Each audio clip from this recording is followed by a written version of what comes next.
give it to me. I never thanked you once. I was too proud to see the truth and prostrate to you until I took the first step, and that's when you opened the doors for me. Now, Allah, I realize what I was missing by being far from you.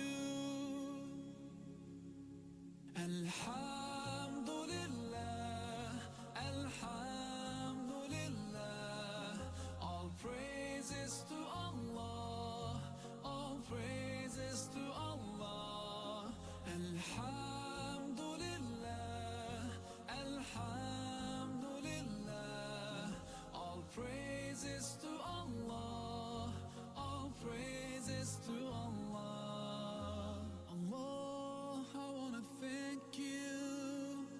I wanna thank you for all the things that you've done. You've done for me through all my years I've been lost. You guided me from all the ways that were wrong. Indeed, you gave me hope. Oh, Allah, I wanna thank you. I wanna thank you for all the things that you've done. You've done for me through all my years I've been lost. You guided me from all the ways that were wrong. I wanna thank you for bringing me home. Alhamdulillah, Alhamdulillah, all praises to Allah, all praises to Allah. Alhamdulillah, Alhamdulillah, all praises to Allah, all praises to Allah.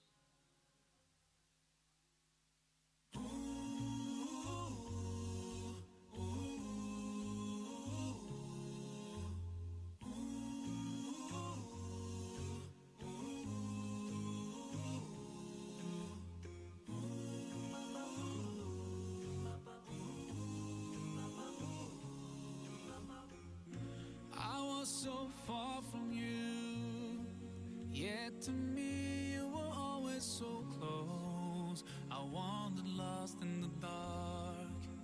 I closed my eyes to all the signs you put in my way. I walked every day further and further. Forgive me for everything I've done in the past, when everything was going so fast, and now I just can't go on. Forgive me.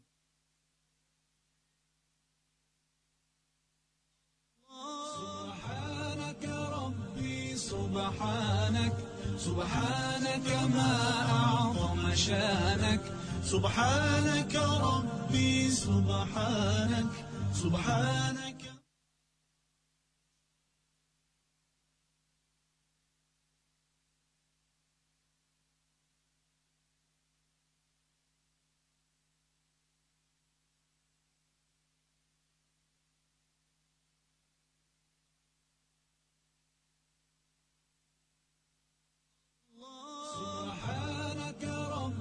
سبحانك سبحانك ما أعظم شانك سبحانك ربي سبحانك سبحانك ما أعظم شانك. ندعوك ونرجو غفرانك ندعوك ونرجو غفرانك ربي سبحان الله.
سبحانك ما أعظم شانك سبحان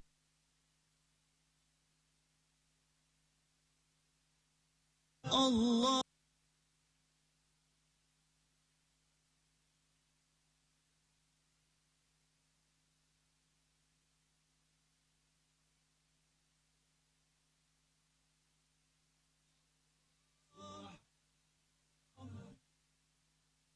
الله سبحانك ربي سبحانك سبحانك ما أعظم شانك سبحانك الله سبحانك ربي سبحانك سبحانك ما أعظم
الله سبحانك ربي سبحانك سبحانك ما أعظم شانك سبحانك ربي سبحانك سبحانك ما أعظم شانك ندعوك ونرجو غفرانك ندعوك ونرجو غفرانك ربي سبحان الله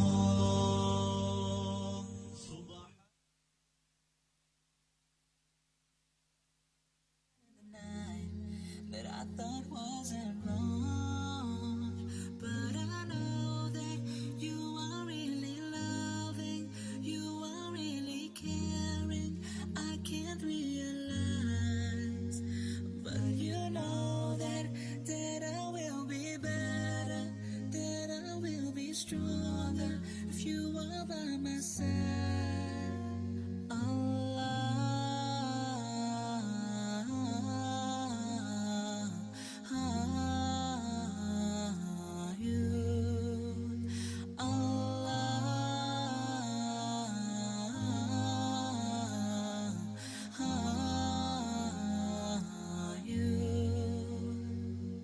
Forgive me for everything that's wrong in my life and everything that wasn't right. Going through life like a fool. Forgive me before the day comes when I die. I opened up my eyes, now I'm trying to fight. 'Cause I've walked away, came back for you. Don't take me away. I run to you, and I will never let you go. You're the one that makes me smile, and you know.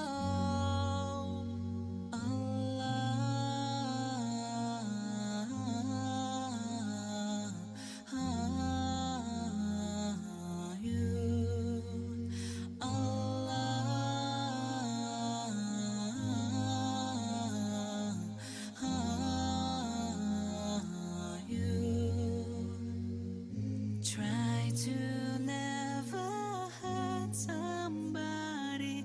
Try to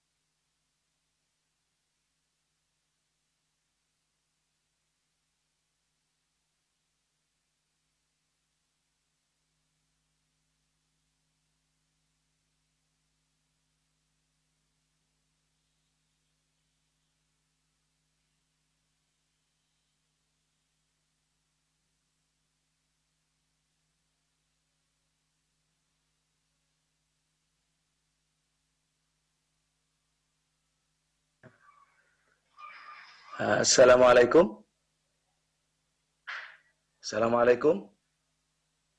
Syekh, وعليكم السلام. Syekh Dr. Ali, كيف حالكم؟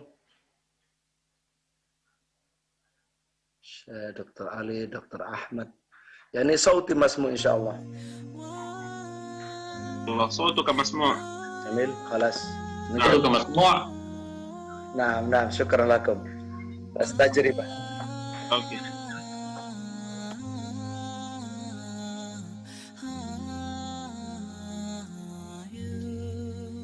السلام عليكم.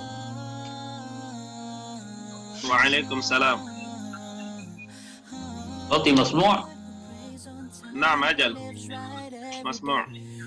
You gotta watch the time, cause time goes fast and you don't wanna be too late. You don't wanna go back, don't wanna go back. You gotta keep up, keep believing. And if you feel sad and you wanna go back, just say these words and keep repeating. La ilaha illallah Muhammad Rasulullah. La ilaha illallah Muhammad Rasulullah. La ilaha illallah Muhammad Rasulullah. La ilaha illallah Muhammad Rasulullah.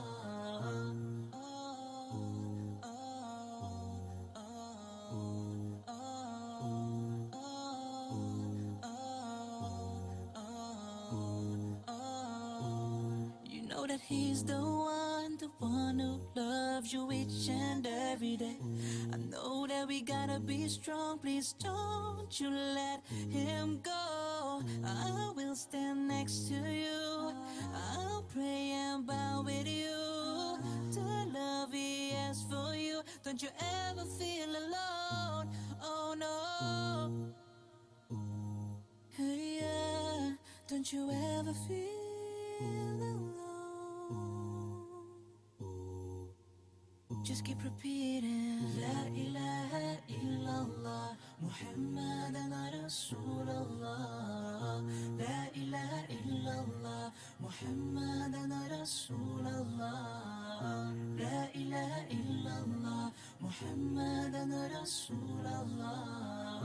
La ilaha illallah Muhammad Rasulullah. Muhammad Rasulullah. Muhammad Rasulullah. You just have to talk to him. You just have to say the things, all the things that's going through your mind. You don't need to be afraid. Just bow, don't hesitate. He will listen and puts trust in your heart. Just keep repeating. La ilaha illallah Muhammad Rasulullah.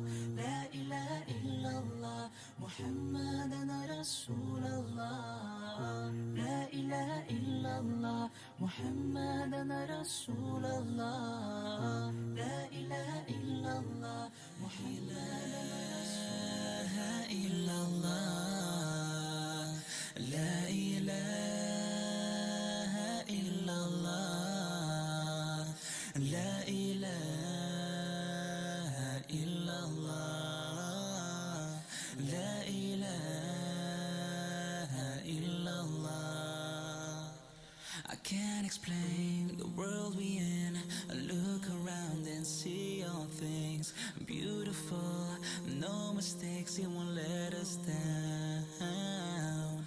He's the one that can create all from nothing to something. So let us pray and let us thank him for each day. La ilaha illallah. La ilaha illallah. La ilaha illallah. La ilaha illallah. He gives the joy, he takes the pain, he makes it happen, the sun and rain. Feel the wind through the night, he is by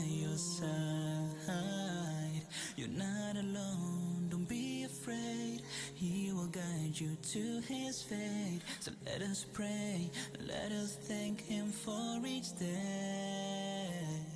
La ilaha illallah, la ilaha illallah, la ilaha illallah, la ilaha illallah.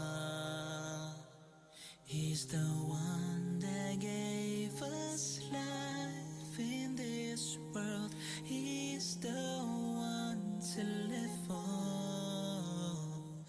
Don't be fooled by all the pleasures in life. Just hold on and be strong. La ilaha illallah, la ilaha illallah, la ilaha illallah, la ilaha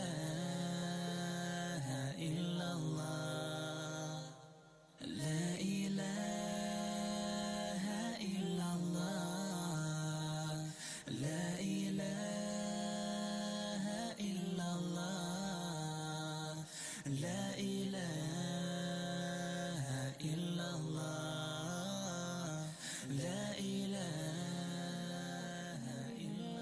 la ilaha illallah, subhanallah, alhamdulillah, la ilaha illallah, subhanallah, alhamdulillah, la ilaha illallah, subhanallah, 68. la ilaha illallah, la Tuh. ilaha illallah, la ilaha illallah. Ini saya ambil gambar nih, saya hantar ke dokter nih. Ya. Gimana dokter? Thanks to Allah for showing me the way. Oh, invite. Kalau invite macam mana ya invite ya? And I am feeling alright, 'cause he Oh, tak boleh. Sebab ada organize tuh. Siap dokter, siap. So let me hear you say.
Salam. Dapat dokter? Gambar tuh ramai kan?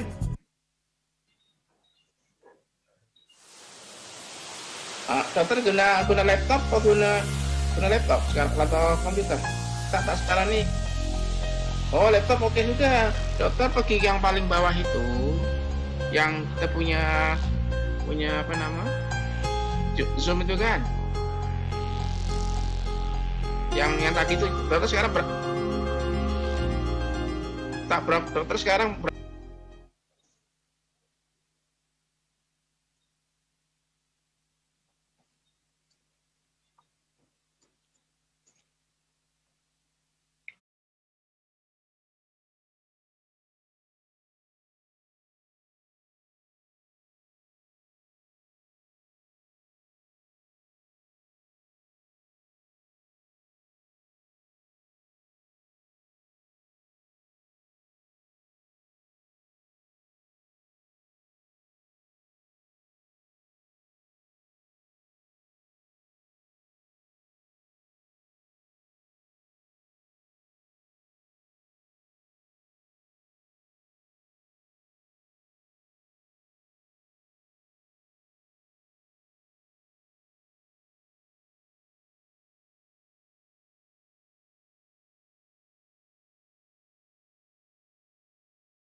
Mati ke editnya?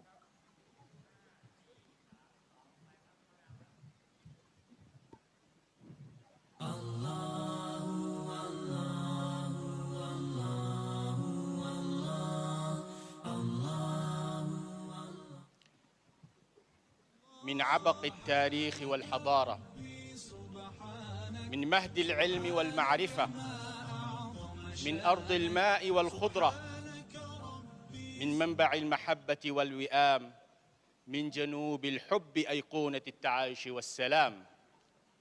أحييكم بتحية الإسلام عابرة الدول والقارات، متجاوزة حدود المكان والأوطان. فالسلام عليكم ورحمة الله وبركاته. We are Assalamualaikum. incredibly honored Ibda ya to organizer. welcome all of you Pada today tu malaki lam tahtah to yani. the land of Smile, Thailand. Animut ya, animut Assalamualaikum ya. warahmatullahi wabarakatuh. أهلا وسهلا بكم أيها الأحبة حضورا وعبر الأثير في المؤتمر الافتراضي العالمي بعنوان صناعة الحلال في مواجهة كورونا في دول آسيان، الفرص والتحديات، وهو من تنظيم كل من معهد حلال بجامعة الأمير سونكلا بتايلاند، والجامعة الإسلامية العالمية بماليزيا، وجامعة العلوم الإسلامية بماليزيا، وجامعة السلطان الشريف علي الإسلامية ببروناي دار السلام، والجامعة المحمدية بمالنج بإندونيسيا، والمركز التايلندي للمؤتمرات والمعارض TISIP. We welcome you once again to this international halal virtual conference, Halal Industry in the time of COVID-19, Economic Ayo, tamam. Opportunities and Challenges.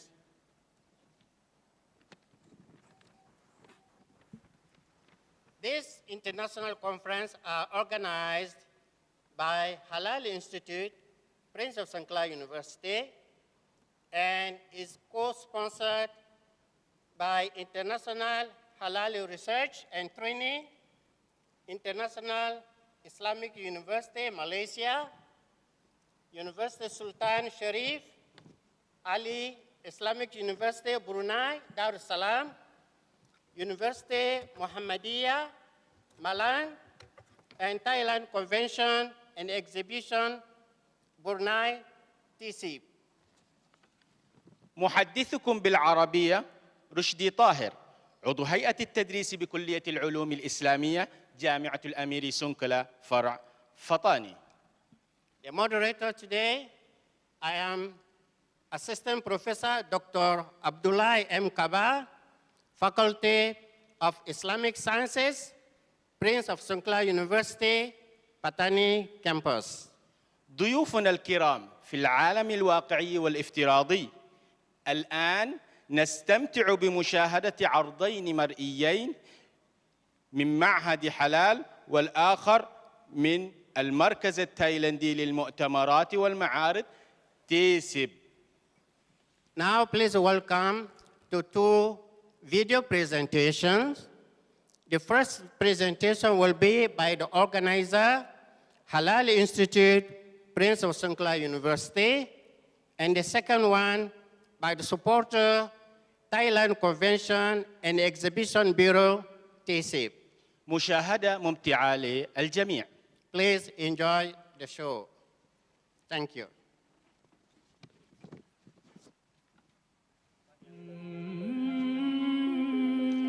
Halal food industry is expanding and growing continuously because the Muslim population in the world tends to increase. This phenomenon affects to the world halal market, which is growing rapidly and will influence to the world market in the future.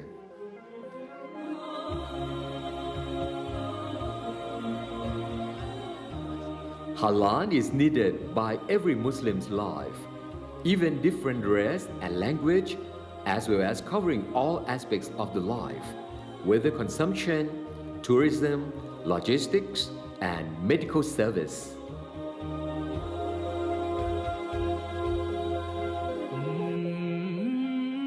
Nowadays, halal food tends to be more accepted by non-Muslim consumers.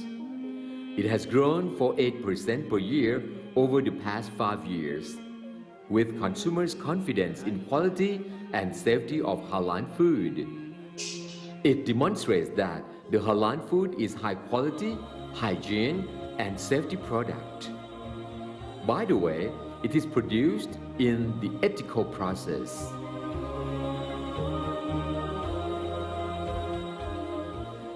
Halal Institute, Prince of Songkla University, is a department of university, has the mission to facilitating research and academic service about halal in production and inspection to push production of products and services for entrepreneurs in southernmost of Thailand, which are mostly Muslims who produce quality products and services according to Islam.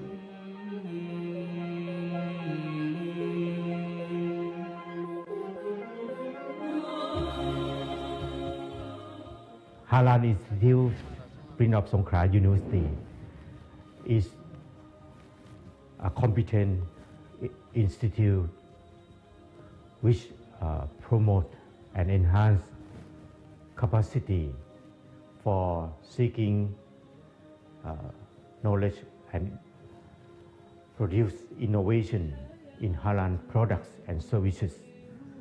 And we hope that by working together with our partners and by collaborating with private sector and government sector, I believe that Halal Institute, Prince of Songkla University, will play an important role to mobilize those who are involved in halal production and service with international standard for halal that will strengthen the competitiveness of halal industry in Thailand. So please come and working together with Halal Institute, Prince of Songkla University, that will benefit people not only in southern Thailand but for the whole country, and as well as for our global mission to working together with international standard with partner nations, especially in Southeast Asia and in Middle East.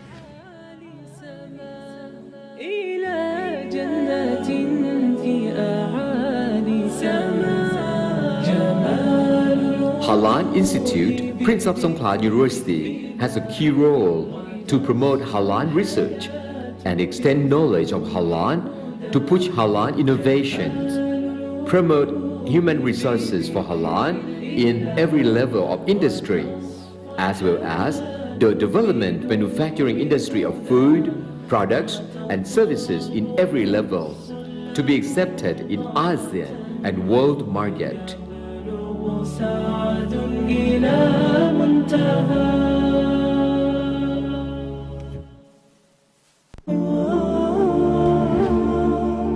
The mission of Halal Institute, Prince of Songkla University, is to enhance halal research and innovation, including co-developing the halal certification and conducting the halal management course in Thailand. Therefore, we focus on the human resource development in the halal industries. Halal Institute has provided the course for those who is interested in being the halal inspectors. Moreover, there are many short courses to improve the skill of halal food production, such as food processing course, packaging course, and so on. We also focus on small and medium enterprise, SME, and community enterprises that we develop them to make their halal products can export in halal world market. In terms of research and innovation, we have collaboration with other faculties in Prince of Songkla universities, such as Faculty of Islamic Sciences, Faculty of Science and Technology, Faculty of Agro-Industry, and other related faculties, to creating the potential research and innovation that can transfer the technology to our society. In addition, we also have worked with other government and private agencies, including Halal network around the world, that we enhancing the proper Thai Halal brand and standards by Halal production process, improvement and Halal laboratory testing service. Finally, we strongly believe that Halal Institute will become the base of Halal knowledge center and a key player in the Halal industrial development. This will improve the quality of life of Muslim and non-Muslim and achieve the sustainable economy. The mission is to develop Halal human resource to enter the Halal product and service industry, to promote research and innovation to transfer technology in Halal for entrepreneurs and those interested to increase competitiveness and sustainable development.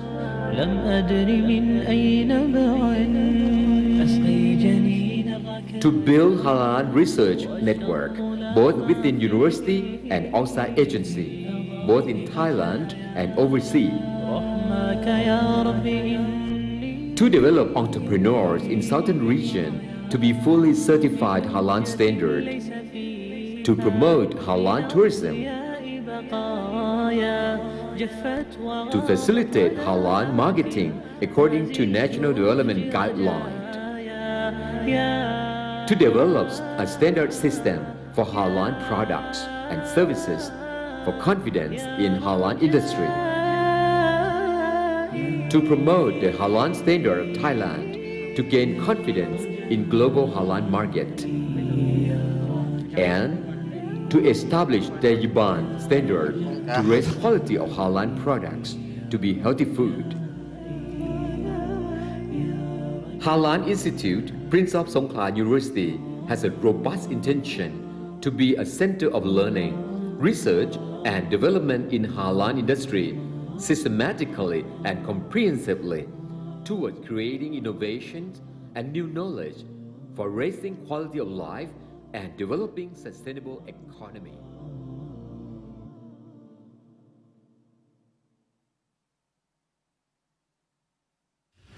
In Thailand, we are loading.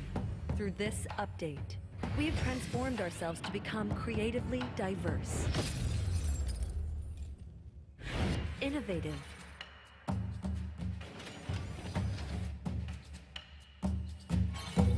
welcoming,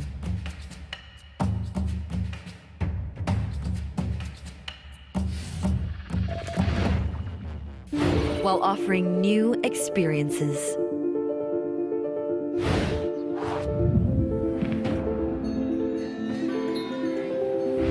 And ultimately business-minded. More than that, we disrupt the old.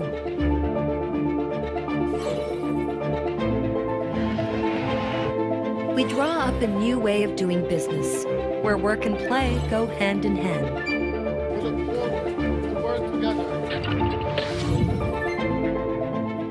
Where success and new experiences are the norm, where business is redefined. With T-Seb as your collaborator, partner, co-creator, and thought leader. Where else would you rather do business but here? Thailand, redefine your business events.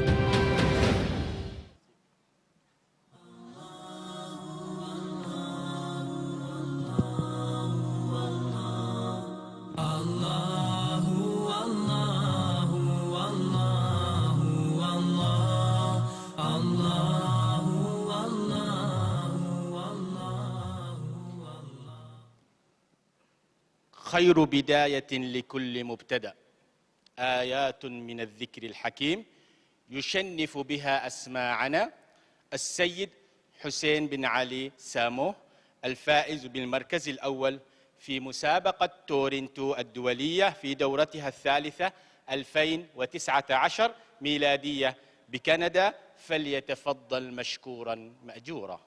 Now we'll go to a Quran recitation by Mr. Hussein Samo, the winner of the first place in 3rd Toronto International Quran Competition 2019, Canada. Please welcome.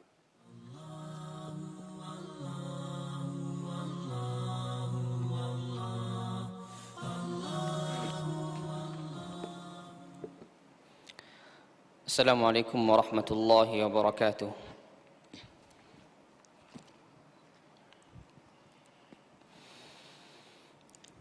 أعوذ بالله من الشيطان الرجيم. بسم الله الرحمن الرحيم.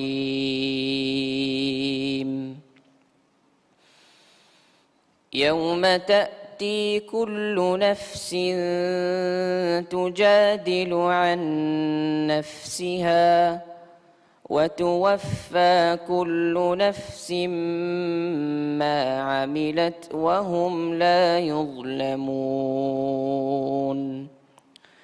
وضرب الله مثلا قرية كانت آمنة مطمئنة يأتيها رزقها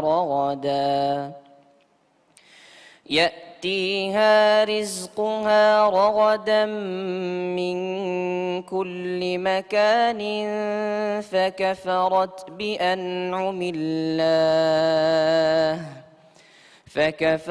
بأنعم الله فأذاقها الله لباس الجوع والخوف بما كانوا يصنعون. ولقد جاءهم رسول منهم فكذبوه فأخذهم العذاب وهم ظالمون. فكلوا مما رزقكم الله حلالا طيبا واشكروا نعمة الله إن كنتم إياه تعبدون. إنما حرم عليكم الميتة والدم ولحم الخنزير وما أهل لغير الله به، فمن اضطر غير باغ ولا عاد فإن الله غفور رحيم. ولا تقولوا لما تصف ألسنتكم الكذب هذا حلال وهذا حرام لتفتروا على الله الكذب. إن الذين يفترون على الله الكذب لا يفلحون. متاع قليل ولهم عذاب أليم. صدق الله العظيم.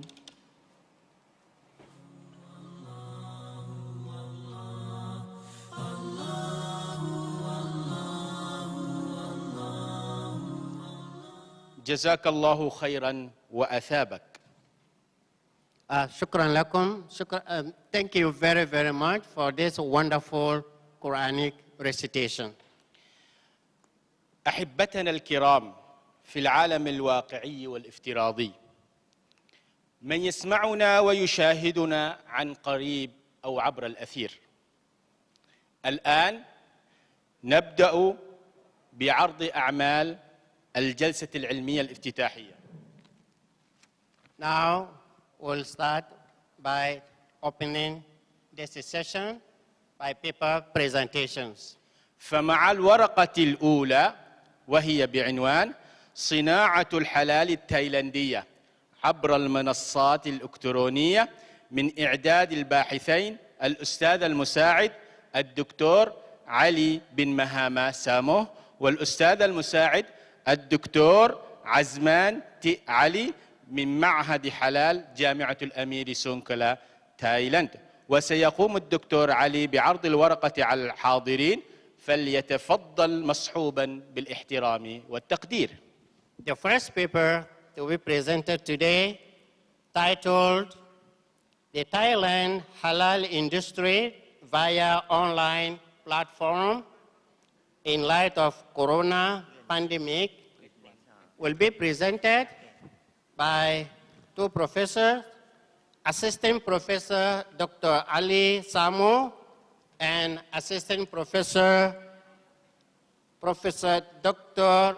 Asman Tali, Halal Institute, branch of Songkhla University, Thailand. Please welcome to the stage.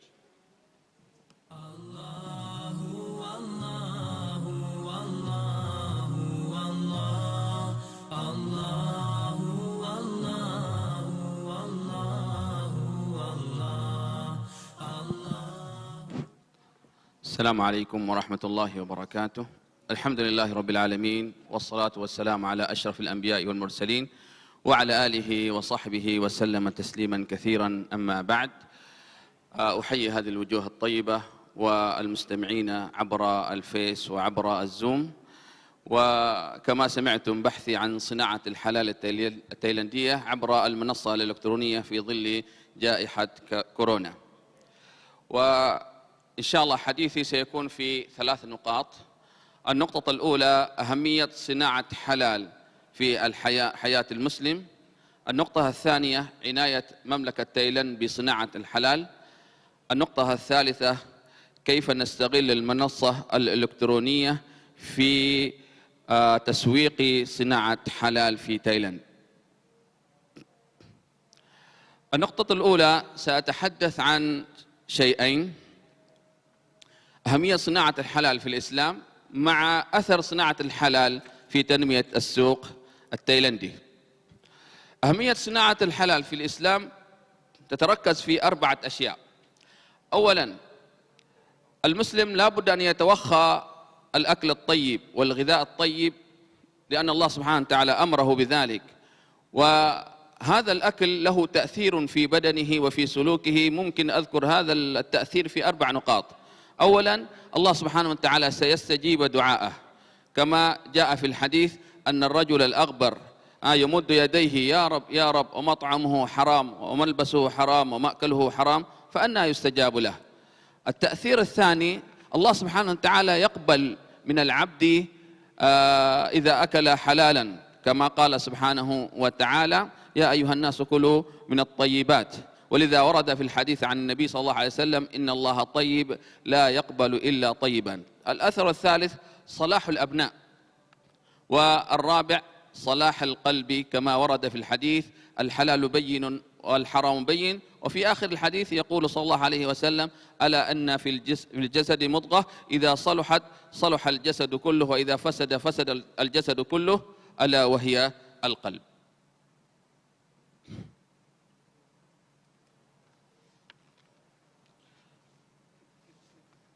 النقطة الثانية التي سوف نتحدث عنها وهي أثر صناعة حلال في تنمية السوق العالمي.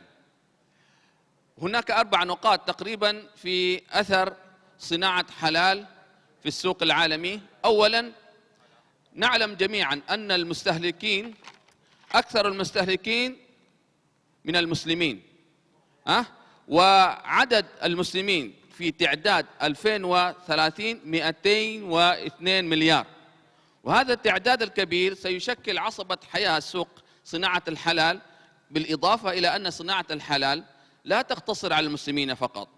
ثانياً، عناية الدول بصناعة الحلال. فأقرب مثال اليابان، حولت مطاعمها وفنادقها إلى حلال استعداداً لمونديال 2020 لاستقطاب السياح المسلمين. ثالثاً، تنوع صناعات الحلال.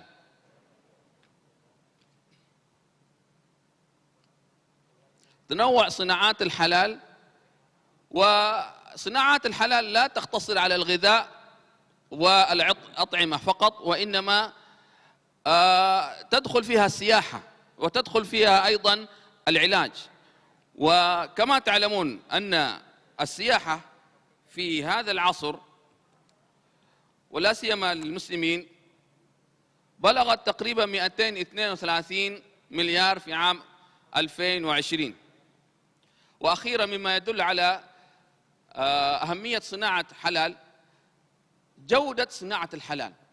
فصناعة الحلال تمر على أمور كثيرة، منها الجودة والنظافة وأيضا استهلاكها من ناحية قبول عند الناس. أنتقل إلى النقطة الثالثة، عناية تايلاند بصناعة حلال، وأركز على شيئين. الشيء الأول اهتمام تايلاند بصناعة حلال. أولا تايلاند أنشأ مركز الإسلامي لشؤون الحلال، ثم تابع ذلك إنشاء المركز المختبر العلمي في جامعة شولاكون. وأيضا تايلاند قدمت ورشات تعريفية عبر جامعات الدول العربية.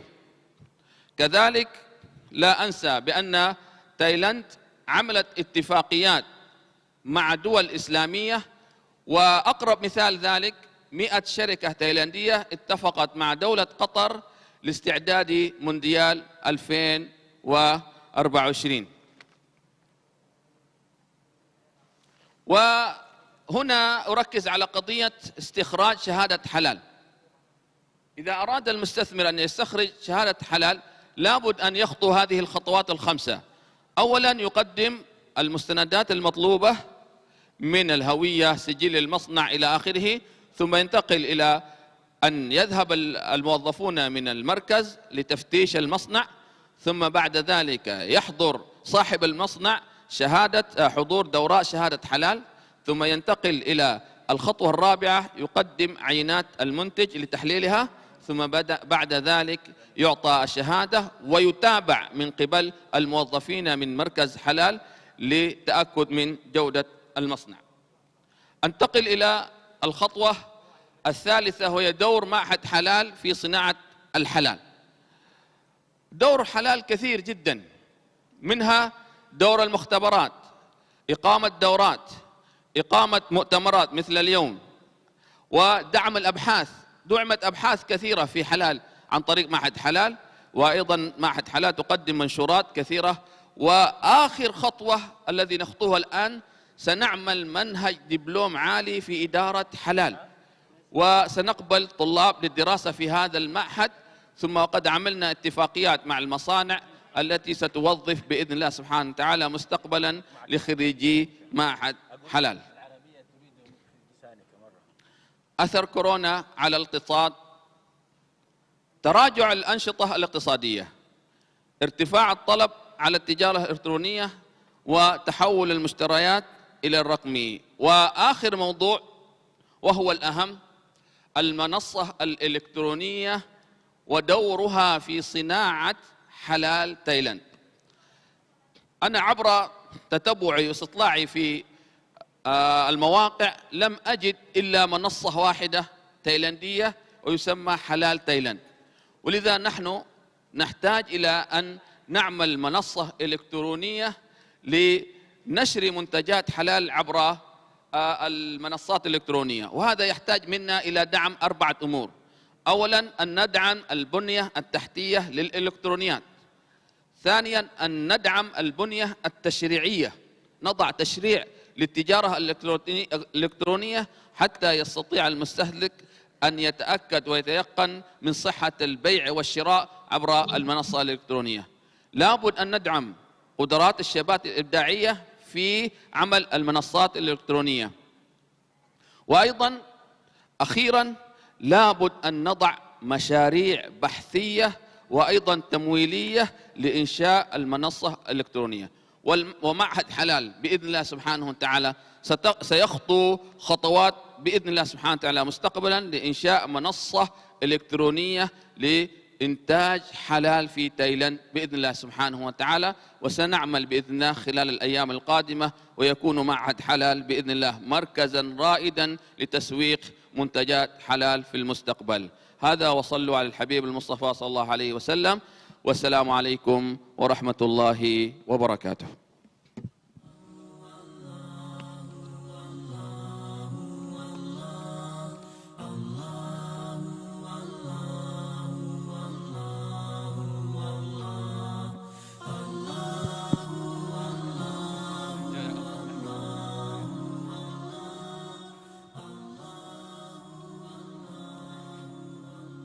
شكرا لسعادة الدكتور علي على هذا العرض الجميل الماتع. Thank you, Ustaz Ali, Dr. Ali Samo, for this excellent presentation. والآن حانت لحظة الحقيقة لعنوان هذا المؤتمر الافتراضي. فأهلا وسهلا بكم ضيوفنا ومشاهدينا الكرام في العالم الافتراضي. أهلا وسهلا بكم، مرحبا. Now we come to the main topic of today. For this presentation, we would like to welcome all the viewers through the Zoom. Welcome to Thailand, land of smile. Thank you.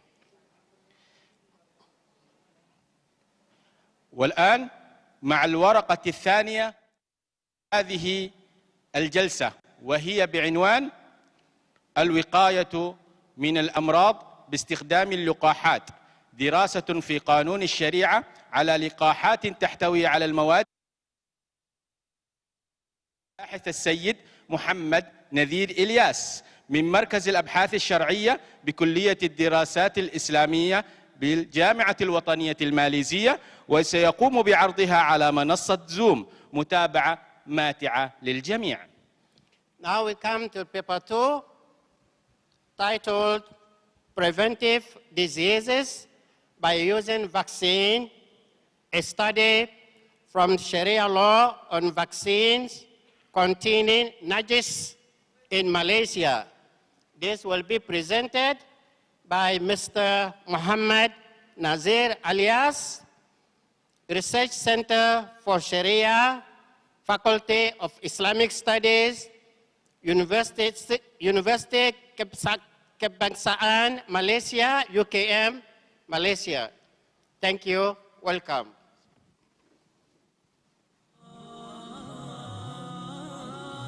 Bismillahirrahmanirrahim. Alhamdulillahi Rabbil Alamin. Wassalatu wassalamu ala ashrafil anbiya'i wal mursalin wa ala alihi wa sahbihi ajma'in. Al-Muhtaram Rais Al-Jami'ah Songkla University wa Rais Al-Mu'tamar Al-Dakatira wa Jami' Al-Ikhwah Al-Musyarikin fi hadha al-sabah. إن شاء الله سأقدم ورقة ثانية في هذه الجلسة من ماليزيا، من الجامعة الوطنية ماليزيا، ولكن مع الاعتذار أن الورقة بلغة ماليزية، فسألقي هذا البحث باللغة ماليزية وأطلب السماح منكم. Jadi tajuk pada pagi ini, kita berpeluang, alhamdulillah, saya ucapkan kesyukuran kepada Dr. Azman, pengarah pusat halal di Songkla University, yang sudi menjemput saya untuk membentang kertas yang bertajuk mencegah penyakit menggunakan vaksin, kajian terhadap hukum vaksin yang mengandungi najis di Malaysia. Jadi kertas ini dibuat bersama dengan beberapa orang pakar, antaranya ialah pakar daripada sains,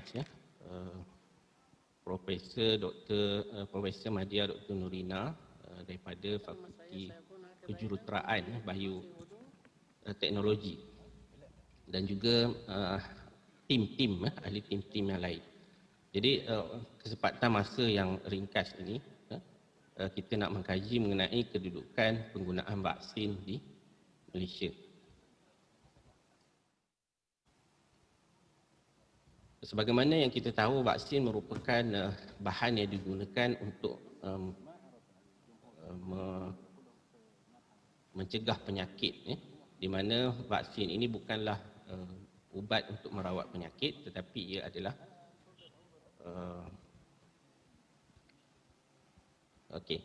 satu bahan yang untuk merangsang antibodi yang berada di dalam badan supaya apabila penyakit yang sebenarnya datang, maka badan dengan secara automatiknya akan mampu untuk melawan penyakit itu.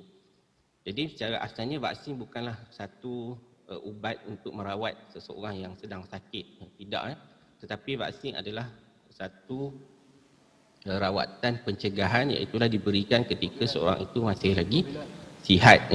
Oleh itu vaksin dibuat daripada antigen, antigen yang berasal daripada penyakit itu sendiri, sama ada dia berbentuk virus ataupun bakteria ataupun protein, bakteria yang telah dilemahkan.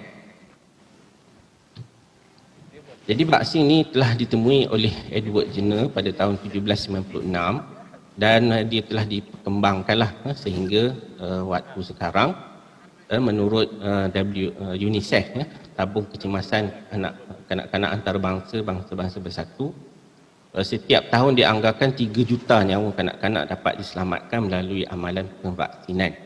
Jadi pada tahun 2018 ramai 16.3 juta, iaitulah 86% kanak-kanak di seluruh dunia telah mendapatkan vaksin DTP, dan 126 negara telah memberikan vaksin kepada kanak-kanak, hampir kepada 90% di negara masing-masing.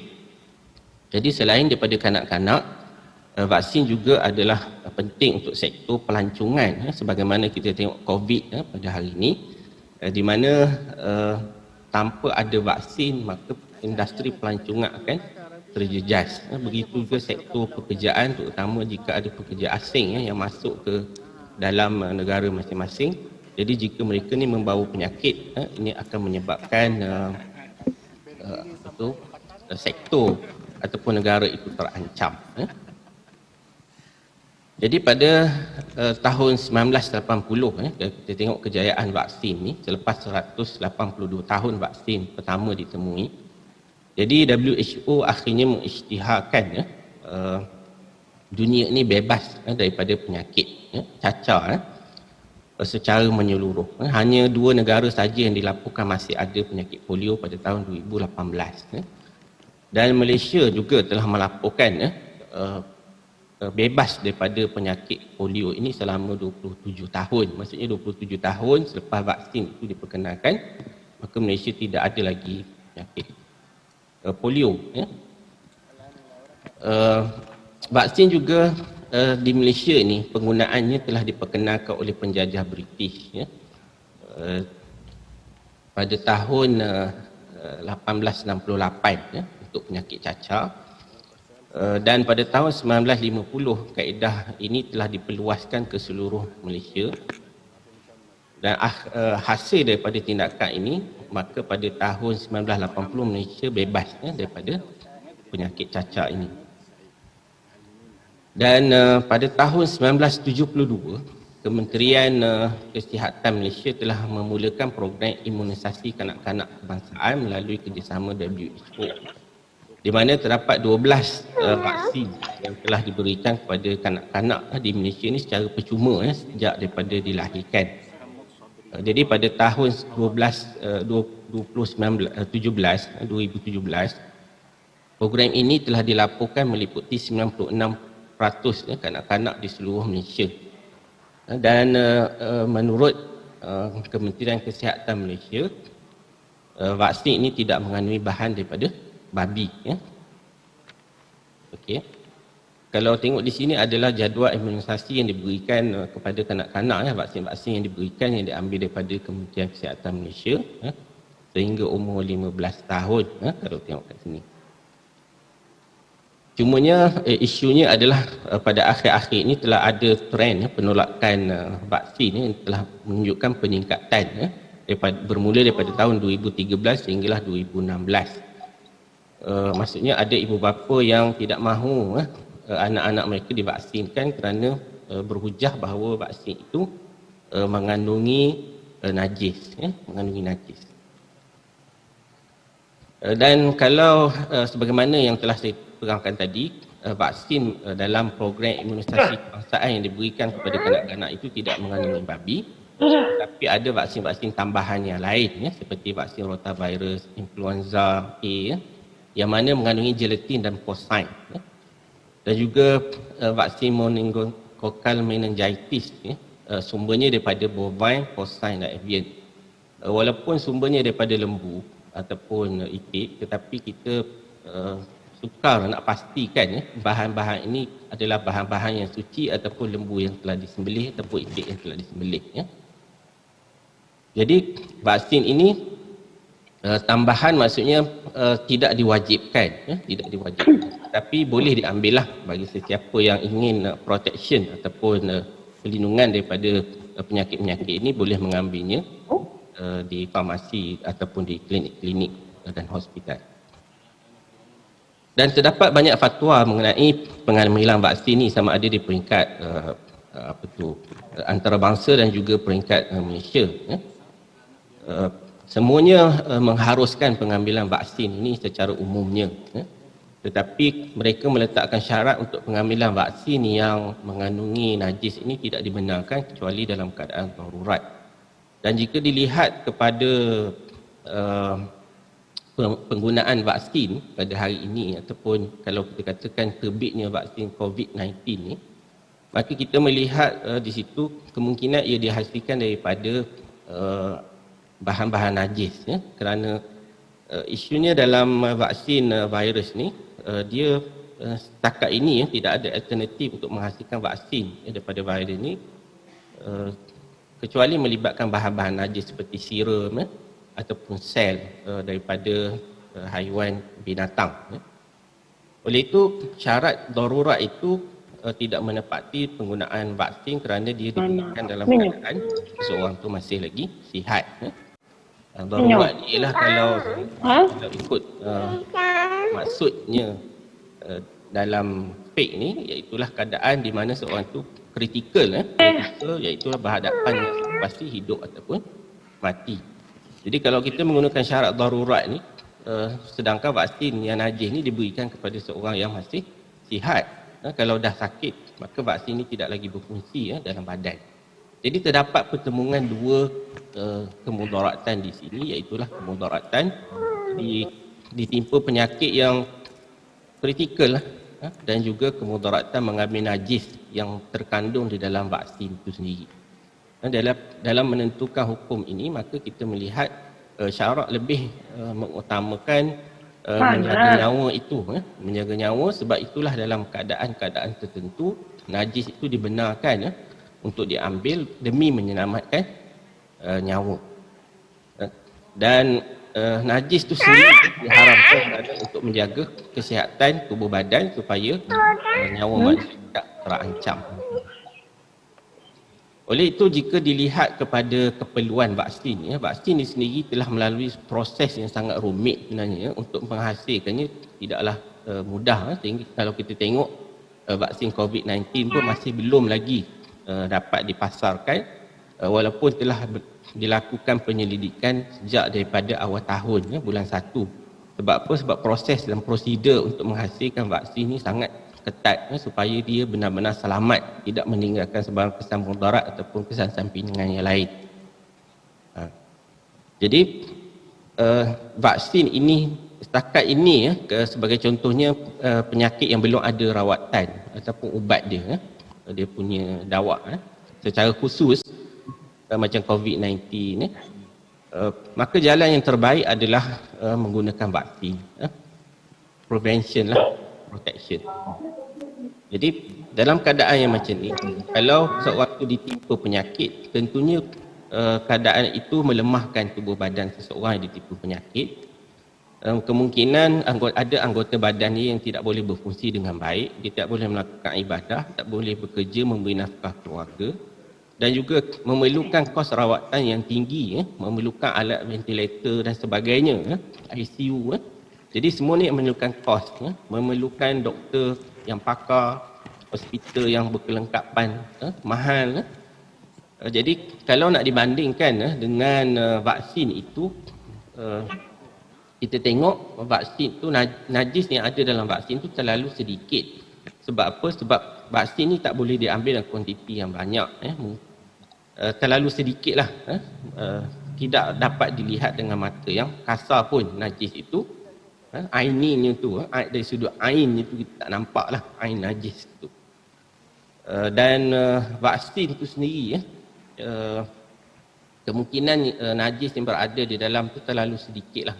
Mungkin 0.001% daripada kuantiti vaksin yang kita ambil itu. Oleh itu vaksin tu pun telah pun dipastikan tidak mendatangkan kesan mudarat, mestilah memberikan kebaikan, tidak mendatangkan kesan sampingan. Jadi melihatkan kepada ini, kita menggunakan kaedah fiqh lah untuk menentukan hukum pengambilan vaksin yang mengandungi najis ni. Itulah antaranya yang kita boleh lihat, idza ta'arada mafsadatani ru'iya a'zamuhuma dararan birtikabi akhaffihima. Jadi sama ada kita ditimpa COVID contohnya, ataupun kita mengambil vaksin tadi yang ada sangat sedikit kuantiti najis yang ada. Jadi kita lihat kita melakukan mudarat yang lebih kecil untuk mengelakkan mudarat yang lebih besar. Ad-dararu asyaddu yuzalu bid-darar al-akhaf. Kaedah fiqh yang lain. Jadi kemudaratan yang besar COVID tu ataupun penyakit-penyakit bawaan vaksin, influenza dan sebagainya, kalau menimpa ramai manusia itu lebih mudarat, lebih besar berbanding dengan kita mengambil sedikit, kuantiti sedikit najis yang berada di dalam vaksin itu. Jadi ad-dararu yudfa' biqadri al-imkan, mestilah kita menggunakan apa cara untuk menghilangkan kemudaratan yang lebih besar ini. Ini memang selari dengan syarak. Namun begitu dia ada qaid dia, maksudnya ada had dia dalam penggunaan vaksin ini, iaitulah ad-darurat tuqaddar biqadariha. Mestilah dia digunakan selagi mana tidak ada alternatif vaksin yang halal. Kalau ada vaksin yang suci, yang tahir, maka di situ kita tak boleh menggunakan lagi vaksin yang mengandungi najis. Berkait dengan ini, kalau kita lihat Imam Syatibi pun ada berkata dari sudut pengharaman najis ni dalam kitabnya Al-Muwafaqat, anna kulla darajatin binisbati ila ma huwa akidun minha kanafli binisbati ila ma huwa faq, wa hakadha kaunul ma'kuli wal mashru' ghairi najisin wala mamlukin lil ghairi wala mafqudiz zakati binisbati ila asl iqamatil bunyati wa ihya'in nafsi kan nafli. Imam Syatibi mengatakan peringkat pengharam, kesimpulan kata-katanya ialah peringkat pengharaman najis ini adalah peringkat tahsini, sedangkan menjaga nyawa itu adalah peringkat daruri. Jadi kalau kita tengok pun ramai juga orang yang makan babi, tapi dia boleh hidup je, tapi Islam tidak benarkanlah makan babi tu, sebab tidak ada hajat ataupun darurah di situ. Tinggal lagi dalam vaksin ni kita melihat itu je cara yang boleh menyelamatkan banyak umat Islam ataupun manusia daripada terkena penyakit yang memudarat ini.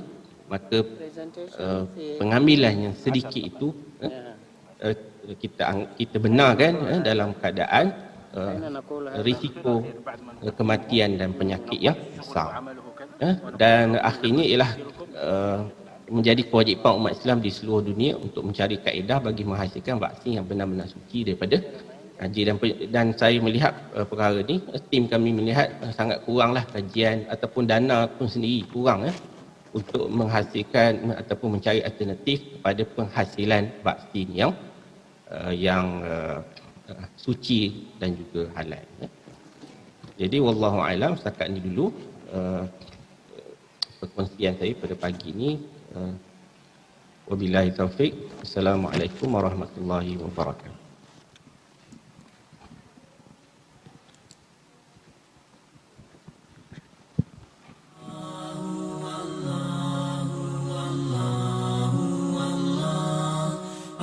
شكرا للمحترم السيد محمد نذير على هذا العرض الجميل. Thank you, Brother Muhammad, for this excellent presentation. نعود ونرحب بضيوفنا الكرام عبر الأثير. مرحبا بكم، أهلا وسهلا بكم. أنا محدثكم رشدي بالعربية وزميلي. Welcome. My name is Dr. Abdullah Kaba. I'll be the moderator for this session from Prince Songkla University, Patani. الورقة الثالثة بعنوان إجراءات ذبح حيوانات القربان، دراسة تحليلية على أساس مفهوم حلالا طيبا في ظل جائحة كورونا 19 من المنظور الطبي والمقاصدي، من إعداد الباحثين الدكتور معلمين محمد والدكتور محمد صبري بن أوان من كلية الشريعة والقانون جامعة العلوم الإسلامية بماليزيا. وسيقوم بعرضها على منصة زوم الدكتور معلمين. ونريد أن ننوه بالأحبة الباحثين والعارضين بأن مدة العرض 10 دقائق فقط، متابعة ماتعة للجميع. The third paper, titled Animal Slaughter Procedure for Kurban During the COVID-19 Analytical Study based on the concept of Halalan Tayyiban and Maqasid Sharia, will be presented by Brother Dr. Muallimin Muhammad and Dr. Muhammad Sabri bin Awan from the Faculty of Sharia and Law, University Science Islam, Malaysia, USIM, Malaysia. We would like to announce to all the presenters, please bear in mind that every presentation should take only 10 minutes. Thank you very much. Okay, thank you, Mr. Chairman. Bismillahirrahmanirrahim. Alhamdulillahi Rabbil Alamin. Wassalatu wassalamu ala rasulihil amin wa ala alihi wa sahbihi ajma'in amma ba'd. Again, I would like to thank the organizers for allowing us to present during this international seminar on halal. The topic of our paper is slaughtering procedure for kurban or sacrificial animals, or better known in Arabic terms as al-udhiyah. In time of COVID-19 pandemic, an analytical study based on the concept of halalan tayyiban and maqasid sharia. I am Muallimin Muhammad Shahid on behalf of my research members, Dr. Muhammad Sabri Awang and Dr. Setiawan bin Gunardi from the Faculty of Sharia and Law, University Science Islam Malaysia, USIM, would like to highlight the important points of our topic. First point, the objective of the paper, to explain the procedure of kurban slaughtering process during the pandemic and its relation to the concept of halal and tayyiban and maqasid sharia. As we all know, the world is facing the pandemic COVID-19 and still fighting to end the spread of this virus. Tremendous efforts and continuous procedure have been done and implemented by the governments of countries affected to make sure people are safe and healthy.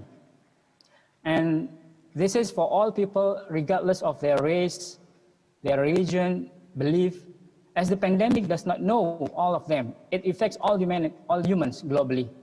Our paper explains the procedure of kurban animal slaughtering process implemented by the government of Malaysia during Eid al-Adha festive, which occurred early last month or in the first week of August 2020. New norms have been followed, new standard operational procedure or SOP has been set and followed. All is because the spread of COVID-19 pandemic. Does the procedure comply with the concept of halal and tayyiban in Islamic terms for animal slaughtering process? Does it meet the requirements of Islamic teachings, and is it according to the objectives of Sharia, or we call maqasid Sharia? So these are the main objectives of our topic. The importance of halal or lawful and tayyib or good in foods according to Islam. Finding halal and good food, or halal and tayyiban, is required in Islam. This is because halal and good food and drinks led to a good physical and mental of human. In Islam, the lawful or unlawful, or halal and haram food has been clearly stated in Al-Quran and Hadith. However, between the halal and the haram, there are vague or uncertain things, or better known in Islamic terminology as shubha, which means something that most people are not aware of it, or they do not care about. Therefore, Islam requires that everything consumed must be clear in terms of its status. Islam, through its teachings, has also guided that whoever avoids things considered shubha, especially in food and drinks, he or she is actually protecting their religion and themselves, as mentioned in Hadith. As for slaughtering criteria according to terms and conditions of halal tayyiban concept, in Islam, slaughtering process has conditions and criteria that should be met in order to ensure that the meat is halal and good before it can be consumed. And the concept of halal and good is mandatory or wajib. It is not only during the slaughtering process, but it also must begin with the initial procedure of livestock or animals care, such as the animals must be in good condition by only feeding from good and clean foods. The slaughtering, the meat management, which includes process of cutting, storage, and packaging until it reaches the consumers. As for the slaughtering process, it must be done by ensuring all the conditions are met, such as cutting the veins in the neck of animal, or we call halqum, and mari veins, and it has died perfectly. As well as the person who slaughters the animals must be Muslim, or at least he is one of the Ahlul Kitab who do not mention other than the name of Allah when they slaughter. These conditions and procedures are to make sure the slaughtered animals are in status as prescribed by Islamic teachings, and among the Islamic teaching in slaughtering, such as the types of animals are lawful to eat, or halal, al-hayawanat al-halal, as mentioned in Quran and Sunnah, and must also be slaughtered and managed properly to meet a good criteria or status of tayyiban. As for the guidelines and protocols of animal slaughtering during the COVID-19 pandemic as implemented in Malaysia, in order to fight the COVID pandemic, the government of Malaysia, like other countries, of course, has certain procedures and standard operating procedure, or SOP, imposed to all people. Several new norms and daily activities have to be followed. This including religious activities. The way Muslims do their ibadat has changed. And one of the ibadat is during the festive of Qurban or Eid al-Adha. The public is required to follow the SOPs set by the government. In addition to instruction to follow movement restriction order, MRO, or we call in Malaysia PKP, social and physical distancing, limiting the number of people to pray in mosques for congregational prayers. There are also procedures involving the slaughter of sacrificial animals of Qurban during the Eid al-Adha festive as a precautionary measure to prevent the spread of COVID-19 virus. The government of Malaysia has established special procedures and guidelines that the public should be aware of when slaughtering animals Qurban. In summary, this procedure and guidelines are: first, the place and location of the slaughtering process must be approved by the local authority or the state Islamic religious department. Second, the number and capacity of the people allowed to be involved in slaughter management process should not exceed 30 people in a group, and the number of sacrificial animals should be adjusted to the area and capacity of the number of staff appointed. And third, it must be ensured that there is no presence of person under investigation and person under surveillance. And fourth, meat distribution protocol should be attended by the staff, participants, and invited recipients only. And fifth, it is necessary to make temperature checks, sanitation, and attendance records, wearing face masks and gloves, maintaining social distance, and avoiding crowd, narrow and close chat. And six, symptomatic or chronically ill children under 12 years old are not allowed to attend during the festive.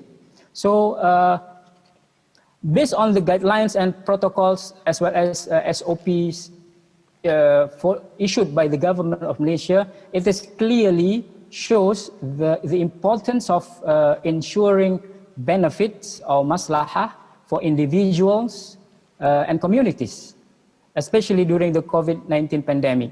The main purpose of implementing these guidelines and procedures is to ensure principles of halal and tayyiban and maqasid sharia are fulfilled. Therefore, what has been said by the government is only to achieve goals and comply with new norms during the pandemic to curb the spread of the COVID-19 virus. But also it meets the requirements of Sharia in terms of halal and haram and objective of Sharia or maqasid Sharia. Slaughtering procedures during the SOP and guidelines of ibadah qurban during the COVID-19 pandemic, such as ensuring healthy animals, clean place, examination of the qurban animals made by the Veterinary Services Department, preparation and distribution of meat. All of these are in accordance with the teaching of Islam. It is and its law and its law and principle that is to ensure it is halal and lawful and good or tayyib. This is because it is not enough just to take what is halal, but it is also necessary to ensure it is good. So to conclude, Islam is a religion that brings mercy and prosperity to the whole world, rahmatan lil alamin. Islam has various laws and teachings that ensure all human beings are in good condition, healthy, and far from harm and damage. The various efforts by the government of Malaysia in dealing with the current COVID-19 pandemic must be supported, must be appreciated, and must be continued, because it is not only an important step in preventing the spread of pandemic, but also implementing religious obligation in seeking and consuming all that is halal and good, or halalan tayyiban. In addition to that, before I conclude, it is also in accordance with the universal value in safeguarding human life, or hifdhun nafs, one of the principles of maqasid sharia. In Islamic, or we call hifdhun nafs, as mentioned in the concept of maqasid sharia, which is to take care of human life, to keep them away from harm.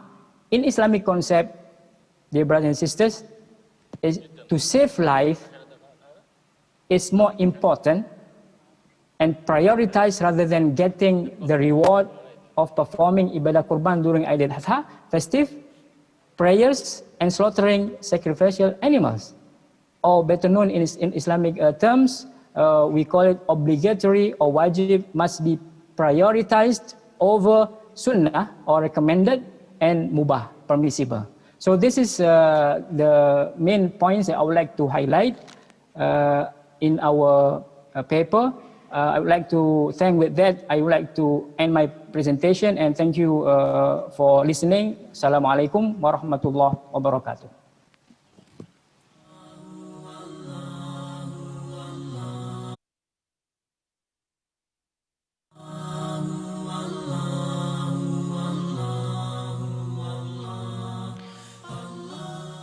شكرا جزيلا لسعادة الدكتور معلمين على هذه الفوائد الجمة. Thank you, Dr. Muallimin, for the information provided. الورقة الرابعة بعنوان الغذاء الحلال وتأثيره في الوقاية من الأمراض، دراسة حالة حليب الثدي والرطب الطازج والتمور المجففة، من إعداد الدكتور علي موسري سمجان بوترا، المدير السابق ومؤسس كلية الإمام الشافعي بإندونيسيا، وسيقوم بعرضها على منصة زوم ونحب أن ننكد وننوه للسادة الباحثين بأن مدة العرض 10 دقائق فقط، لا تتجاوز 10 دقائق، متابعة ممتعة ومفيدة للجميع. We now come to paper number 4, titled Halal Food and its Effects on Preventive Medicine, a case of breast milk, fresh dates, and dry dates. This will be presented by Associate Professor Dr. Ali Musri Simjan Putra, founder and former director of Imam Shafi'i College in Indonesia. Would like to remind all the presenters again that the allocation time is 10 minutes. Thank you very, very much.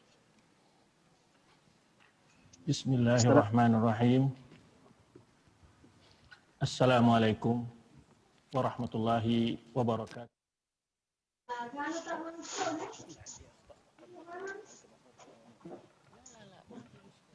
Alhamdulillahirabbil alamin.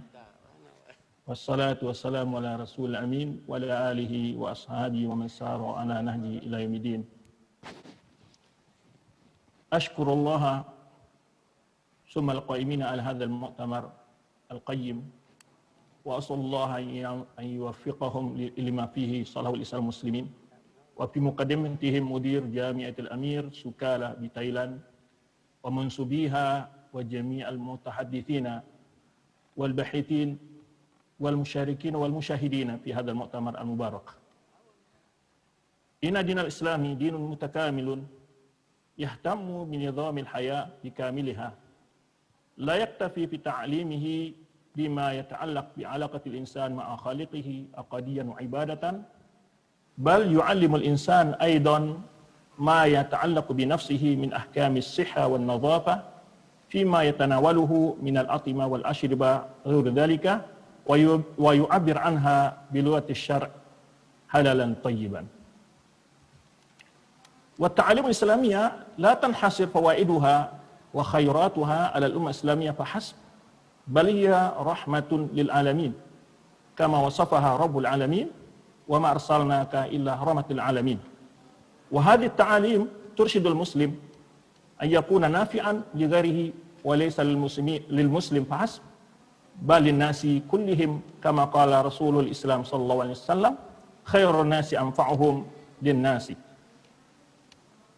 Fi hadha al-mu'tamar al-mubarak سأتكلم عن غذاء الحلال وآثاره في الطب الوقائي وأختصر في حليب الأم والرطب والتمر نموذجا ليناسب المقام والوقت المعد له.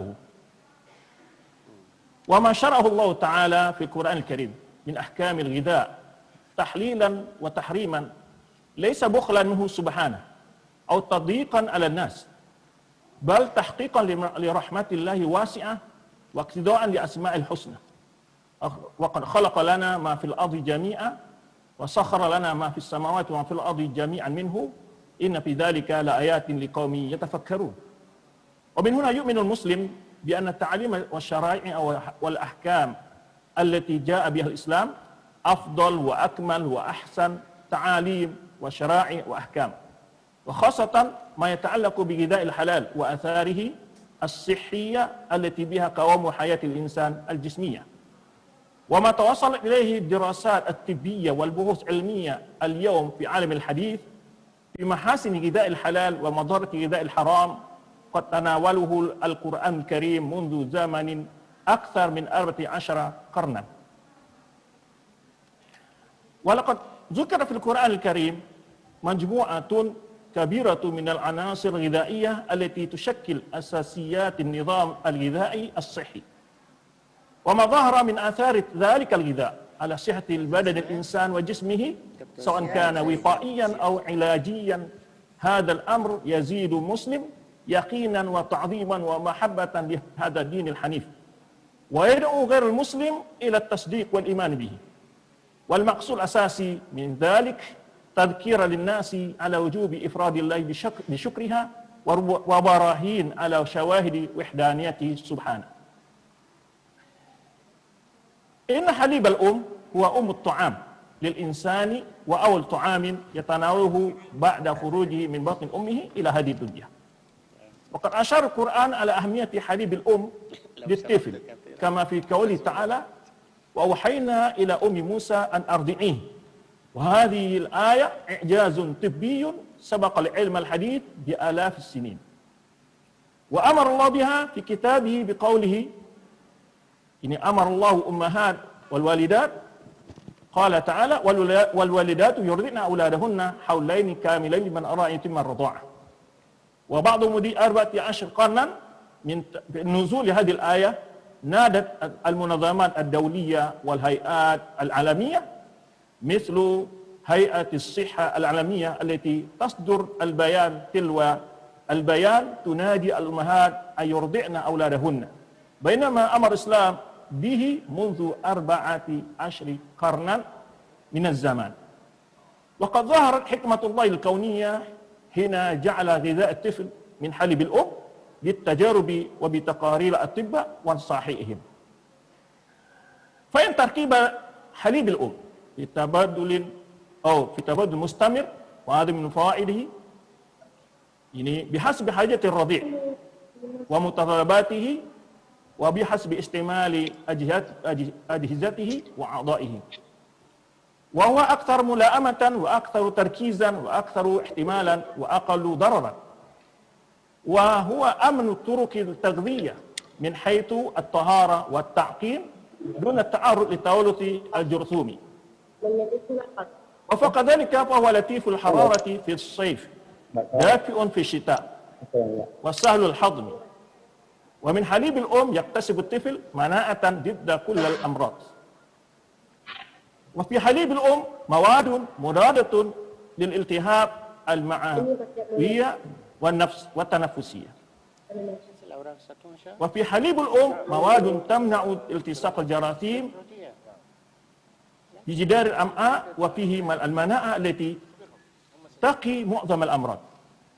كما أن في حليب الأم مواد حامضية لقتل الجراثيم.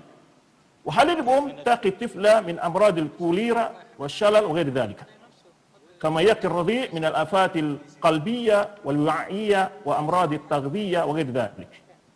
وحليب الأم سهل التحضير ليلا ونهارا في السفر وحضر، لأنه جاهز دائما 24 ساعة. إضافة إلى ذلك أنه حليب اقتصادي وأقل كلفة. وأما الرطب والتمر وقد دل على فضل الرطب قصة مريم، حيث أمرها الله تعالى بحز جزء النخل بعد ولادتها لعيسى. قال سبحانه: وهزي إليك بجذع النخلة لتساقط عليك رطبا جنيا فكلي واشربي وقري عينا. وفي ذكر الرطب لفتة إعجازية تدل على فوائد الرطب للمرأة الحامل عند الولادة. وعن عمرو بن ميمون لما تلا هذه الآية قال: ما من شيء خير للنفساء من التمر والرطب. وقال سيد الطنطاوي: أخذ علماء من هذه الآية أن خير ما تأكله المرأة بعد ولادتها الرطب. قالوا: لأنه لو كان الشيء أحسن للنفساء من الرطب لأطعمه الله لمريم. وكان النبي صلى الله عليه وسلم يفطر على الرطب.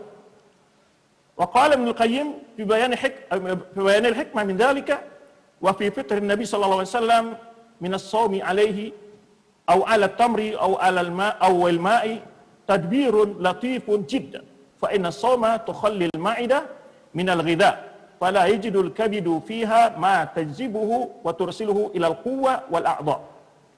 والحلو أسرع شيء وصولا إلى الكبد وأحبه إليها، ولا سيما إن كان رطبا، فيشتد قبولها له فتنتفع به هي والقوة.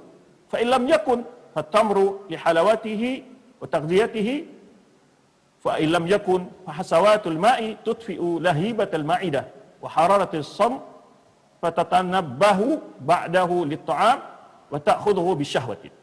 وقال أيضا: الطبع الرطب طبع المياه حار رطب يقوي المعدة الباردة ويوافقها ويزيد في الباه ويخصب البدن ويوافق أصحاب الأمزجة الباردة ويأخذ غذاء كثيرا. وأما التمر فقد جاء في الحديث تحنيك المولود به، وسبب ذلك كما جاء في الحديث عائشة عنها أنه يؤتى بالصبي إلى النبي صلى الله عليه وسلم فيحنكه بالتمر، لأن التمر مثل حليب الأم يحمل جميع الفيتامينات التي يحتاجها جسم الغلام. ثانيا الغلام الصغير يولد بحاسة التذوق، فإذا استخدمت معه التمر تنبهت هذه الحاسة وحركت لسانه وفمه، فكان بذلك أقدر على التقام ثدي أمه عند الرضاع. ثالثا المعدة تمتص السكريات بسرعة فائقة، وبذلك ماذا يفضل تحنيك الصبي أو الغلام. يقول الدكتور فاروق مساهل والتحنيك بكل المقاييس معجزة نبوية طبية مكثت بشرية 14 قرنا من الزمان لكي تعرف الهدف والحكمة من ورائها. فلقد تبين للأطباء أن كل الأطفال الصغار وخاصة حديث الولادة معرضون للموت لو حدث أحد الأمرين: أولا إذا نقصت كمية السكر في الدم بالجوع، ثانيا إذا انخفضت درجة الحرارة في أجسامهم إن التعرض للجو البارد المحيط بهم. وقال ابن القيم رحمه الله متحدثا عن فائدة التمر: وهو من أكبر الثمار تغذية للبدن بما فيه من الجوهر الحار الرطب، وأكله على الريق يقتل الدودة، فإنه مع حرارته فيه قوة ترياقية، فإذا أديم استعماله على الريق خفف مادة الدود وأضعفه وقلله أو قتله، وهو فاكهة وغذاء ودواء وشراب وحلوى. في الختام تلخيص ما سبق بيانه: إن دين الإسلام دين متكامل في جميع شؤون حياة البشرية، ويعلمهم كيف تكون حياتهم سعيدة في الدنيا والآخرة. ثانيا إن محاسن الإسلام لا تنحصر على المسلم فقط بل يشمل جميع البشرية. ثالثا إن الأطعمة والأشربة المذكورة في القرآن بحلها تشتمل على أنواع من الفوائد والآثار الطبية الوقائية. رابعا إن فوائد حليب الأم والرطب والتمر وآثارها الطبية كثيرة متعددة سواء كان وقائيا أو علاجا. خامسا وما ظهرت من الفوائد والآثار الطبية في غذاء الحلال يزيد في نفس المسلم تعظيما ومحبة لدين الإسلام ويدعو غير المسلم للإيمان به. شكرا على استماعكم، وصلى الله على نبينا محمد وعلى آله وصحبه وسلم.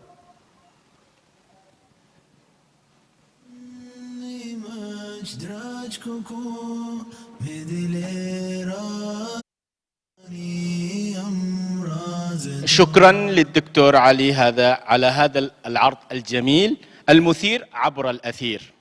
شكرا دكتور علي مسري for this useful information provided. الورقة الخامسة بعنوان صناعة الحلال في دول آسيان، لمحة عامة عن صناعة الحلال في بروناي دار السلام، من إعداد الدكتور زياد أمجد عبد الرزاق أغوان، رئيس برنامج الدراسات العليا في مركز أبحاث مركز حلالا طيبة جامعة السلطان شريف علي الإسلامية بروناي دار السلام، وسيقوم بعرضها على منصة زوم. ونذكر أيضا بأن مدة العرض 10 دقائق، متابعة ماتعة للجميع. For the fifth paper titled Halal Industry in Asian Countries, an overview of halal industry in Brunei Darussalam will be presented by Dr. Ziad Amjad Abdurazak Agwan, Head of Postgraduate Program, Halalan Tayyiban Research Center, Sultan Sharif Ali Islamic University, UNISA, Brunei Darussalam. Thank you very much. Please be reminded that 10 minutes is provided.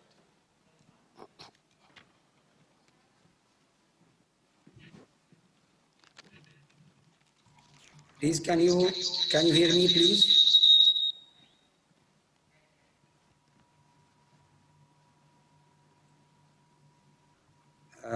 Sorry, sir? Yeah, can you hear me, please? Yes, yeah, can hear you very clearly. That's Thank good, you. that's good. Thank you, sir. بسم الله الرحمن الرحيم والصلاة والسلام على سيد المرسلين سيدنا محمد الصادق الأمين وعلى آله وصحبه أجمعين.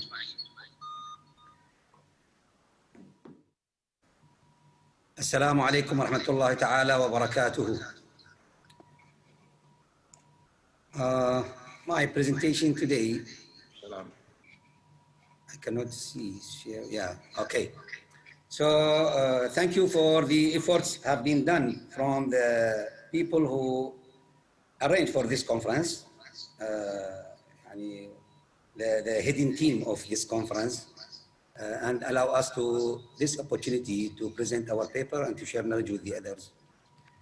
Actually, halal industry or the word halal 5 decades ago, there is no clear meaning or there is no good understanding from either Muslims or non-Muslims about the real situation of halal and haram. But since 2 decades ago, around in the beginning of this century, the understanding and the knowledge about halal start to highlight it, and the market of halal industry start to be a competitive market with global competitive market with another markets. So this one may be because, or definitely because of the high or the fast growing of Muslim population in the world, as well as the demands for halal products, not just from Muslims and also for non-Muslims. My name is Dr. Ziad Amjad Abdurazak Aghwan. I am the head of postgraduate program of Halal and Tayyiba Research Center, University Islam Sultan Sharif Ali Islamic University. My topics, my agenda for today, I will go for introduction, overview of halal industry in Brunei Dar es Salaam, and quick facts on Brunei Dar es Salaam, and then issues and challenges in the global and ASEAN halal market, then finally with the conclusion. So,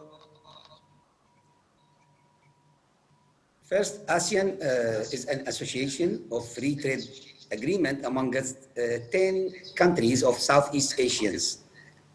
As you see in the image, the 10 ASEAN countries are Myanmar, Thailand, Cambodia, Malaysia, Indonesia, Singapore, Laos, Vietnam, and Negara Brunei Dar es Salaam. And because of the publication of Muslims, the growth of publication for Muslims, so the demand for halal start to be higher. And then this one create a great opportunity, and because of the demand for these products, so to fulfill the requirements for this market and to maintain, which is very important, to maintain the Islamic integrity and to be sure that the consumer, they are consuming real halal or halal products, pure halal products. So a lot of countries create significant investments to become as a halal hubs, not just in Southeast Asia, also in Middle East or even in Arabian countries. As you see that the halal product and services are very wide, and it's almost cover all lifestyle of the human being.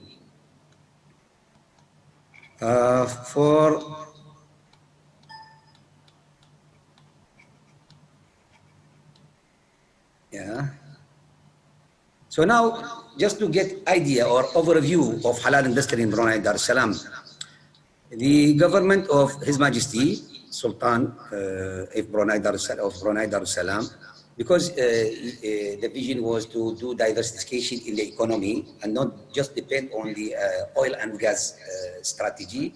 So a lot of alternatives economy fields have been suggested to help or to reinforce the economy of Negara Brunei Dar es Salaam with some effects with some facts. I mean, I will talk about it later. And then, so the diversification was about the fisheries, agriculture, textile, or Islamic banking, as well as the halal industry.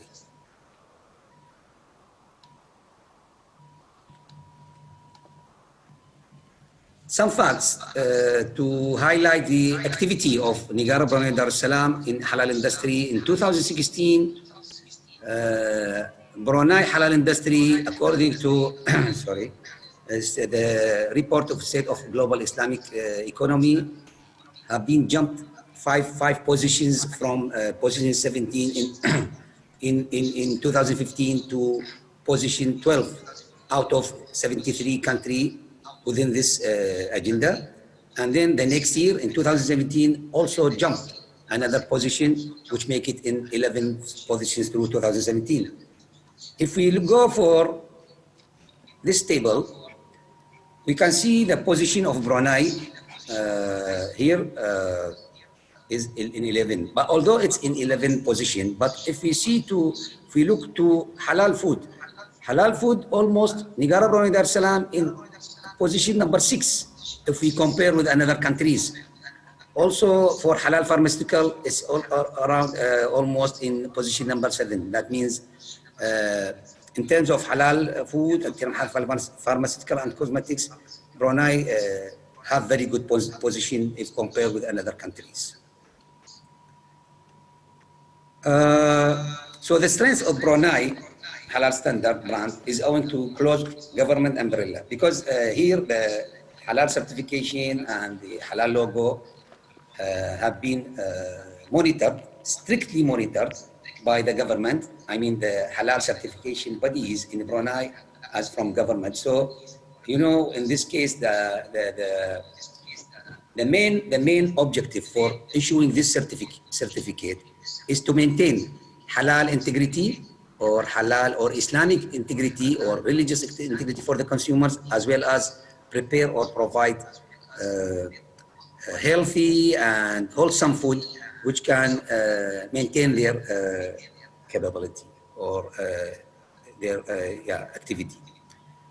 With this, the brand of Brunei Darussalam, initiated by the Ministry of Industry and Manpower, Primary Resources, and with the cooperation of Islamic Religious Council of Brunei Darussalam and Ministry of Foreign Affairs, Ministry of Religious Affairs, and Ministry of Health, as well as Ministry of Finance. So all these people, all together, make like a committee to issue the brand. This one make strengthen to the Brunei accreditation about halal.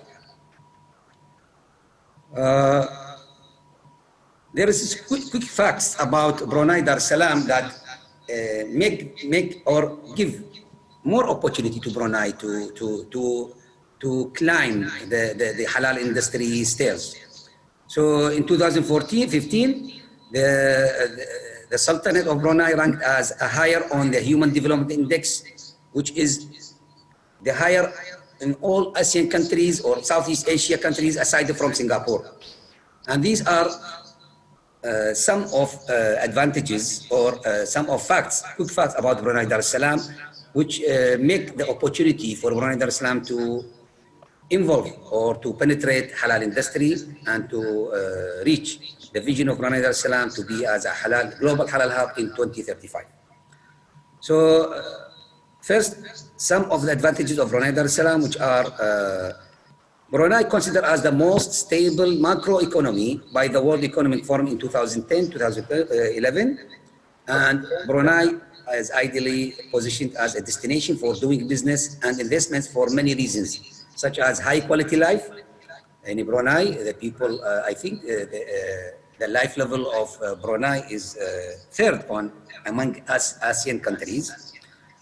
So they perform very high level life in terms of education, in terms of health, in terms of, services from the government, as well as the political stability. As Brunei, since more than 600 years ago, there is stability in the political issue since the first Sultan, Rahmatullah alayhi, in 1360 something, I think, 67. Until now, they have a stable political situation, as well as the strong of oil and gas industry and well-educated population. I will come back to this one later maybe. And strategic location, Brunei have very good location among the ASEAN countries and rich biodiversity. Actually, Brunei have very good biodiversity. You can find everything here in very small area. You can, as a representative of many very big areas in the world. So for well-educated population, because this one also related with the situation, the current situation of pandemic.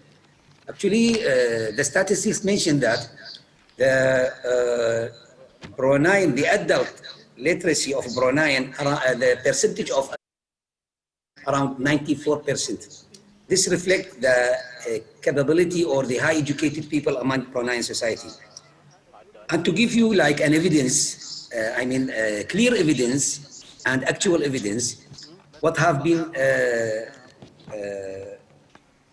during COVID-19, I think Brunei, Negara Brunei Darussalam is maybe one of the countries who do not perform lockdown or perform curfew for the citizens in Brunei.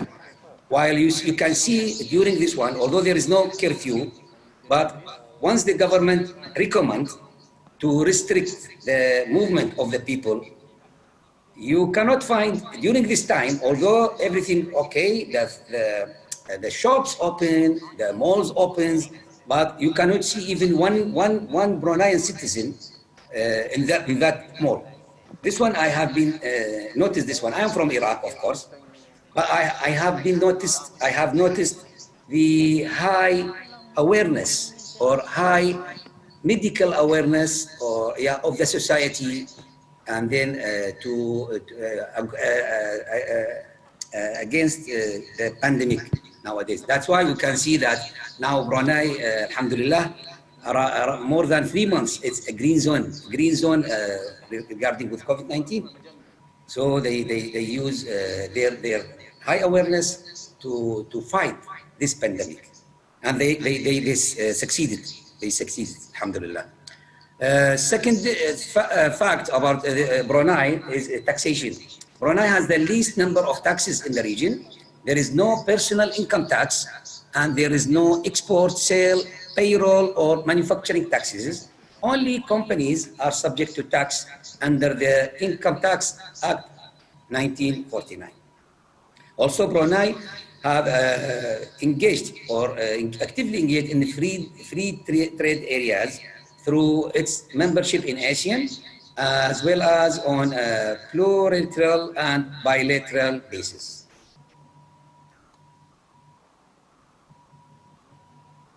So there is, of course, to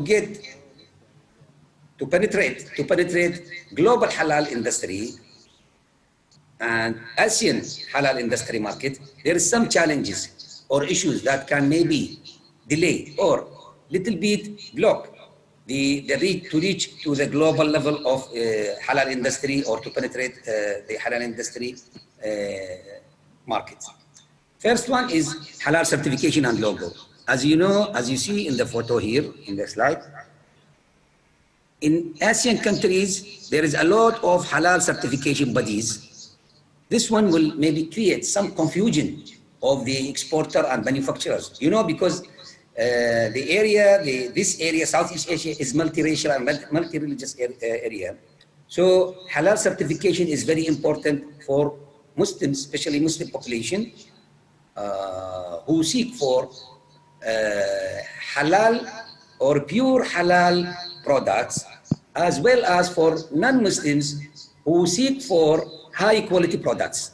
That's why you can find not just Muslims have benefit from halal certification or logo, also the non-Muslims. Because once you see, we found that there is original halal logo in the product. That means this product have high quality and wholesome and hygienic.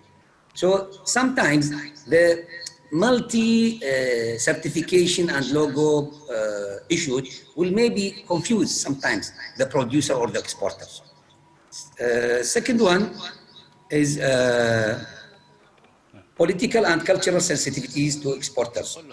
You know, because sometimes, طبعا for halal certification body logo, one of the examples, for example, the halal slaughtering.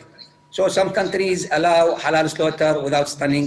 Some countries allow specific type of stunning, and some countries do not allow stunning when they do slaughtering, especially for local consumption. Second one is the political and cultural sensitivities to exporters. This one has been noticed from the non-Muslim exporters. Let's say, for example, to import meat from Australia to UK. So the people or the halal industry player of UK, of non-Muslims, they find some struggle when to market their meat, because Muslims in that area, or not just in that, in the whole area of the world, they really prefer that the local butchers, local Muslim butchers, can provide them the more halalness meat for consumption. So you can see the exporters, maybe sometimes their marketing will be declined by this vision. Third thing is scarcity of information obtainable to industry. As we know, when we talk about halal industry, we are not just talking about Muslims. Also, there is a lot of non-Muslims who involved in manufacturing and halal industry. That's why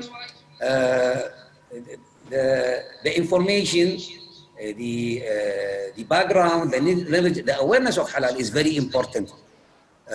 And this one, I think, the most responsibility should be from Muslim countries to improve their media and to improve their, their programs in the social media, and also to make like a cooperation among the halal certification bodies to increase the awareness of non-Muslims or the people who want to involve in halal industry.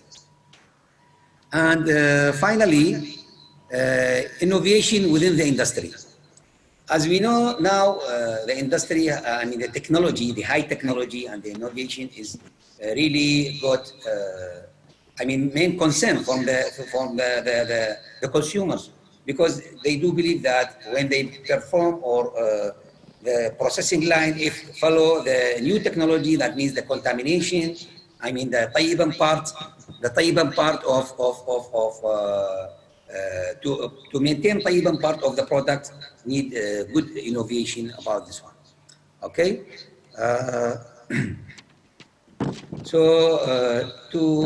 In conclusion, despite the absence of an integrated certification system which may threaten to obstruct commerce in the region, yet opportunities for producers and exporters of halal products are indeed plentiful.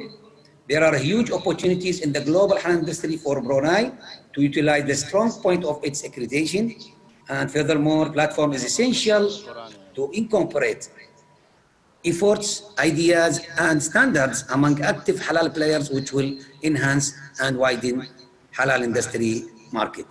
With this, I end my presentation. Thank you very much. Wassalamu alaikum wa rahmatullahi ta'ala wa barakatuhu.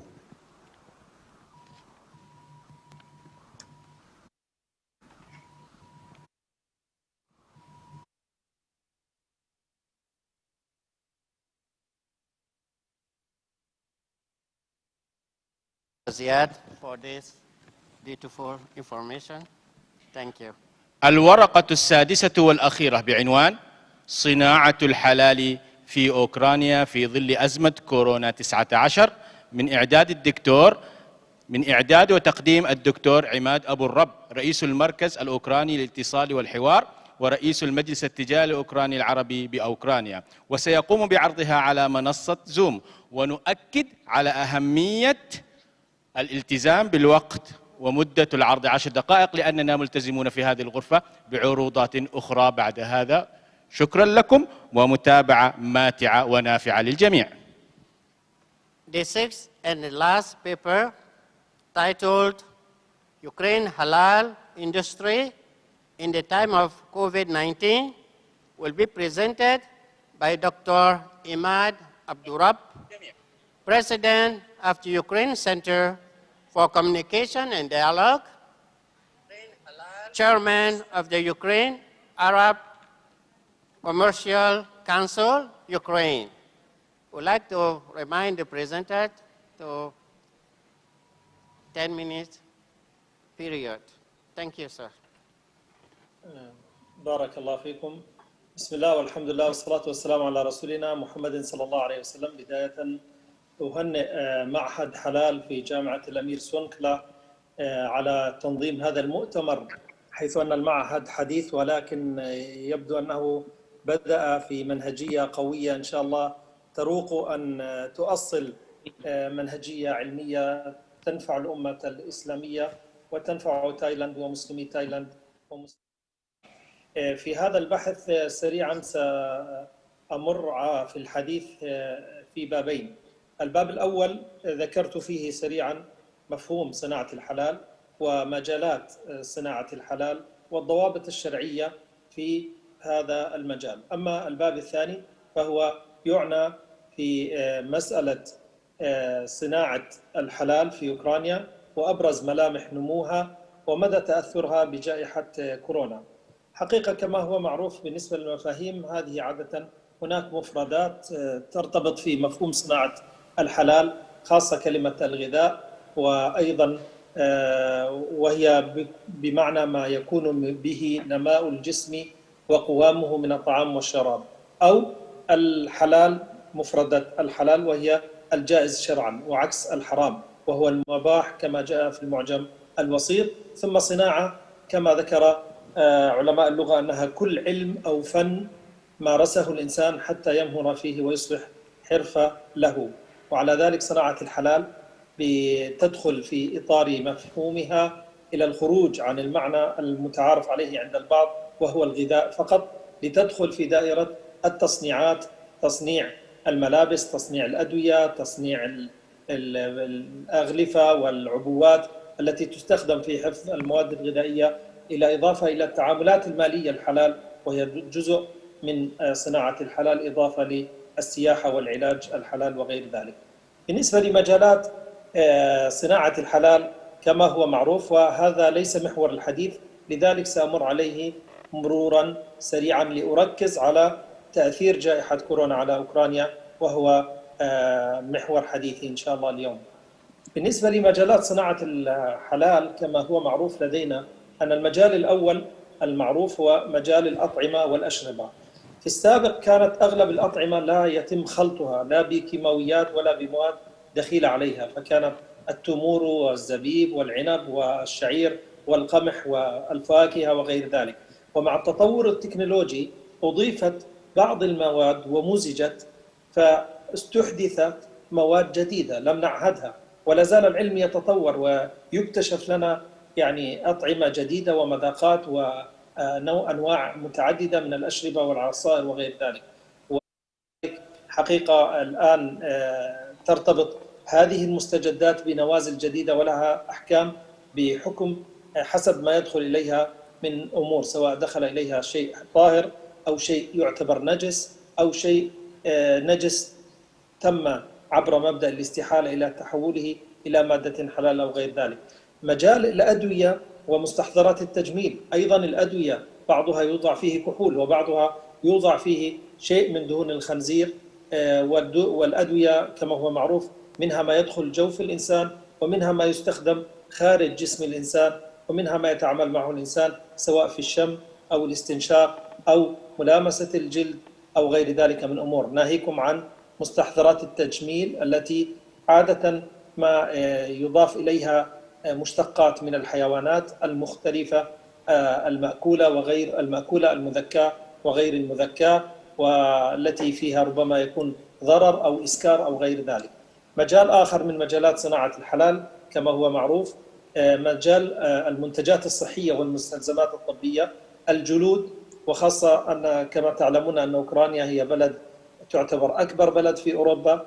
أوكرانيا فيها العديد من الحيوانات منها الدببة والذئاب، وهذه عادة يستخدم جلدها في صناعة المعاطف الشتوية التي يرتديها الإنسان وقاية له من البرد.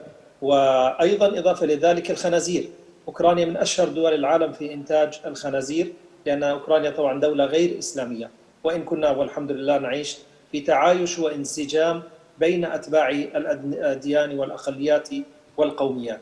لكن بالنسبة لهم يعني بسبب وجود الخنزير ينتشر وتنتشر كثير من المعاطف التي يرتديها الناس وهي أصلا من جلد الخنزير، وهذه لها أحكام شرعية خاصة، حتى أن الحقائب والأحزمة والملابس والأحذية وغيرها كل ذلك يدخل فيه المنتجات التي ذكرنا أنها تدخل في دائرة صناعة الحلال. المعاملات المالية سابقا كان التعامل المالي عند الناس أنه يكون التبادل الذهب أو تبادل التمر بالزبيب، تبادل الشعير بالقمح أو العسل أو غير ذلك، كانت تبادل بدون وجود عملة ورقية أو معدنية، ثم استحدثت العملة المعدنية، ثم استحدثت العملة الورقية، ثم فتحت بنوك ومصارف، وبدأت هنا مرحلة جديدة من وجود أنظمة وقوانين ومعاملات مالية يترتب على كل منها حكم، وكل هذه المعاملات تدخل في دائرة صناعة الحلال بحكم أن المسلم مرتبط بضوابط شرعية تبيح له، حلل الله البيع وحرم الربا. هناك معاملات تخص القروض، معاملات تخص البيع والبيع الآجل وغير ذلك من أمور. فهنا نقول أن المعاملات المالية والمصرفية أيضا دخلت في مجال من مجالات أيضا الصرافة والصناعة الحلال. كذلك مسألة مرتبطة بالغذاء، ليس في تصنيعه ولكن في تغليفه، لأن تغليف الغذاء غالبا سواء كان بعبوات من البلاستيك أو الكرتون أو غير ذلك يدخل إليها مركبات من الكيماويات، وثبت صحيا في منظمة الصحة الدولية وغيرها وجود أضرار تنتج عن حفظ هذه الأطعمة، وخاصة إذا كانت أطعمة المواد السريعة والتي تستخدم عادة عند في المطاعم الوجبات السريعة وغير ذلك، تتحلل وينتج عنها بعض الضرر ولها أحكام خاصة، ولكن أحيانا يدخل في منتج التركيب للغلاف وللعبوات والأكياس التي يحفظ فيها الطعام شيء قد يكون له حكم الإباحة أو غير ذلك. إضافة إلى مسألة السياحة كان الناس عادة معروف يعني يعيشوا في دولة إسلامية أو ما شابه ذلك، فتواجدهم وسفرهم وإقامتهم لا يضطروا فيها أو يحرجوا لأن يقعوا في شيء من الحرمة. الآن مع انتشار وكثرة العدد السكاني الهائل بدأ العالم يتجه نحو يعني طبعا من العصور الماضية لفتح فنادق، وهذه الفنادق بدأت تحاول أن تستقطب الرواد والسواح والزائرين والعملاء، حتى أنها بدأت توجد لهم شيء من الراحة والاستقرار لكي يأنسوا ولكي يستفيدوا من هذا الأمر، وبالتالي دخلت أيضا السياحة في دائرة الصناعة الحلال. أنا أريد الآن الضوابط الشرعية ستجدوها إن شاء الله في الورقة، لكن أريد أن أدخل مباشرة إلى صناعة الحلال في أوكرانيا. أوكرانيا هي من أبرز دول العالم في إنتاج المواد الغذائية، فهي تحوي 33% من مجموع التربة العضوية الخصبة على مستوى العالم، كما أن الخليج العربي وكما أن بعض الدول هي غنية ومخزون عالمي للنفط والغاز، أوكرانيا هي مخزون للتربة العضوية الخصبة في العالم، ولذلك أوكرانيا تصنع من أكثر دول العالم في تصنيع القمح والشعير واللحوم والدواجن والبيض والطحين والزيت وغيرها من المواد الغذائية، ناهيكم عن الملابس والتي يستخدم فيها الجلود والأدوية والمعدات الطبية. نحن نتكلم عن بلد من أبرز دول العالم في إنتاج الغذاء. أوكرانيا هي الدولة الأولى على مستوى العالم في إنتاج الزيت، زيت دوار الشمس مثال. ولذلك ارتبط مفهوم صناعة الحلال في العصر الحالي بقوة في أوكرانيا، وسنتكلم بعد قليل إن شاء الله عن مسألة هذا الأثر.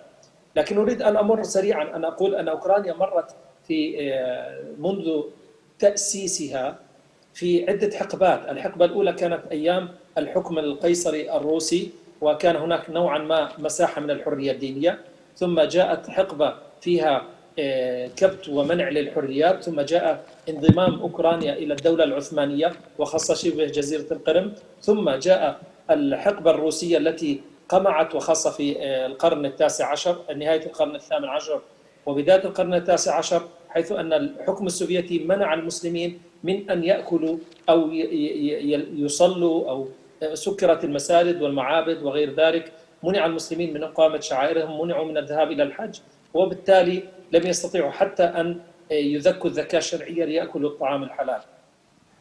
منذ استقلال أوكرانيا في عام 1991 الدولة الأوكرانية الحديثة نحت منح العلمانية، وفي هذا الإطار أعطت مساحة من الحرية إلى جميع الأديان. المسلمون استفادوا من ذلك، شكلوا مؤسسات دينية، إدارات دينية، جمعيات دينية، ومن ضمنها شكلوا هيئات ومراكز الحلال التي تشرف على متابعة كل هذه الأمور. وأذكر أننا زرنا أحد المصانع المتخصصة في إنتاج الدواجن، وهي أكبر مصنع في أوكرانيا، قبل حوالي 15 سنة، ولم يتوافق معنا هذا المصنع لإنتاج أي منتج من الحلال، رغم أن في أوكرانيا من مجموع عدد السكان 42 مليون نسمة عندنا 2 مليون مسلم، ومع ذلك لم تهتم هذه الشركة بإنتاج أي شيء يتعلق في الحلال للمسلمين.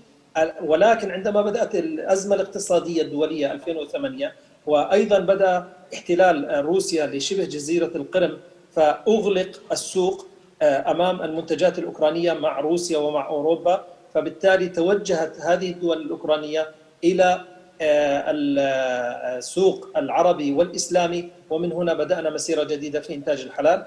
جائحة كورونا لم تؤثر بفضل الله تأثيرا كبيرا على صناعة الحلال في أوكرانيا. لماذا؟ لأن العالم اكتشف والتفت وأبرز مسألة أهمية الغذاء والدواء، والغذاء والدواء مركزه أوكرانيا، يعني من أهم المراكز الإقليمية العالمية في إنتاج الغذاء والدواء أوكرانيا. فلذلك حتى مع أزمة كورونا لابد للعالم أن يتجه إلى الغذاء. أوكرانيا تصنع وفعلت التصنيع مؤقتا عندما وأنهي خلال في دقيقة في حديثي لو سمحتم في مسألة مهمة، وهي أن العالم الموانئ والمطارات امتنعت عن استقبال أي بضائع خوفا من انتشار المرض، والمصدرين وقفوا عن التصدير، وهذا أدى إلى إرباك نوعا ما لفترة محدودة، ولكن بعد ذلك بفضل الله تم تدارك الأمر. وطبعا وإن كان هذا كان له أثر إيجابي حيث التفت الناس لشراء المنتجات الوطنية، ولكن حقيقة أوكرانيا مباشرة تداركت الأمر وتوجهت بقوة لتفعيل تصدير المواد الغذائية الأساسية إلى دول العالم، سواء كانت مواد غذائية، أدوية، ملابس، غير ذلك. أنا أقول أن أي دولة حقيقة تستطيع أن توجد نوع من المقوم الوطني للأمن الغذائي القومي من خلال إنتاج نسبة تتعدى 50% هي في أمان إن شاء الله. عموما نرحب بكم إن شاء الله دائما في التعاون والتواصل الدائم لتحقيق الفوائد المشتركة التي تنفع عالمنا. أنا أشكر حقيقة جامعة الأمير سونكلا ومعهد حلال وإدارته على حسن التنظيم وعلى اختيار هذا الموضوع، ونحن على نرحب بكم دائما للتعاون المشترك في تعزيز كل ما من شأنه أن يخدم الإنسان الذي كرمه الله عز وجل. بارك الله فيكم. سبحانك اللهم وبحمدك، نشهد أن لا إله إلا أنت، نستغفرك ونتوب إليك.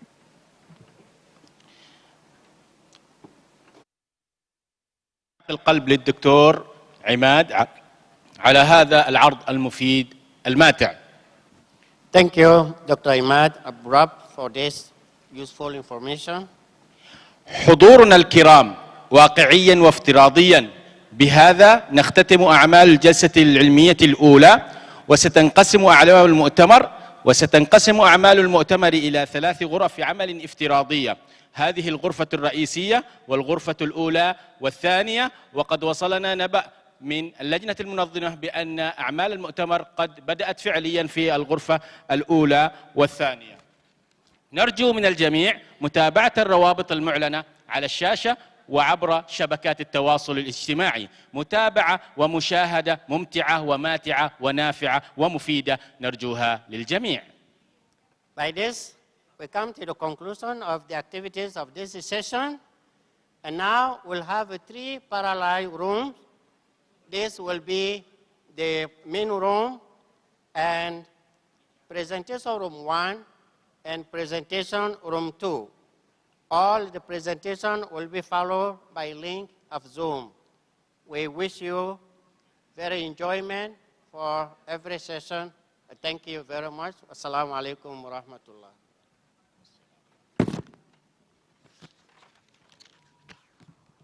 السلام عليكم ورحمة الله وبركاته. Thank you very much. السلام عليكم ورحمة الله وبركاته. جزيل الشكر والتقدير. أهلا وسهلا بكل الذين قدموا أوراقهم واستفدنا فائدة عظيمة منكم إن شاء الله. حياكم الله. إن شاء الله نلقاكم في أوكرانيا إن شاء الله. إن شاء الله. نحن من العراق قريب إلى أوكرانيا. أهلا وسهلا إن شاء الله. سلم الله. أهلا وسهلا. السلام عليكم. السلام عليكم. السلام عليكم.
To nature's beauty, it's me. I have finally found the courage to speak about those days I was younger, so naive. Now my heart is breaking up, 'cause I know I let you down. Hello, can I tell you?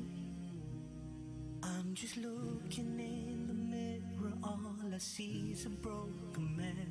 My reflections full of pain. See, my past was just a lie, now my present's just a cry. But I was gifted another chance by you, Allah. Hello from the other side. I must have cried 1,000 times. Wanna tell you I'm sorry for everything that I've done. When I call, I know that you'll always be there. Hello from the outside. I will never say goodbye. My Lord, I love you for everything that you've done. You saved me from life. It doesn't tear me apart anymore.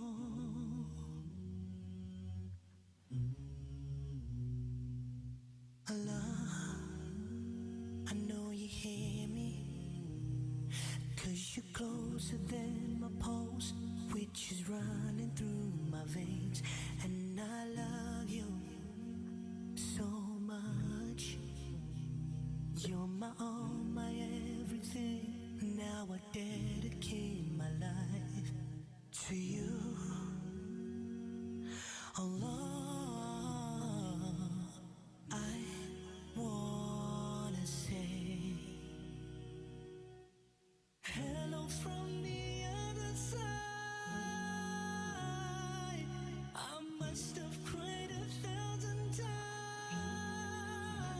Wanna tell you I'm sorry for everything that I've done. When I call, I know that you'll always be. Honorable presenters and participants, Assalamu alaikum warahmatullahi wabarakatuh. We welcome you warmly to the next session, starting from paper number 7, titled Halal Standards Globally, a comparative study of unities and diversity among the most popular halal standards globally.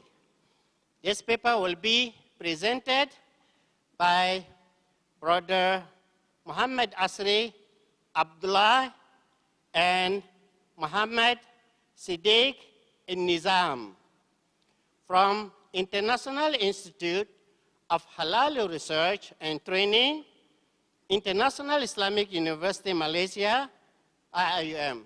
فليتفضل مشكورا. بسم الله الرحمن الرحيم رب اشرح لي صدري ويسر لي أمري واحلل عقدة من لساني يفقهوا قولي. السلام عليكم ورحمة الله وبركاته. Thank you, Mr. Moderator, for introducing me and the topic. The global halal industry, in one side, when it is identified as one of the most fastest growing market in the world, on the other side, a number of inhibitors are slowing down the growth of this industry.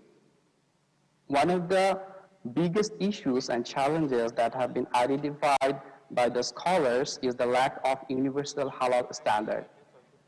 A number of gaps and diversities have been found and observed among these popular halal standards globally, which has caused to become a major obstacle for market entry by the industry players as well as by small and medium enterprises globally. To address this issue, the foremost important step is to be taken to identify and realize the commonalities and differences among these halal standards. Such realization will enable the policymakers, the Islamic scholars, as well as the governments to come forward together and develop a universal halal standard. On this regard, this present study adopts the methodology of content analysis and literature review, as well as it reviews the 4 most popular halal standards. There are many halal standards that exist globally, and they vary from country to country. For example, the Malaysian standard, the standard is SMEEK, Indonesian standards from Singapore, Brunei, Pakistan, so on and so forth. Amongst these standards, OIC SMEEK standard is the only initiative that ensures the participation and contribution of multiple OIC member countries, and also the International Islamic Fiqh Academy, with the aim of establishing a harmonized halal standards globally. To see the most popular halal standards, it can be seen from 2 angles. The first one, as you can see the chart on the right side, the number of halal certifying bodies accredited in different countries. It shows that the Malaysian standard is number 1 position, certifying 85 HCBs, followed by MUIS, which is Singapore 53, then Indonesia 45, and the SMEEK 32. Another angle is to see the number of countries that have acknowledged these standards through their halal certifying bodies or different companies as reference standards. It shows that a Malaysian standard has covered more than 47 countries, followed by Singapore 39, and Indonesia 26, and the list is SMEEK 21 in different continents across the world. Some important findings is divided into 2 categories, which are the commonalities and the diversities. Starting with the commonalities in terms of slaughtering, which is a very critical aspect. The commonalities for all 4 halal standards in the same page regarding the requirements of slaughtering, which are Muslim and mature slaughterer. Complete blood flow and death of the animal must be ensured before starting the skinning. Slaughtering must be done in the name of Allah, that is pronouncing Bismillah. Other aspect in terms of commonalities, similarities in these standards are the consumption of aquatic animals and land animals and genetically modified food crops. For animals, aquatic animals and land animals, the rulings are almost same for all the 4 standards. And simultaneously, all 4 standards agree on the prohibition of amphibians. For genetically modified food, it has been defined as the food and drink or ingredient containing product or byproduct of genetically modified organism. And all standards prohibits the genetic material from a non-halal source. Simultaneously, all types of microorganisms like yeast, fungi, bacteria are halal, except those that are poisonous and harmful. Some other similarities have been identified in terms of certification requirements. 13 similarities have been identified against 8 different components of halal certifications, where all the 4 standards state these 13 requirements as mandatory requirements. It has to be fulfilled to get the halal certification, and they all agree with that.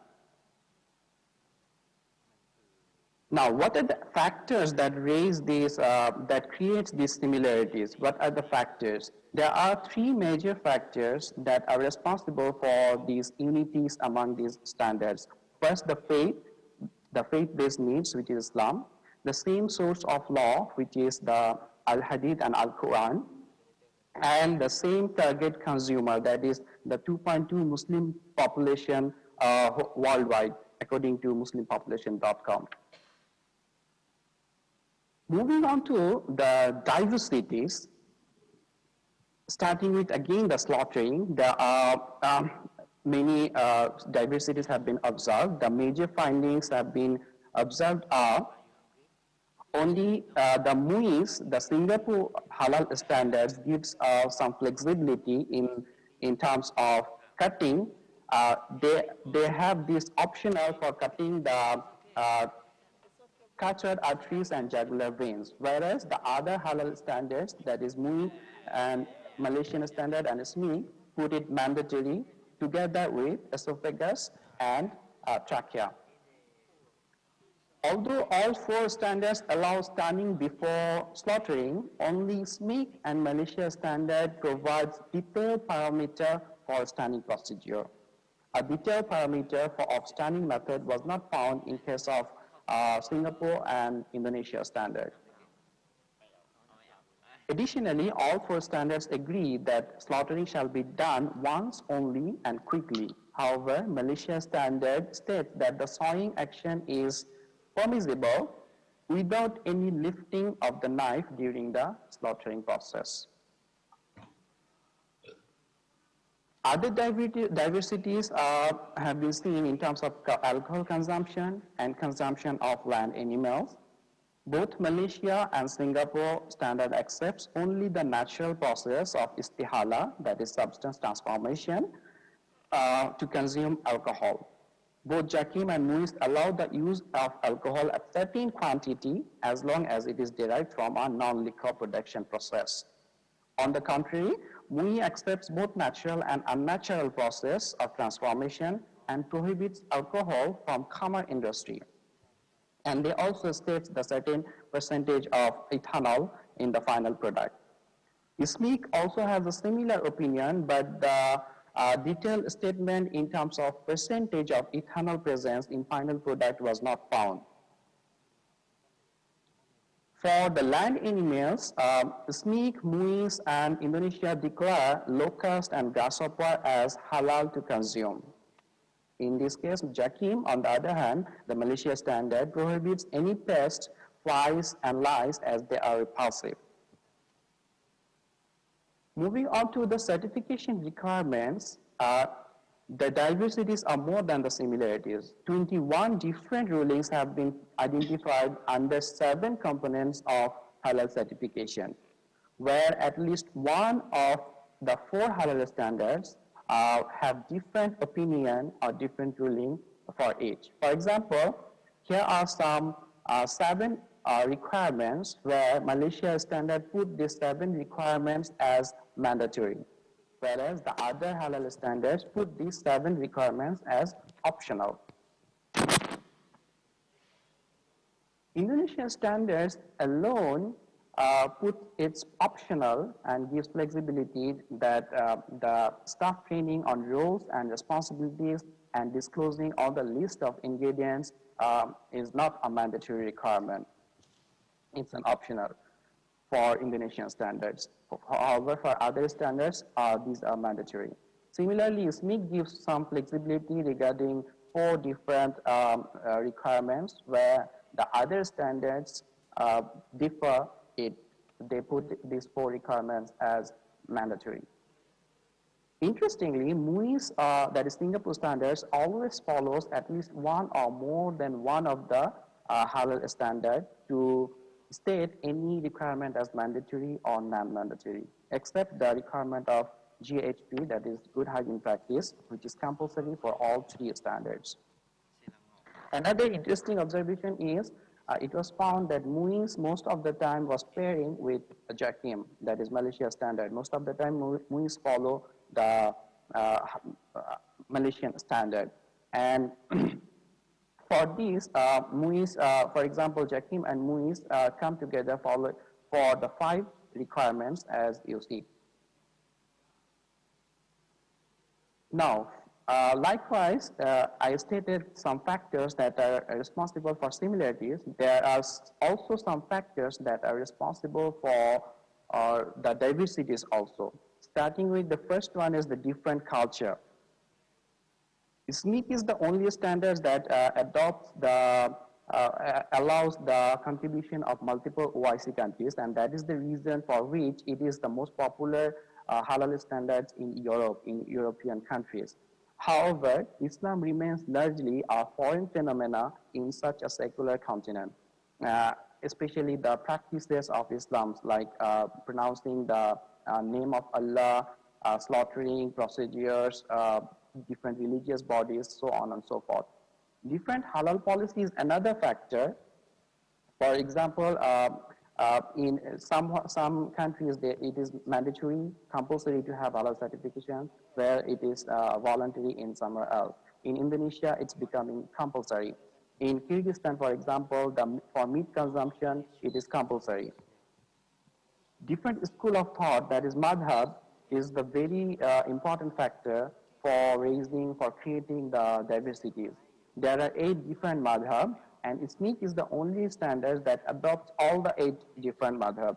Whereas Malaysian standard and the Singapore standards are based on mainly Shafi madhab, and Indonesian standard MUI adopts the 4 major madhabs all. Different country laws like Trade Act, Export and Import Act also affect the requirements in the standards. It also affects the standards, and that is why the diversity is also there. Last but not the least, the public interest is another factor for which sometimes the requirements becomes flexible based on the country law or country standards. For example, in Malaysia, the meningococcal vaccine, which derives from pig derivatives, becomes permissible in case of the daruriyat situation only, that is life and death situation. Whereas in Indonesia, it is prohibited at all, in all times. To conclude, different designs of logo has created confusion among the consumer. However, one common aspect is the use of the word halal, both in Arabic and English by all standards except SMIC. All the standards have so many aspects in common, as all of them are originated from the same faith-based needs, same primary source of ruling, targeting the same consumer segments globally. Simultaneously, a number of factors that creates numerous diversities within these standards. The Malaysian standard was found to be very comprehensive and securing the #1 position of the number of, according to HCBs and countries globally. Simultaneously, it was found to be the strictest and most rigid standard, providing detailed conditions and requirements based on mainly Shafi madhab. On the contrary, the SMIC standard seems to be most flexible one, as it considers all the madhab and also allows the participation of multiple OIC member countries. So future studies can look into detail in other aspects of slaughtering, critical ingredients, critical points, and alcohol consumption, so on and so forth in detail. There are so many other details to look into, to investigate, to identify the differences. To conclude, I would like to say that Islam as a religion, as the way of life, is bestowed to all humanity.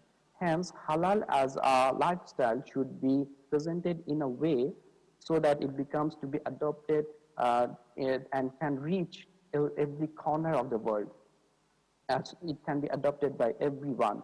As in Quran, chapter number 2, verse number 185, and chapter number 5, verse number 6, Allah says, Allah intends for you ease and does not want to make things difficult for you. And Allah does not want to place you in difficulty. With that, I would like to conclude my session. That is all. Thanks for your patience hearing. Thank you very much.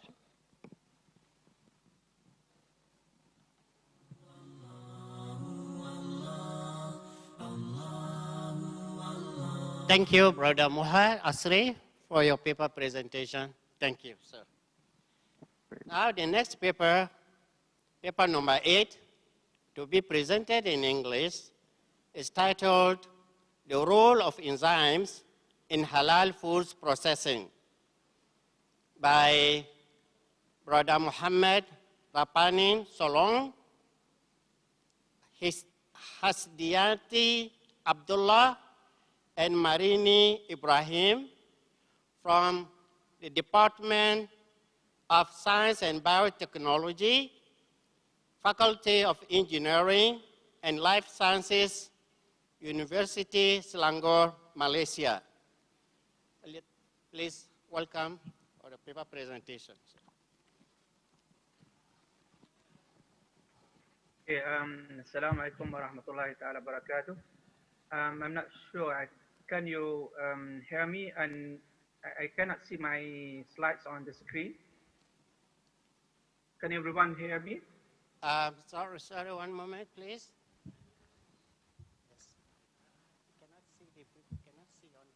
I guess I shared my slide on the screen right now.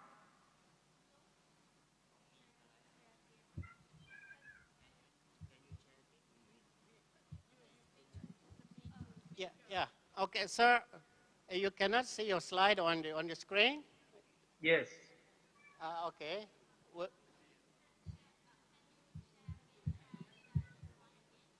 Please, could you kindly share the slide again?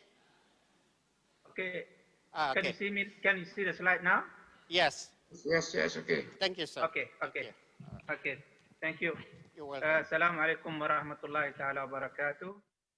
Alhamdulillah rabbil alamin wa salatu wassalam ala ashrafil anbiya'i wal mursalin wa ala alihi wa sahbihi ajma'in. Subhanaka la ilma lana illa ma 'allamtana innaka antal alimul hakim. Rabbi shrah li sadri wa yassir li amri wahlul 'uqdatam min lisani yafqahu qawli. Amma ba'd. First of all, I would like to thank the Master of Ceremony, the moderator for this session, and also would like to thank the organizing committee for giving me this opportunity to share my experiences and some of knowledge that I've gained throughout my research. I will be presenting a topic which is a bit technical in terms of halal, which is related to enzymes. Since enzymes is quite important in many ingredients as in food processing, therefore my presentation today just to highlight some of the enzymes role in the food preparation, and especially related to the halal food preparation. My name is Muhammad Rabbani Sulong. I'm a senior lecturer at this university, which is known as University Selangor. In short name, we call it UNICEF. I'm also the director of the International Halal Institute at the university. Okay, as for introduction, just let me start with introducing what enzymes are. Normally, for the scientists, they're quite familiar with the name enzyme, but due to some of different backgrounds of knowledge, maybe there are some of our participants in this conference might not realize what enzymes are. So enzymes are protein in nature. It is almost protein, but there are some enzymes also are not protein, which is from DNA. We call it some like ribozyme and so on. But in almost enzymes are protein in nature. So where can we find this enzyme? There are many different sources can be obtained. Most of the enzyme previously they obtained it from animals, different types of animals. Apart from that, enzyme also can be obtained from different types of plants, vegetables, fruits, and the other source of the enzyme also can be obtained from different types of microbes, including bacteria. When it comes to the function, what enzymes are doing in the biological reactions, actually, enzymes help the reaction faster. So it is almost cannot happen, the reaction cannot occur without the presence of enzymes in living organisms. But in the presence of enzyme, there are many reactions can proceed in such a faster than no enzyme. Industrially, enzymes being used in different types of, or we can say that it is used in different applications and different types of industry. As you can see in this figure, enzymes can be used in food preparation, also be used in some medical drugs, and also used in detergent and biofuels, and there are so on. So many other applications as well. But as a Muslim, we are very much concerned about the status of the enzyme.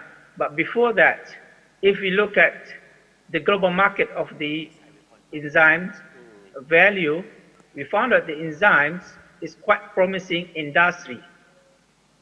There are a lot of countries in Europe, they use enzyme as one of the economical sources for their countries.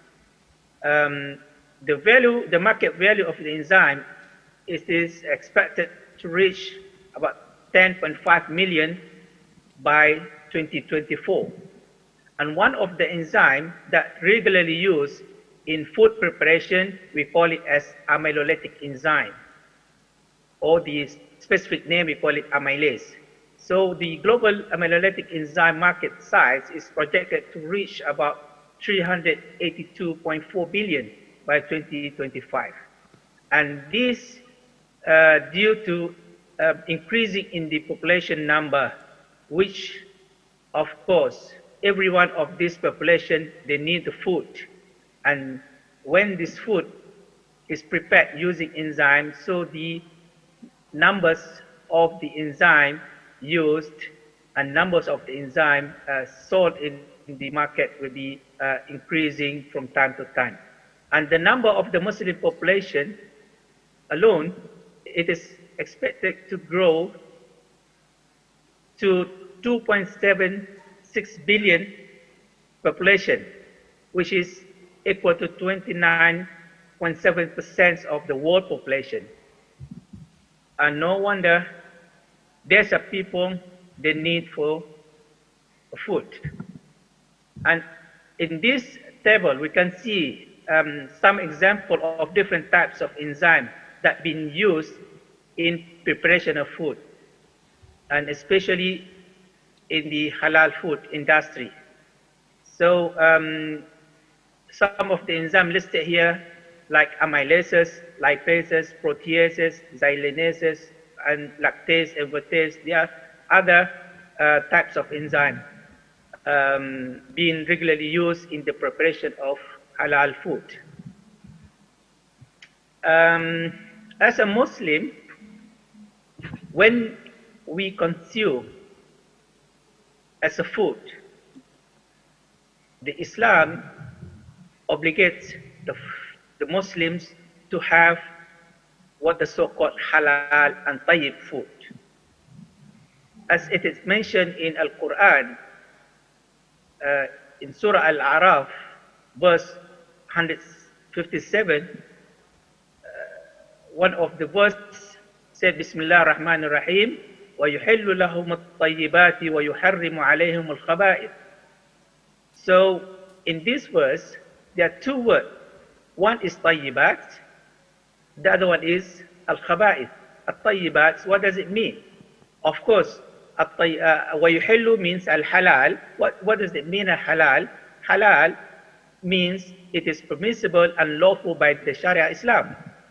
And the tayyibat, which means the wholesome or the quality or the hygienic of the food being consumed. So Islam is very concerned about the tayyibat.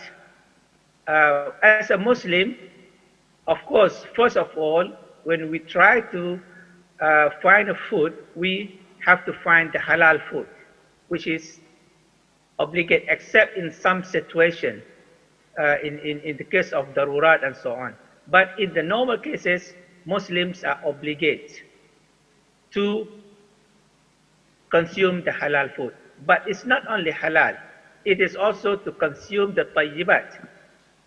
Means Muslims have to consume halal, and part of that have to have the quality food and have to have the hygienic food.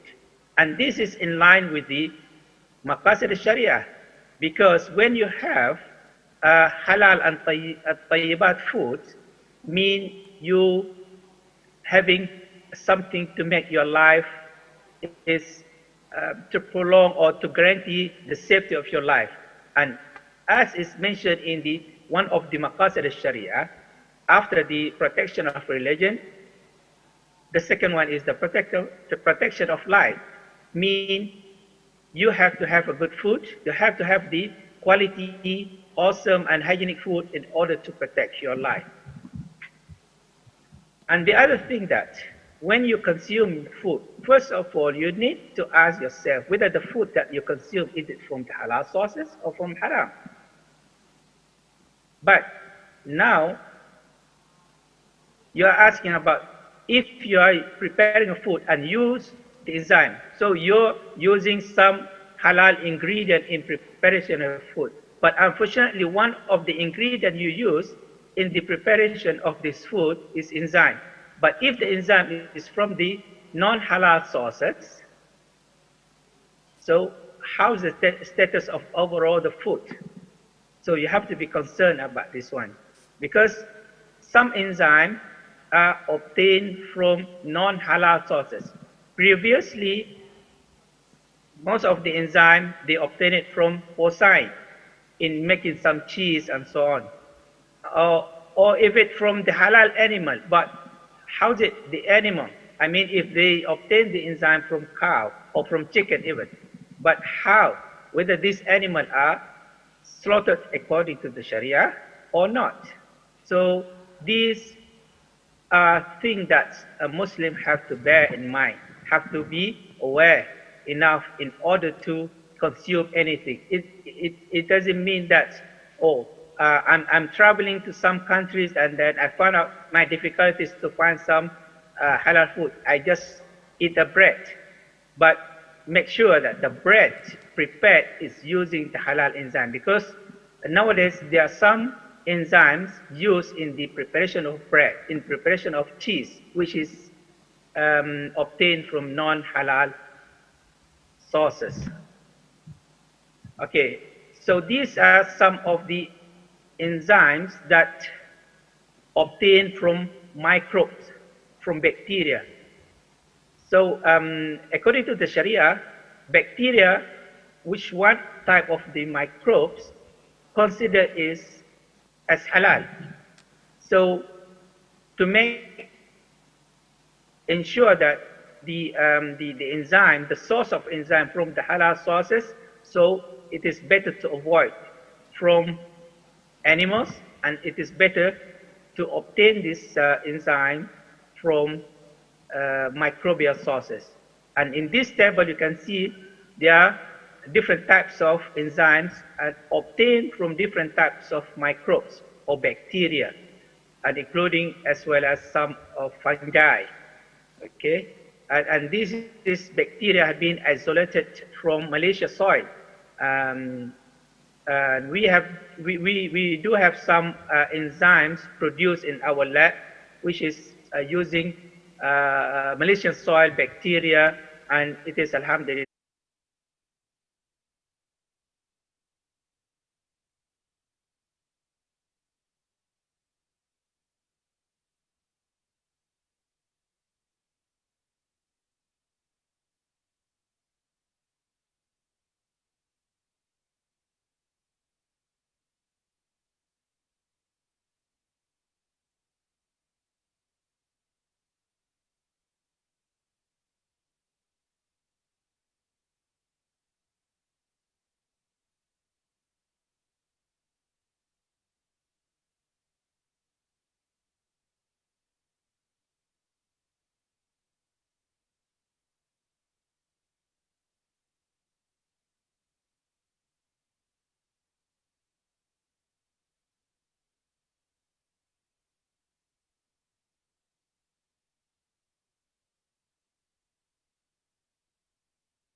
Brother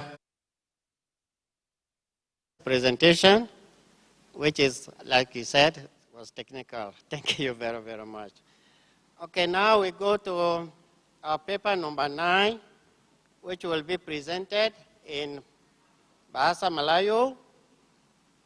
Title is COVID-19, Pencetus Pasaran Halal Global dalam Talian, Analisis Penggayatan Strategi Dakwah Rasulullah, to be presented by Brother Muhammad Zuhdi Muhammad Amin, a faculty Pengkajian Quran and Sunnah, University Science Islam,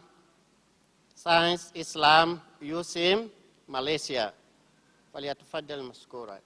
Thank you, sir.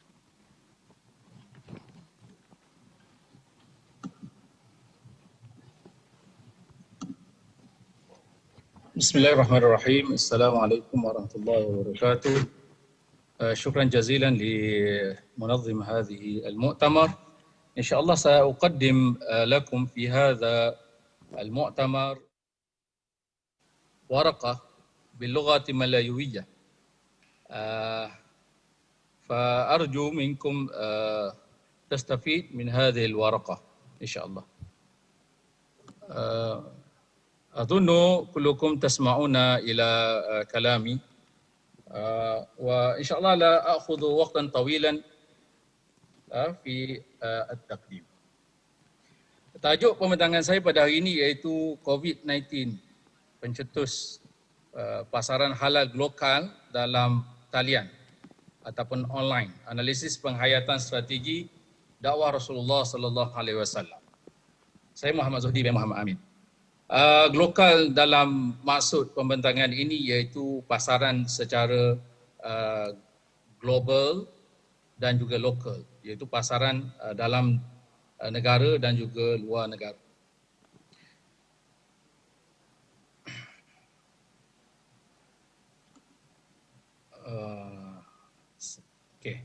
Dari segi pendahuluan, kita semua mengetahui bahawa COVID-19 ini telah menyebabkan kesan yang panjang terhadap ekonomi, dan dijangka ancaman COVID-19 ini akan berterusan mengambil masa yang panjang, mengambil masa yang lama, dan tidak ada petanda bahawa ianya akan berakhir dengan segera.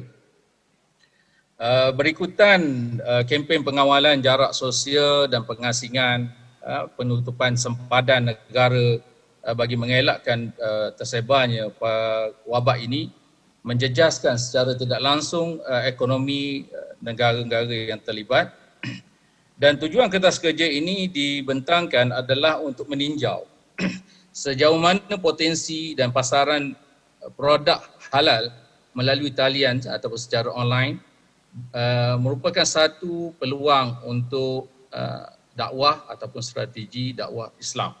Kerana apabila kita sentuh tentang industri halal, selalu kita melihat ianya dalam bentuk keuntungan, keuangan, profit semata-mata, tidak dilihat dalam konteks dakwah.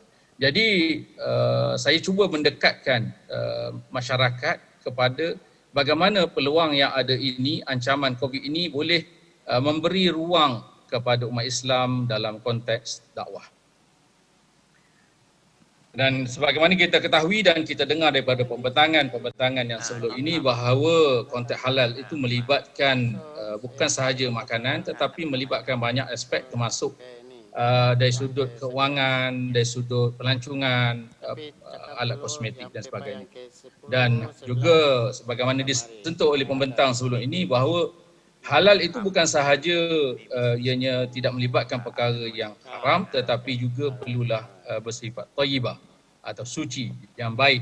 Kerana mengambil perkara yang baik itu akan memberi kesan yang baik dalam pembangunan jasmani dan juga pembangunan spiritual yang menjadi tuntutan oleh Islam. Manakala mengambil makanan yang haram memberi efek atau memberi kesan yang buruk dari segi akhlak, dari segi keimanan, dari sudut dekat dengan Allah Subhanahu Taala dan juga keterlibatan dari segi maksiat. Itu daripada satu sudut. Tetapi di dalam kertas kerja ini kita melihat bagaimana industri halal tersebut boleh diterjemahkan dalam konteks dakwah supaya ianya memberi sumber kekuatan kepada umat Islam. Dan kita ketahui bahawa potensi dari sudut pasaran halal ini sebenarnya begitu luas. Data telah menunjukkan bahawa 23% penduduk dunia adalah beragama Islam dan sudah tentu kita sudah ada pengguna yang tetap iaitu umat Islam sendiri dan 60% penduduk dunia adalah di benua Asia. Dari sudut pasaran lokal berasaskan perkhidmatan dalam talian, berikutan daripada COVID-19 ini kita dapati bahawa masyarakat sama ada di kampung ataupun di bandar, di pendalaman, mereka sudah terbiasa untuk membeli peralatan, perkakasan, keperluan harian termasuk makanan melalui aplikasi ataupun platform e-dagang seperti Lazada, Shopee, Alibaba dan juga seperti perkhidmatan Grab, Panda Food kalau itu berlaku di Malaysia.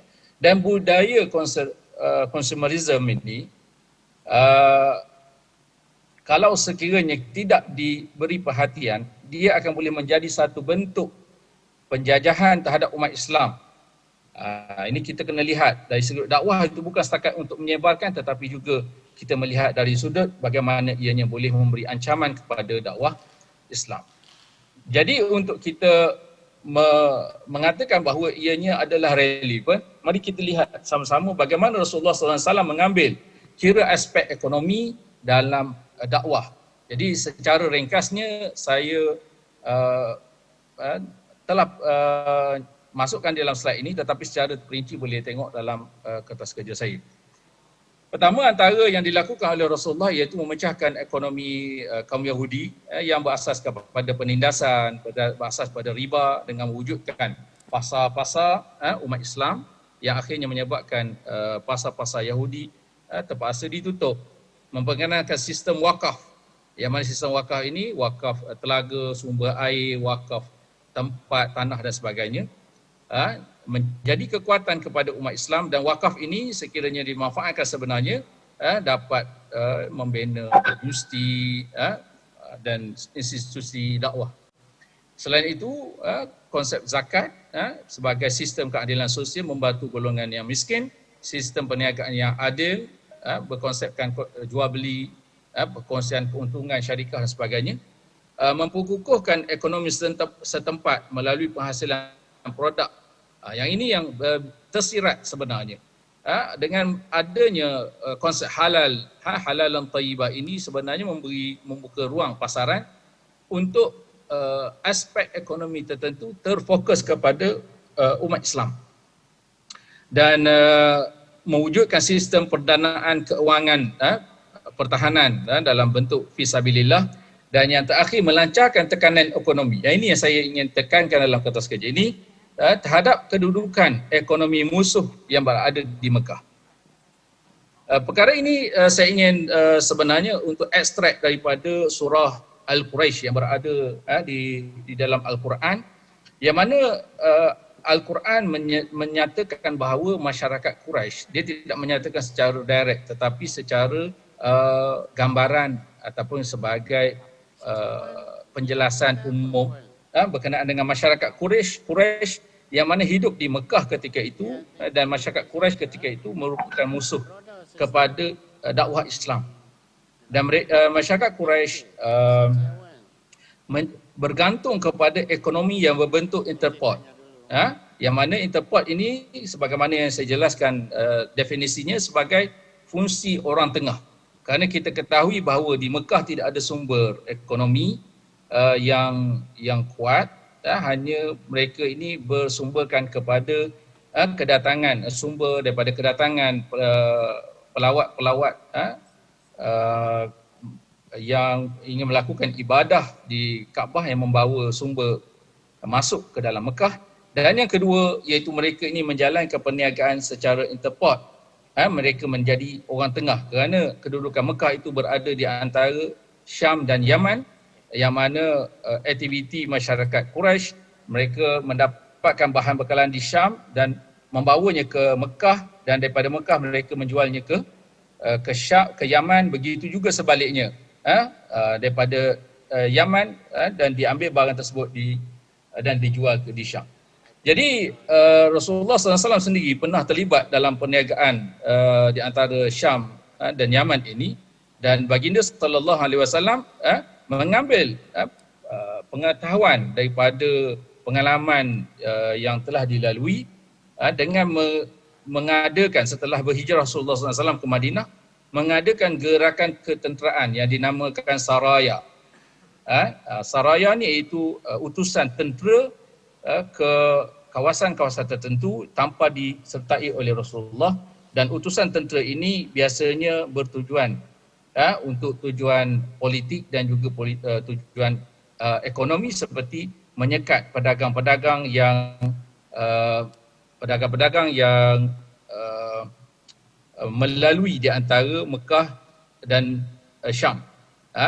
Jadi dengan adanya sekatan-sekatan ini bermakna telah menyekat sumber pendapatan kepada ahli Syam, ahli Mekah. Jadi apa kaitannya dengan strategi dakwah? Okey, dengan ada sekatan tersebut sebenarnya telah menyebabkan sumber keuangan tentera musuh ataupun pihak musuh yang mengancam Islam menjadi terjejas. Kalau kita lihat peperangan Badar asalnya adalah untuk menyekat rombongan pedagang daripada Syam. Pedagang daripada Syam yang diketuai oleh Abu Sufyan, tetapi berlaku peperangan setelah itu. Dan dalam pengedaran industri halal dalam talian dan strategi dakwah, kita lihat pada hari ini tanpa kita dapat nafikan bahawa umat Islam dari sudut pengeluaran pada produk halal adalah terhad. Kalau di Malaysia, rata-rata pengeluar produk halal ini adalah daripada perusahaan non-Muslim, bukan Islam, ataupun kita katakan sebagai orang kafir. Dan tetapi mereka menggunakan logo halal yang dikeluarkan oleh JAKIM, dan pembeli dan penggunanya adalah dari kalangan orang Islam sendiri. Dengan adanya COVID ini membantu umat Islam untuk terlibat menjadi pemain utama di dalam industri halal, walaupun bukan sebagai pengeluar tetapi boleh berperanan sebagai perantara. Dan peranan perantara ini adalah seperti perniagaan secara interport, iaitu melalui konsep dropship ataupun ejen jualan dalam talian. Yang ini yang saya ingin ketengahkan. Okey, saya akan habiskan dalam masa seminit insya-Allah. Jadi kertas kerja ini mencadangkan bahawa umat Islam berperanan untuk menjadi orang tengah, menggunakan platform internet untuk berjual beli, menjadi pemasar kepada produk-produk halal. Dan meskipun mereka ini tidak mempunyai produk sendiri dan tidak mempunyai kekuatan ekonomi sendiri, dan kita ketahui umat Islam dari sudut penguasaan ekonomi adalah agak ketinggalan pada hari ini. Jadi dengan menggunakan konsep dropship yang mana para pengkaji Islam mendapati bahawanya tidaklah bertentangan dengan Islam sekiranya mengikuti syarat-syarat yang ditetapkan, seperti menggunakan konsep ju'ala dan bai' wassalam. Jadi saya dalam kertas kerja ini saya tidak mahu memperincikan tentang perniagaan dalam talian. Boleh baca kertas kerja saya dan juga boleh juga mendapatkan sumber daripada sumber yang lain. Jadi kesimpulannya bahawa peluang COVID-19 ini, daripada tersebarnya COVID-19 ini, umat Islam kena mengambil peluang untuk menjadi orang tengah dalam pemasaran produk-produk halal. Sekiranya kita tidak mampu mengambil semua peluang tersebut, sekurang-kurangnya ma la yudraku kullu la yudraku kullu. Perkara yang tidak boleh kita kuasai semua, janganlah kita tinggalkan kesemuanya. Jadi itu saja penyampaian pembentangan saya pada hari ini. Syukran jazilan ala husni istima'ikum ila hadha at-taqdim.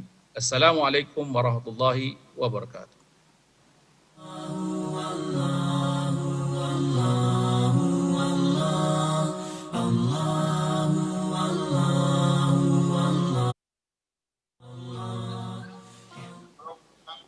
Terima kasih banyak, Brother Muhammad Zuhudi, for your kind presentation. And now, we move to the next paper. I would like to know whether Brother Andy is available or not. Okay. Because Brother Andy is not available, they will move to the afternoon session. The paper number 11 to be presented in Bahasa Melayu, titled Fiqh Darura, konsep dan aplikasinya dalam pengurusan zakat ke arah pembangunan halal ekonomi di Malaysia semasa menghadapi penularan pandemi COVID-19 will be presented by Dr. Setiawan Gunardi, Brother Muallimin Muhammad Sahid, and Brother Muhammad Sabri Awan from the Faculty of Sharia and Law, University Science Islam, Malaysia, USIM. However, we would like to request from Dr. Setiawan to wait for a while because we will move to the paper 13, then we'll come back to the doctor to present. Could you allow us to do that, please? Dr. Setiawan would like you to wait. I am here because I want to share our. Okay. You can see our PowerPoint. Yeah, would like you to. Okay. We move to paper number Okay. 13 first. Is that Okay, okay? inshallah.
telah melakukan sidang pada 1 April 2019 dan mereka telah memutuskan bahwa sah dan harus diisi syarat untuk membayar zakat secara online.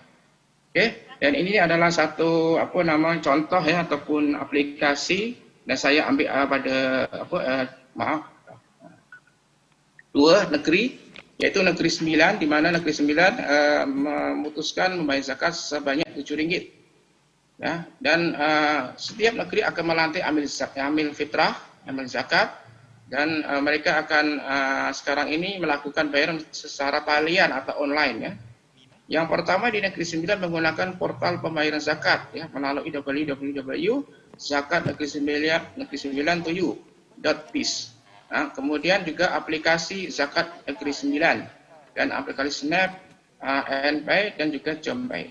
Nah, jadi inilah yang dilakukan oleh negeri 9 untuk menginovasikan pembayaran zakat secara online. Oke. Demikian juga Selangor, namun Selangor mempunyai kadar bayaran ada 3, RM7, RM14 dan RM21. Ini tertaluk kepada kemampuan daripada orang Islam dan juga menurut apa yang makan asasi pada tiap hari. Sama seperti negeri 9 bahwa cara pembayaran membayar zakat ini dengan melalui ambilan telah dilantik ya pada asalnya, namun demikian sekarang menggunakan talian, yaitu dengan pembayaran melalui FPX, melalui portal e-zakat pay, kemudian yakni dalam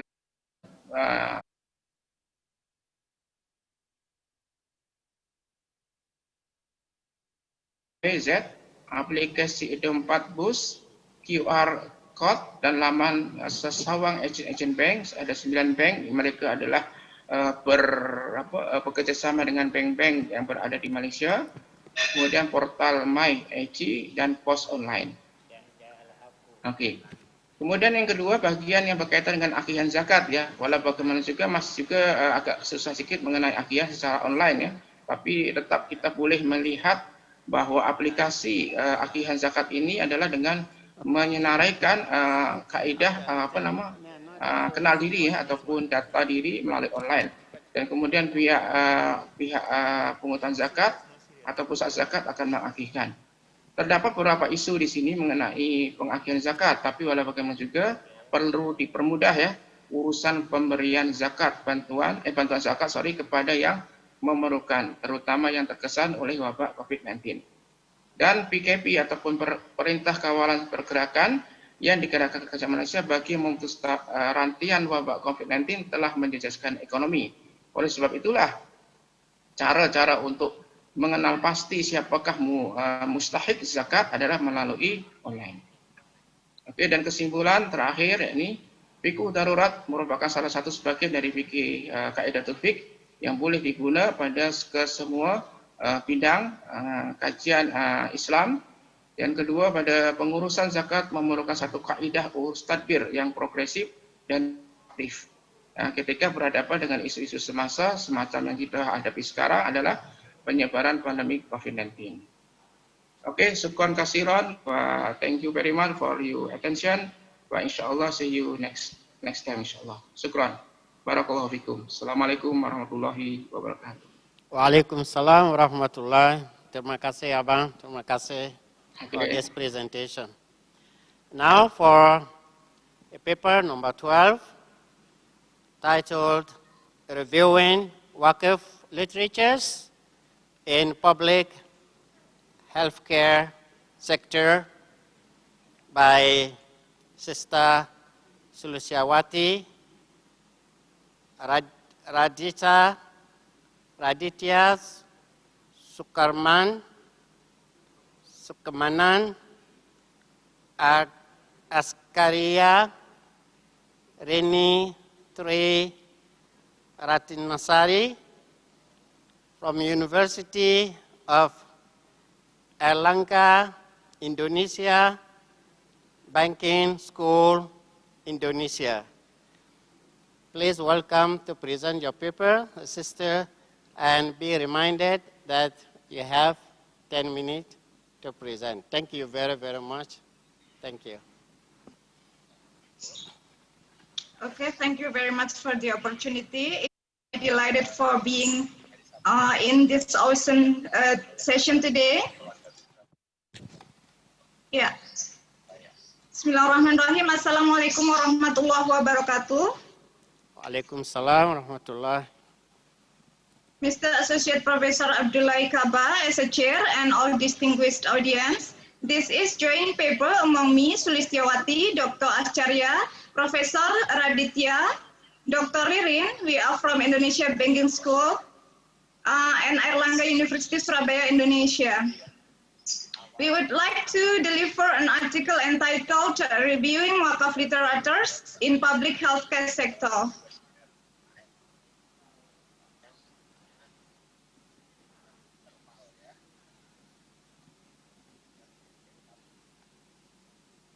Do you see my slide?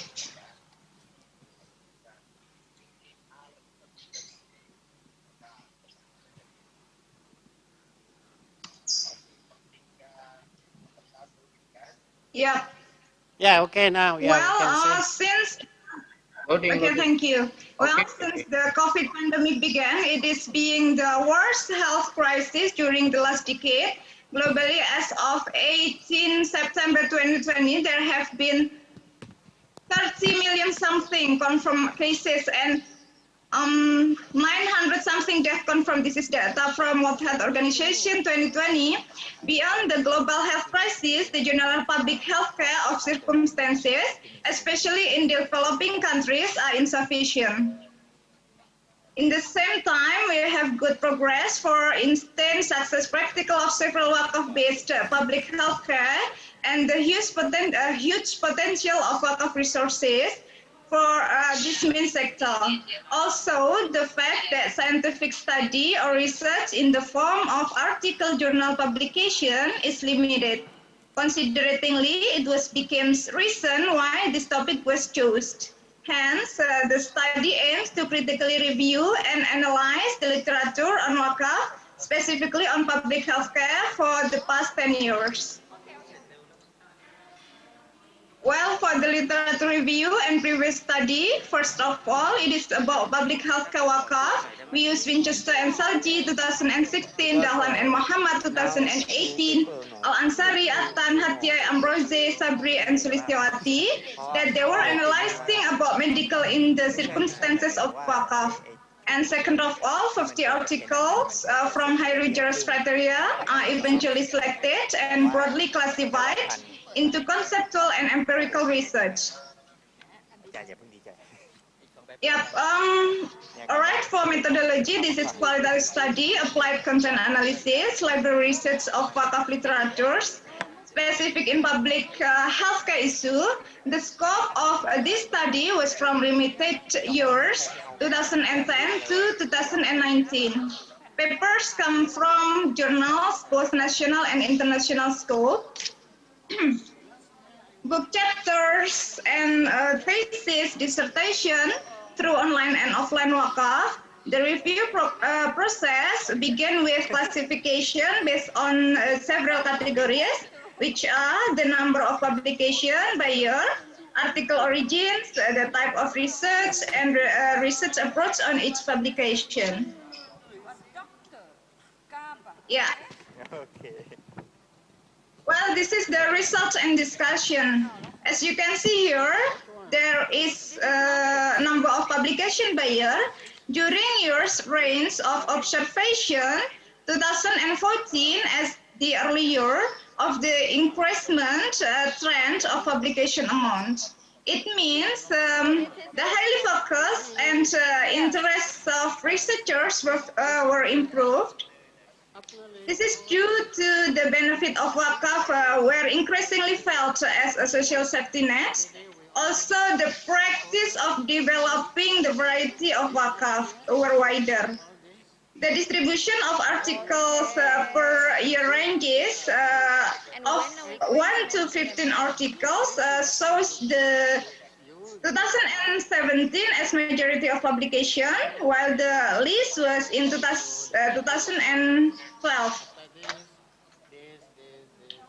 Next, there are several regions chosen to classify the article origins and object research areas, we have learned that the Southeast Asia was a dominant place by 20 articles, followed by Middle East with 11 articles. It is described that the first rank dominated by Malaysia and Indonesia as two countries with most Muslim people that more apply of wakaf and research practices.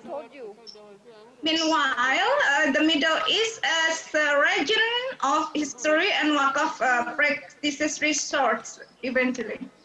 We learned that researchers can start to broaden the study to other regions that begin to develop the wakaf practices in a massive effort. Yeah, this is a type of research on each publication. What we learned is the spread of type of research on publication shows striking gap between analytical and empirical. Within the last decade, 12 analytical studies were published as opposed to 17 empirical ones. In addition, 10 descriptive studies and 11 exploratory studies were published in the past 10 years.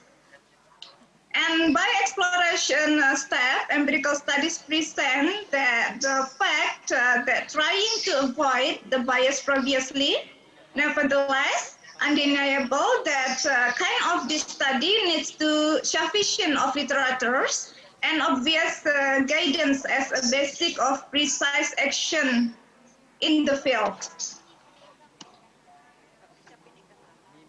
Yeah, this is a research approach on each publication.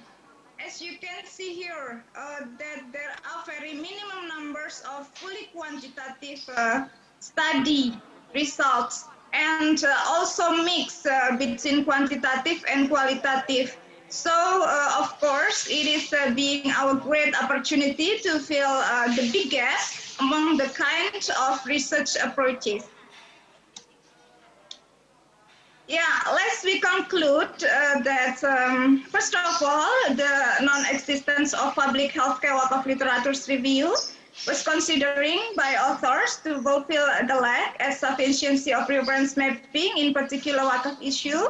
Second of all, the most of articles existed were based on practical field occurs. And the third of all, the general overviews recapitulate that forward research needs further focus on deep and detailed aspect of healthcare wakaf in order to be balanced with the rapid growth of health wakaf practices. Yeah, I think that's all. Thank you very much for listening. Back to Mr. Chair. Wassalamualaikum warahmatullahi wabarakatuh. Waalaikumsalam warahmatullahi wabarakatuh. Thank you, sister, for your wonderful presentation. والآن للورقة الثالثة عشر والتي ستقدم بالعربية بعنوان تجارة الأدوية في أزمة كورونا. يقوم بتقديمها الدكتور أغوث حسن بصري عميد معهد الأئمة العالي الإسلامي ومهتم بالمكمل المناعي من فيروس كورونا في إندونيسيا. فليتفضل سيادته مشكورا. في غضون 10 دقائق التقديم. شكرا جزيلا. Tangannya gitu, apalagi kalau yang di pairwise itu banyak. Kemarin kan kita lihat contohnya kan, kalau ada 5 elemen yang di pairwise adalah 4 tambah 3 tambah 2 tambah 1 ada 10. Kalau ada 5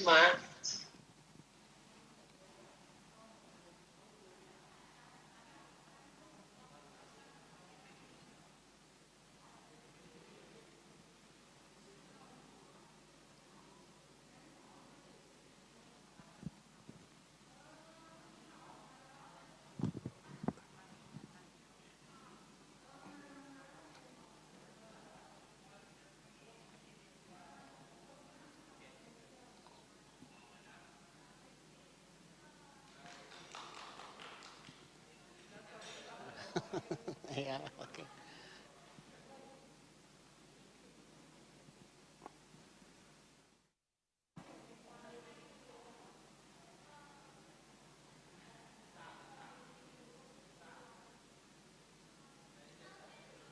لا نسمع صوت يا شيخ. صوت غير مسموع. نعم. لا إلى الآن لا نسمع. ما في صوت. نعم. لا حاول تشغل الصوت لأننا لا نسمع شيئا.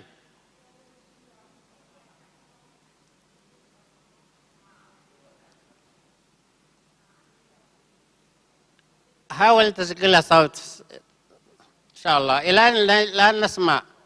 Dirubah tadi ke ruang partisipan. Oke. Alright. الآن أوكي. الآن خلاص سمعت؟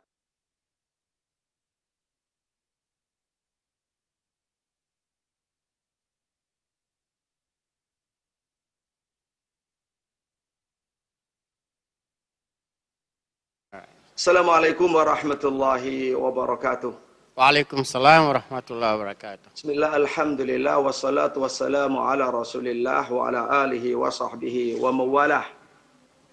Wa la hawla wa la quwata illa billah, amma ba'd.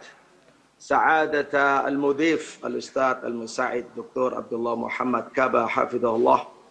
Wa ashab al-fadilah, الدكاترة جميع محاضرين مشاركين مشاهدين الكرام حفظكم الله. اسمحوا لي أنا دكتور أغوث حسن بصري مدير معهد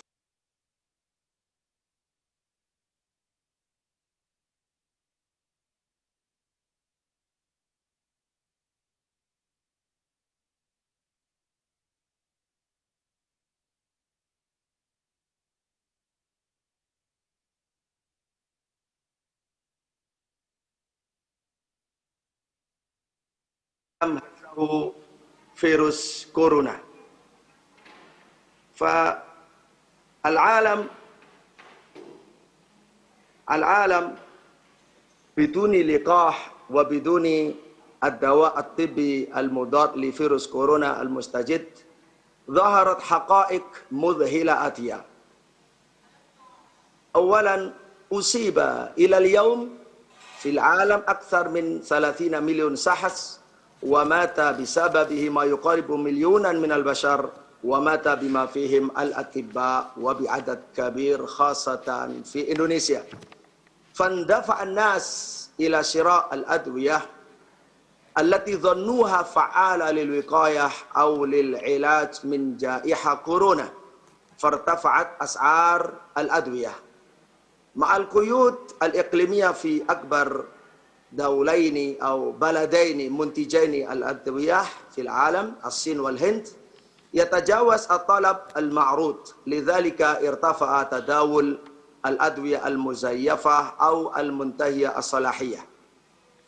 فعدد كبير من الخبراء والباحثين يبذلون الجهود في العثور على الصيغ التي يمكن استخدامها كلقاح أو علاج لكوفيد-19 ولم يفلحوا بعد.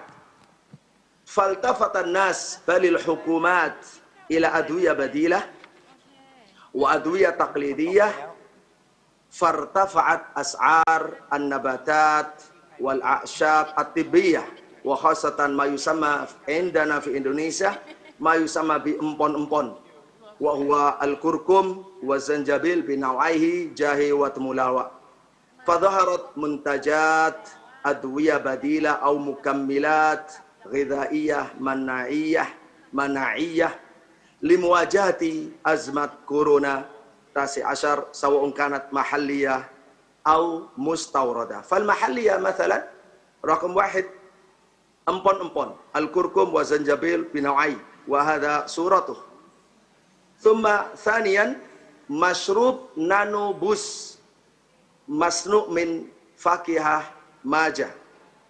ثم الثالث مكمل مناعي سائل كامبيو كوفيد كامبيو تاسع مثل هذا هو صندوق يعني على العلبة، وهذا هو يعني السائل مكمل السائل.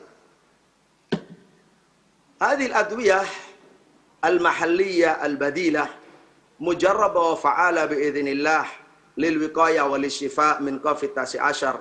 هذا طبعا في الميدان. وهذا مصداق ما قاله نبينا محمد صلى الله عليه وسلم فيما رواه البخاري ومسلم وأحمد وابن حبان: ما أنزل الله داء إلا وأنزل له شفاء لكل داء دواء علمه من علمه وجاهله من جهله. فالدواء المراد في هذا الحديث النبوي الشريف هو طبعا أعم من الدواء المعترف به طبيا وقانونيا.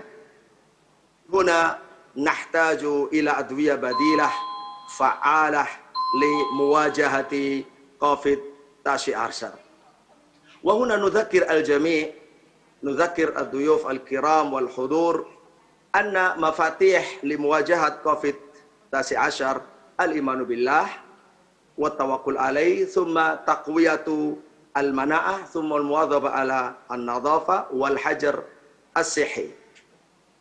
فالآن دعونا نركز على الفيروس والمناعة. الفيروس كما تعلمون يعني كائن حي صغير الحجم، ولا يمكن أن يعيش إلا إذا وجد مضيفا مثل جسم البشر أو الحيوانات. إذا وجد الفيروس مضيفه فهو سوف يغامر في خلايا جسم الإنسان ويدمر خلايا الجسم. وهنا نحن نحتاج إلى مناعة، الجسم يحتاج إلى مناعة. هذه المناعة أو جهاز المناعي أو نظام المناعة يمنع الجسم من هجمات الفيروس الشرسة. فعندنا كما قلت لكم عندنا كامبيو تاسي اسنسيال، هذا مكمل سائل يحتوي على بريبيوتيك وبروبيوتيك معا يعني سيمبيوتيك، ويعمل كمنبه للمناعة، منبه طبيعي للمناعة، فهو يحفز يعني المناعة في جسم الإنسان. فهذا إذن مهم جدا. كيف يعمل هذا كامبيوتاسي، كيف يعمل ضد COVID-19؟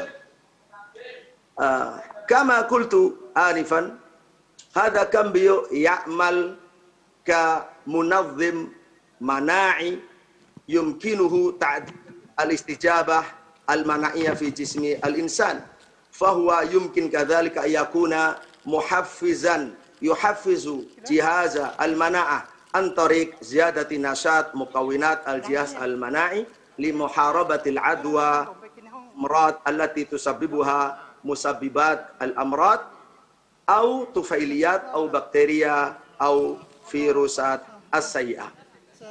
فإلى جانب ذلك فهو يساعد وفعال في محاربة COVID-19.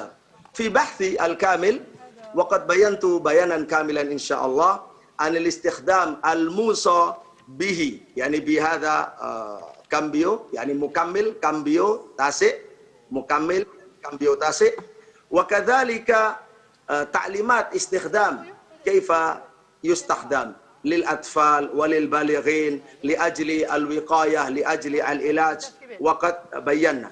أما شهادات من المرضى أو المصابين الذين تعافوا بإذن الله بعد تناولهم هذا المكمل يعني كامبيو تاسع فكثيرة جدا كما بينا في البحث إن شاء الله.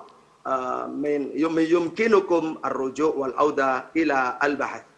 أما نتائج البحث أيها الحضور الكرام، بهذا توصلنا إلى نتائج أهمها أولا ظهور مصداقية قول النبي صلى الله عليه وسلم أن لكل داء دواء علمه من علمه وجاهله من جهله.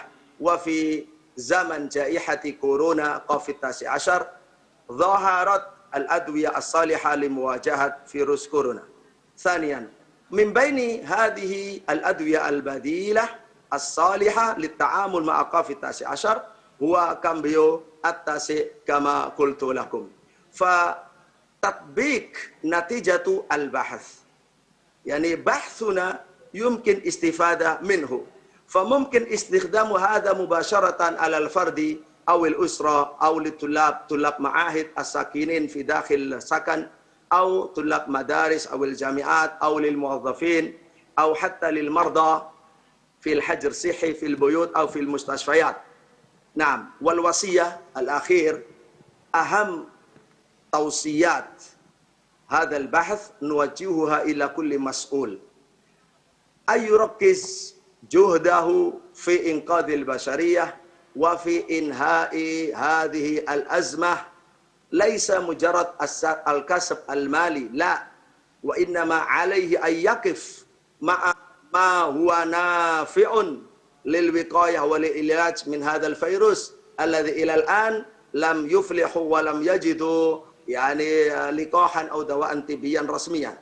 وإن كان الدواء البديل يكشفه غير طبيب أو غير منظمة الصحة فالإبرة هو النفع والشفاء بعد حال طيب إن شاء الله. فهذا ما أحببت أن ألقي على مسامعكم من خلاصة هذا البحث. فممكن العودة إلى بحث الكامل وللتواصل ممكن بالرقم الموجود ممكن عند الشاشة عندكم عند المقالة.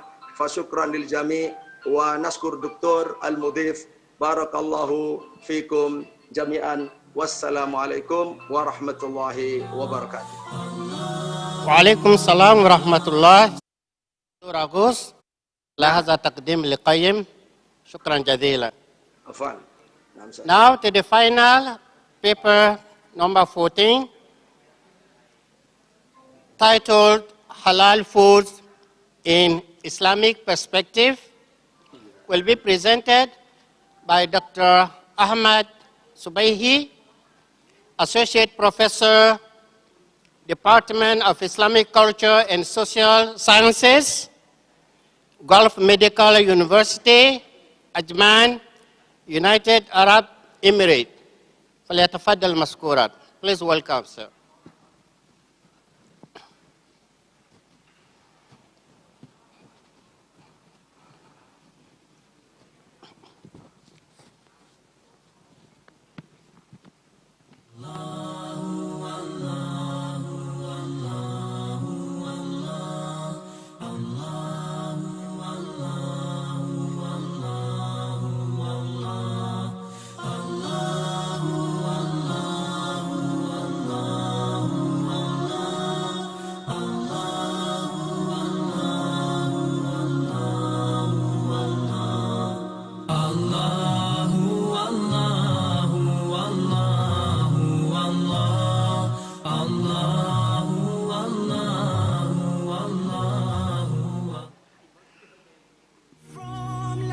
It doesn't tear me apart anymore. Brother, if you love her, then ask for a hand.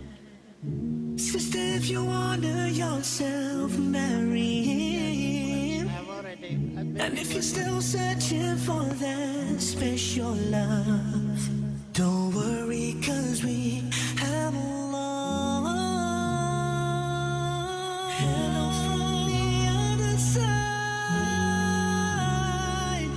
I must have cried 1,000 times. Wanna tell you I'm sorry for everything that I've done. When I call, I know that you'll always be there. Hello from the outside. I will never say goodbye. My Lord, I love you for everything that you've done. You saved me from life. It doesn't tear me apart anymore.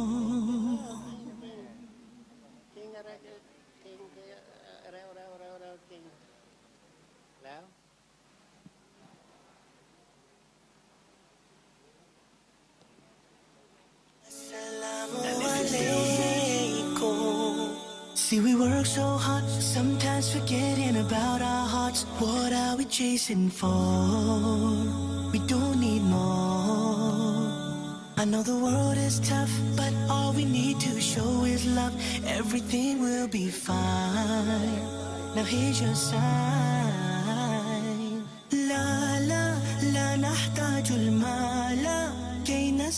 جمالا جوهرنا هنا في القلب لا لا لا لا نرضي الناس بما لا نرضاه لنا حالا ذاك جمالنا يسمو يتعالى أوه أوه أوه أوه أوه أوه كن أنت تزداد جمالا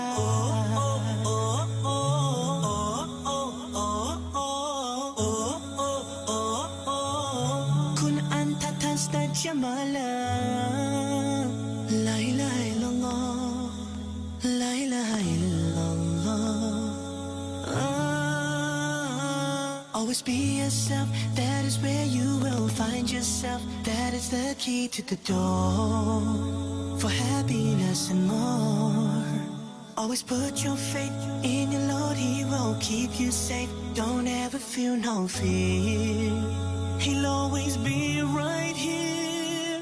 لا لا لا نحتاج المال كي نزداد جمالا جوهرنا هنا في القلب لا لا لا لا نرضي الناس بما لا نرضاه لنا حالا ذاك جمالنا يسمو يتعالى أوه أوه أوه أوه أوه أوه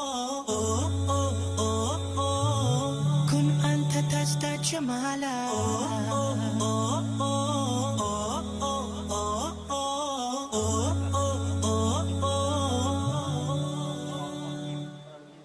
Loving yourself will set you free. You don't have to follow all the things you see. Be yourself and you will find happiness and peace of mind. Oh, we are not alone. We have Allah. La la la نحتاج المال كي نزداد جمالا جوهرنا هنا في القلب لا لا لا لا نرضي الناس بما لا نرضاه لنا حالا ذاك جمالنا يسمو يتعالى أوه أوه أوه أوه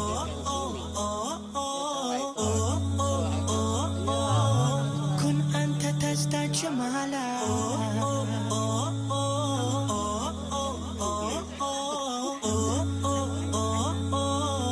كن أنت تزداد جمالا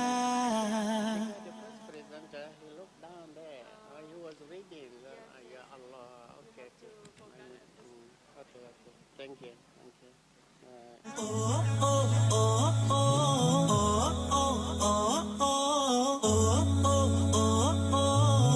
كن أنت تزداد جمالا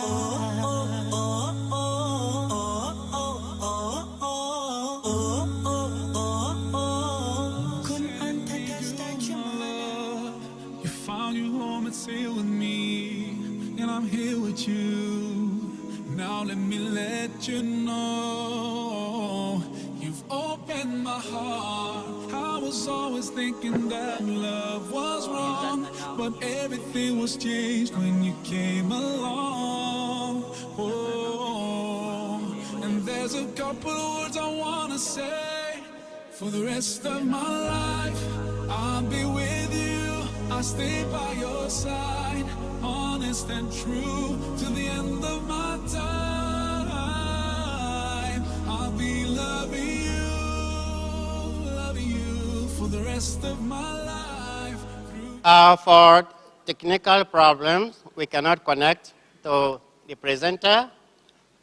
Therefore, we like to move this presentation to afternoon session. Your Excellency, ladies and gentlemen, by this, we come to the conclusion of this session, and we welcome all the presenters for their distinguished papers that we benefited tremendously. Thank you very much. I will close this session. Assalamu alaikum wa rahmatullah.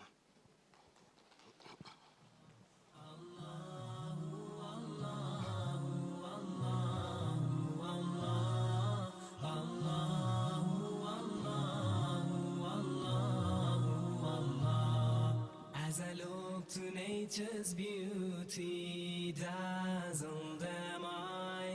No knowing everything calls on you, the Lord Most High.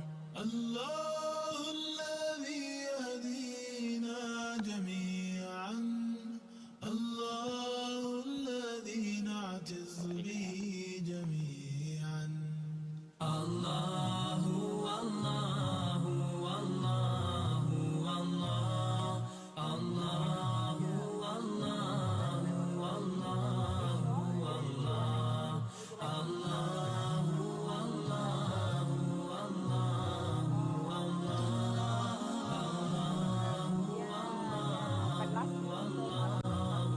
الله Right, the last presenter you just say just now that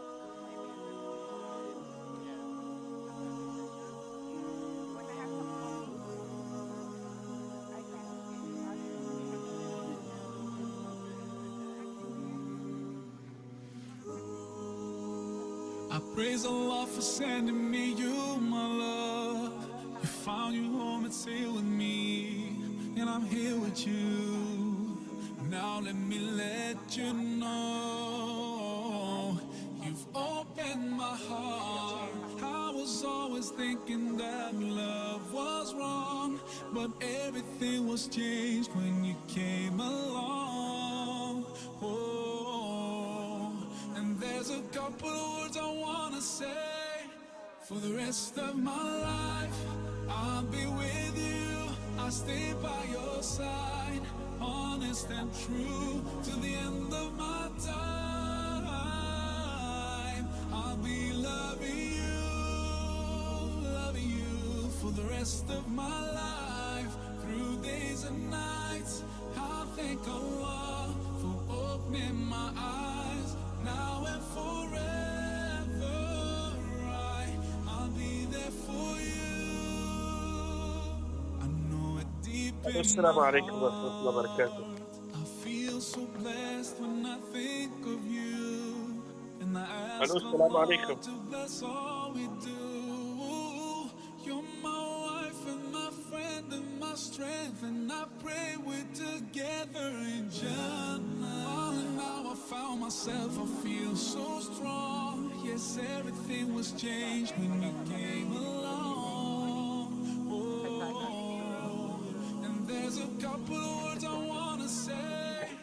For the rest of my life, I'll be with you. I'll stay by your side, honest and true to the end of my time.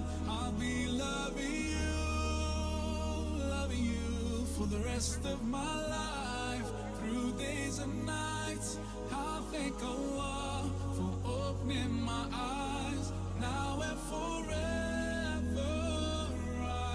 I'll be there for you. I know it deep in my heart, and now that you're here in front of me, I strongly feel love. And I have no doubt, and I sing it loud, that I will love you eternally. For the rest of my life, I'll be with you. I'll stay by your side, honest and true to the end of my time. I'll be loving you for the rest of my life, through days and nights. I'll thank Allah for opening my eyes, now and forever. I'll be there for you. I know it deep in my heart. ไม่ต้องใส่แล้วครับ ไม่ต้องใส่ทางแมสและเพชรเลย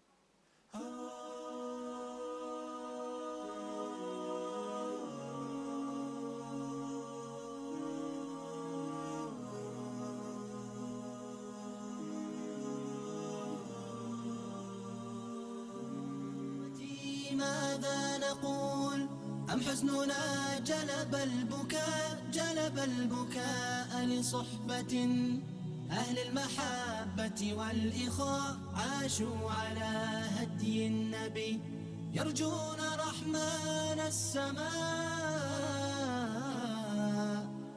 يا إخوتي ماذا نقول أم حزننا جلب البكاء لصحبة أهل المحبة والإخاء عاشوا على هدي النبي يرجون رحمن السماء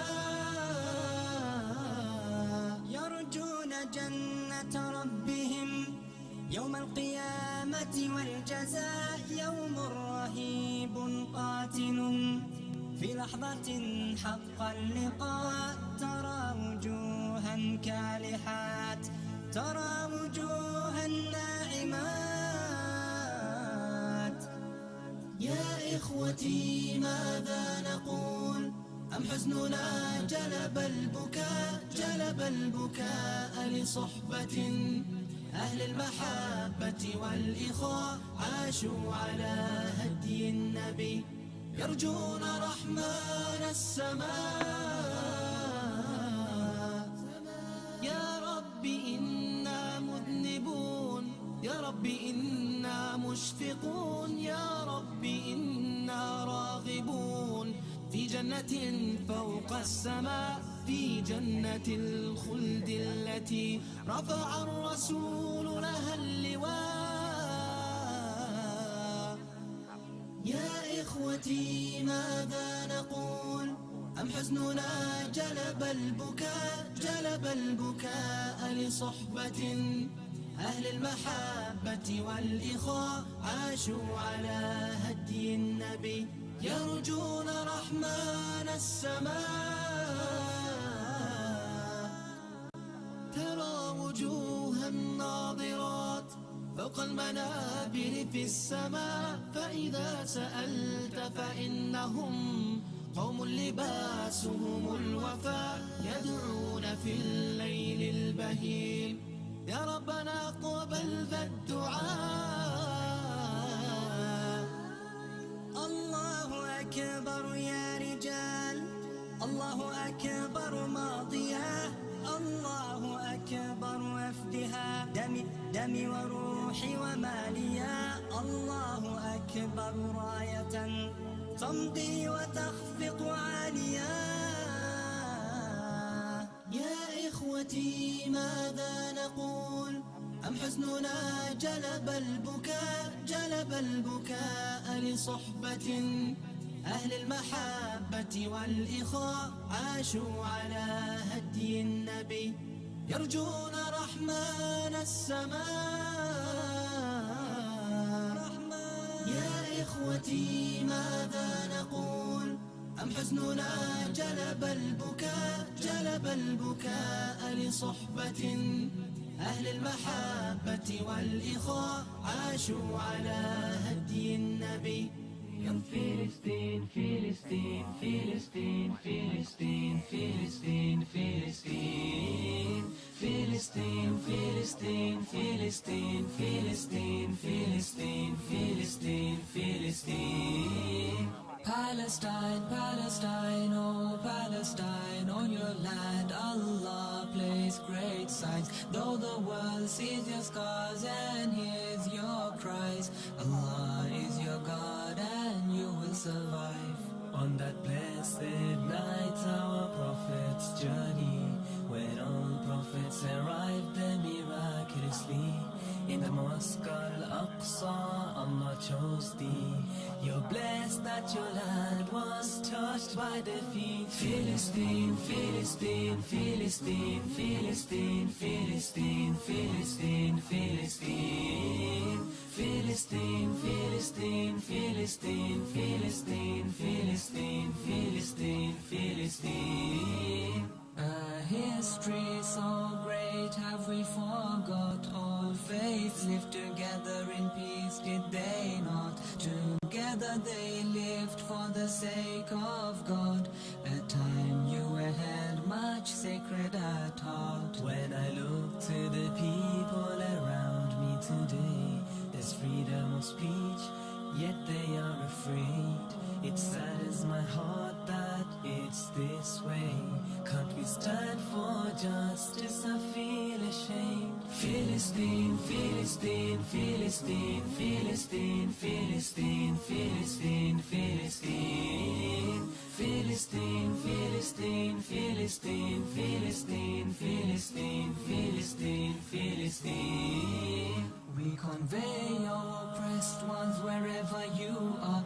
We're with you right now, you're in our du'as. May the lost souls be among the shuhada. May your loved ones have reached their place in Jannah. The violence continues, bloodshed on streets. Children are dying now as we speak. We pray for the guidance of your enemies.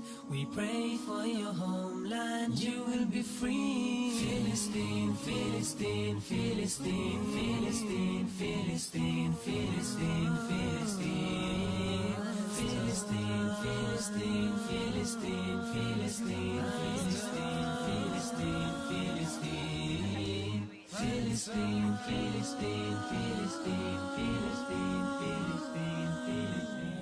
سبيل مريح تنهدى يا صاحي كي تستريح وبث الدعاء الخفي الصريح يسعك الفضاء الرحيب الفسيح سبيل الدموع سبيل مريح تنهدى يا صاحي كي تستريح وبث الدعاء الخفي الصريح يسعك الفضاء الرحيب الفسيح فبالله كم تستطب القروح ويبرأ جروح الكسير الجريح وينشط ذاك السقيم العليل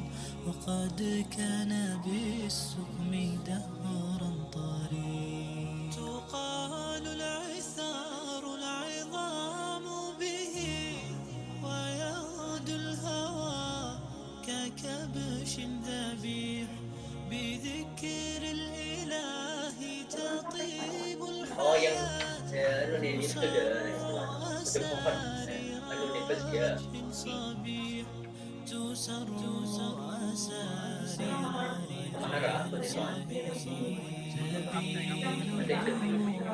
سبيل مريح تنهدى صاحي تستريح وبث الدعاء الخفي الصريح يسعك الفضاء الرحيب الفسيح سبيل الدموع سبيل مريح تنهدى يا صاحي كي تستريح وبث الدعاء الخفي الصريح يسعك الفضاء الرحيب الفسيح They were intimidated by Dr. Sayuti, that's why they Jarang kali dokter, Pak Wedi jarang sering, they were intimidated, semua tak nak cakap. Oral interview saja ni, dokter.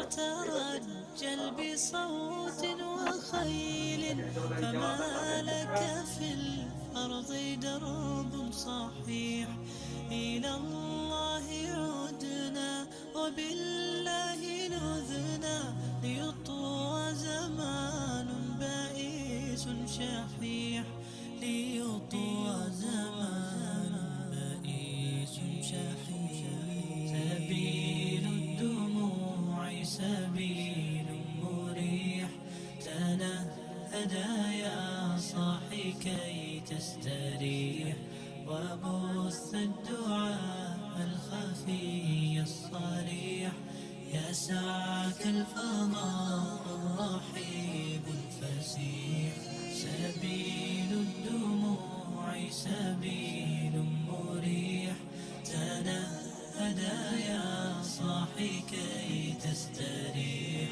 وبث الدعاء والله والله والله الله والله والله والله الله Wow, okay.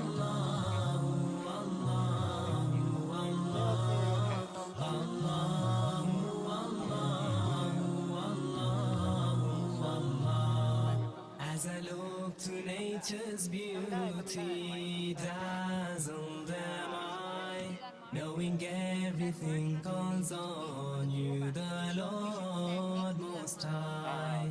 الله الذي يهدينا جميعا الله الذي نعتز به جميعا الله الله الله الله الله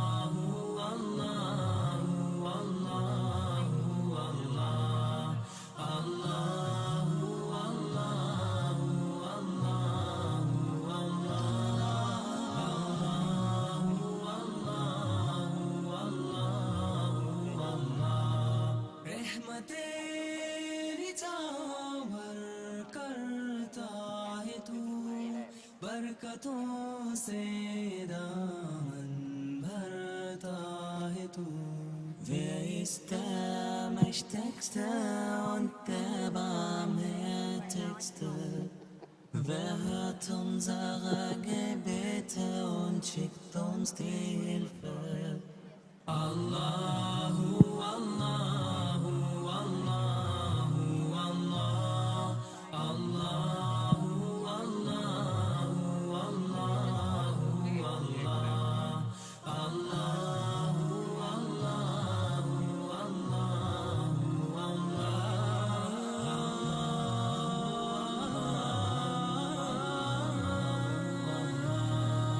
সৃষ্টি করেছো সুন্দর পৃথিবী মানুষ পশু পাখি সাগর নদী Beten to Allah تضرهم Beten prete yedim kerku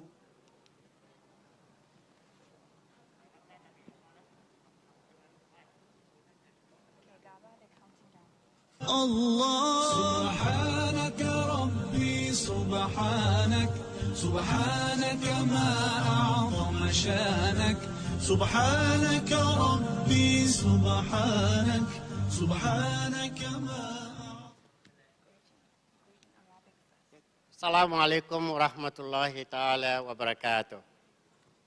Good afternoon, ladies and gentlemen in this hall, those who are watching us on Facebook Live, presenters and audience on Zoom. Welcome to the first International Halal Virtual Conferences. And today's theme for the conference is Halal Industry in the Time of COVID-19, Economic Opportunities and Challenges. We are very honored to be here today to host this opening ceremony. My name is Thamonwandan Kitikun. I am a lecturer at the Faculty of Management Sciences. And my name is Assistant Professor Dr. Abdullah Kaba, Faculty of Islamic Sciences, Prince of Songkla University, Patani campus. Okay, so Kaba, shall we say hi to our presenters on Zoom? Yeah, please, let's do that, please. Yes.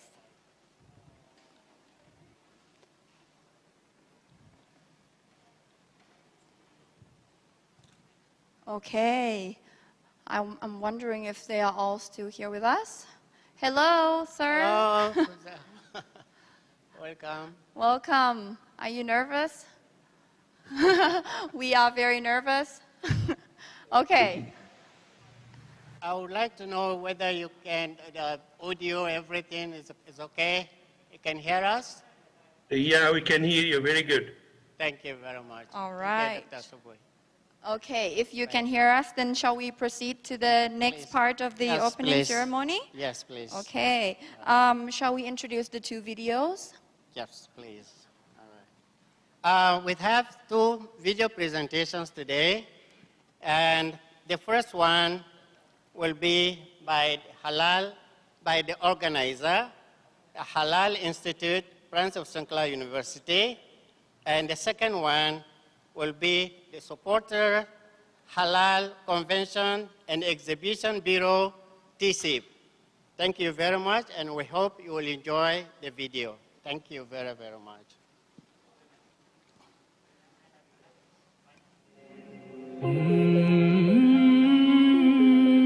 Halal food industry is expanding and growing continuously because the Muslim population in the world tends to increase. This phenomenon affects to the world halal market, which is growing rapidly and will influence to the world market in the future.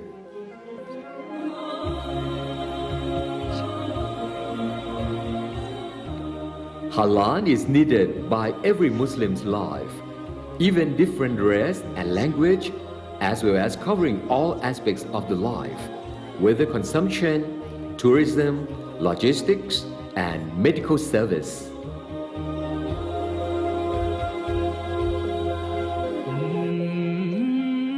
Nowadays, halal food tends to be more accepted by non-Muslim consumers. It has grown for 8% per year over the past 5 years, with consumers' confidence in quality and safety of halal food. It demonstrates that the halal food is high quality, hygiene, and safety product. By the way, it is produced in the ethical process.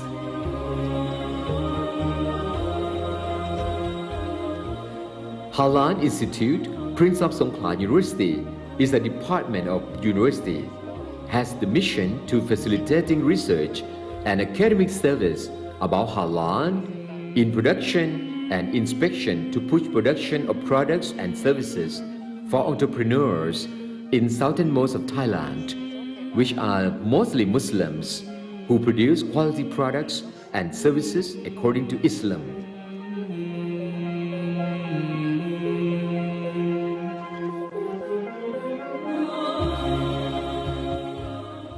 Halal Institute, Prince of Songkla University, is a competent institute which promote and enhance capacity for seeking knowledge and produce innovation in halal products and services.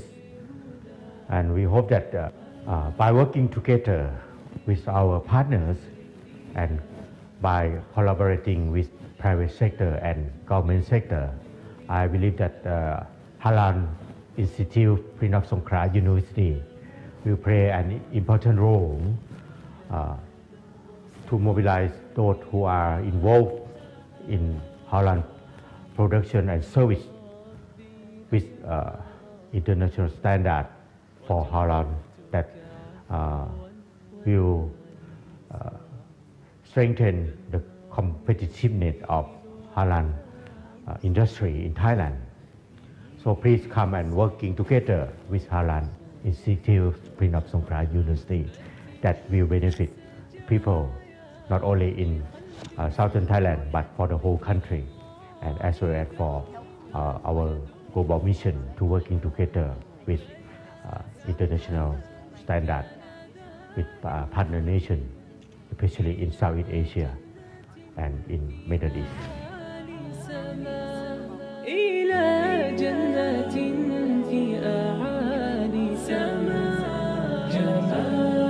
Halal Institute, Prince of Songkla University, has a key role to promote halal research and extend knowledge of halal to push halal innovations, promote human resources for halal in every level of industry, as well as the development manufacturing industry of food, products, and services in every level to be accepted in ASEAN and world market.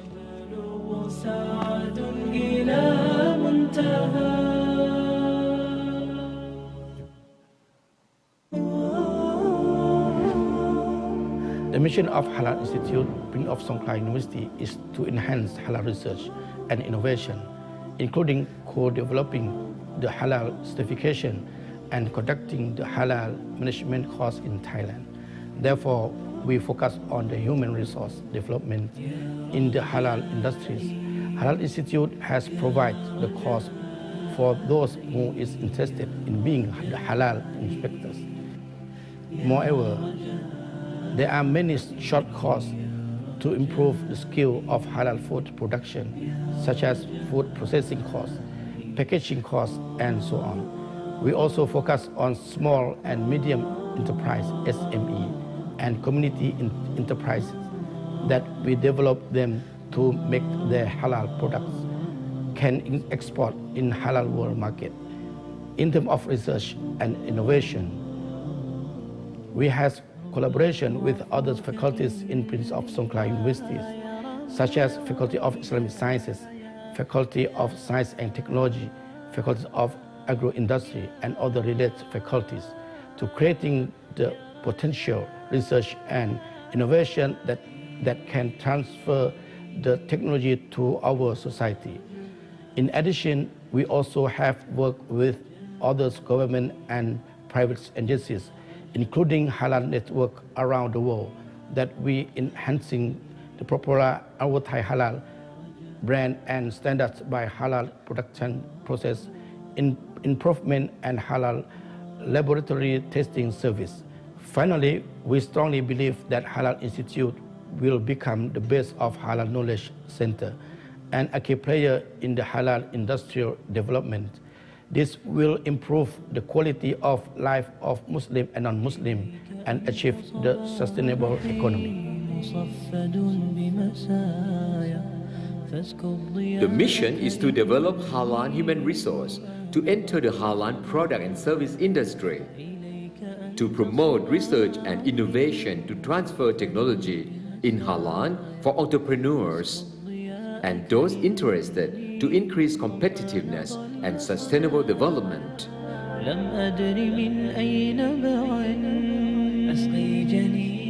To build halal research network both within university and outside agency, both in Thailand and overseas. To develop entrepreneurs in southern region to be fully certified halal standard. To promote halal tourism. To facilitate halal marketing according to national development guidelines. To develop a standard system for halal products and services for confidence in halal industry. To promote the halal standard of Thailand to gain confidence in global halal market. And to establish the Yaban standard to raise quality of halal products to be healthy food. Halal Institute, Prince of Songkla University, has a robust intention to be a center of learning, research, and development in halal industry systematically and comprehensively towards creating innovations and new knowledge for raising quality of life and developing sustainable economy.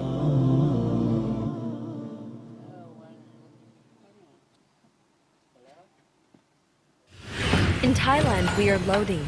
Through this update, we have transformed ourselves to become creatively diverse,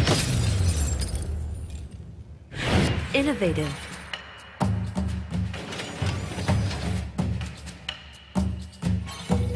welcoming,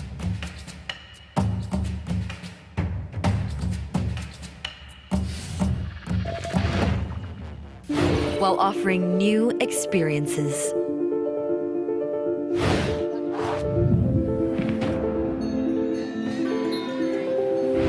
And ultimately business-minded. More than that, we disrupt the old.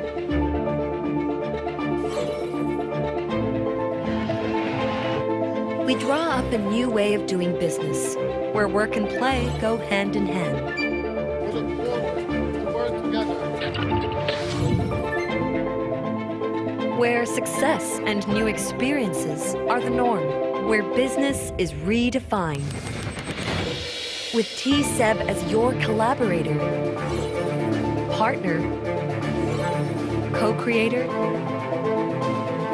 and thought leader. Where else would you rather do business but here? Thailand, redefine your business events. Allahu, Allahu, Allahu, Allahu, Allahu, Allahu. Okay, did you enjoy the video? Yeah, thank you very, very much. For your kind information, this event could not have happened without our organizers, without our organizer, Halal Institute, PSU, and co-organizers, namely International Halal Research and Training, IIUM, International Islamic University, Malaysia. Second, University Sultan Sharif Ali Islamic University, Brunei, Dar es Salaam, and University Muhammadiyah, Malang, and finally, supporter Thailand Convention and Exhibition Bureau, TCIP. Thank you very much.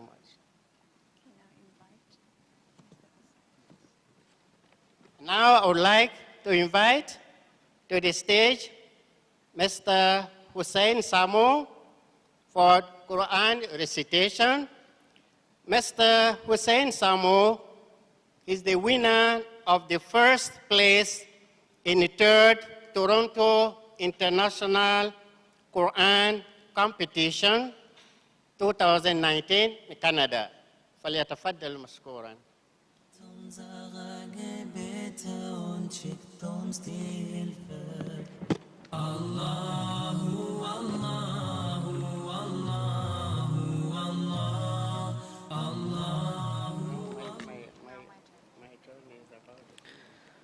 السلام عليكم ورحمة الله وبركاته.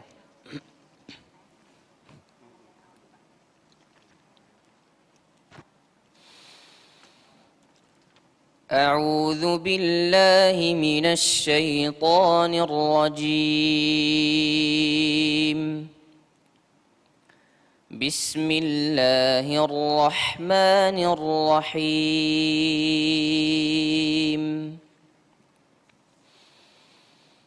يا أيها الناس كلوا مما في الأرض حلالا طيبا ولا تتبعوا خطوات الشيطان إنه لكم عدو مبين. إنما يأمركم بالسوء والفحشاء وأن تقولوا على الله ما لا تعلمون. وإذا قيل لهم اتبعوا ما أنزل الله قالوا بل نتبع ما ألفينا عليه آباءنا أولو كان آباؤهم لا يعقلون شيئا ولا يهتدون. ومثل الذين كفروا كمثل الذي ينعق بما لا يسمع إلا دعاء ونداء صم بكم عمي فهم لا يعقلون. يا أيها الذين الذين آمنوا كلوا من طيبات ما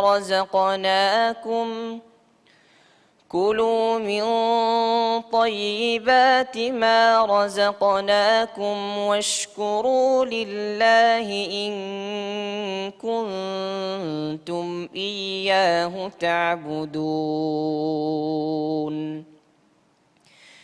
إنما حرم عليكم الميتة والدم ولحم الخنزير وما أهل به لغير الله فمن اضطر غير باغ ولا عاد فلا إثم عليه إن الله غفور رحيم صدق الله العظيم.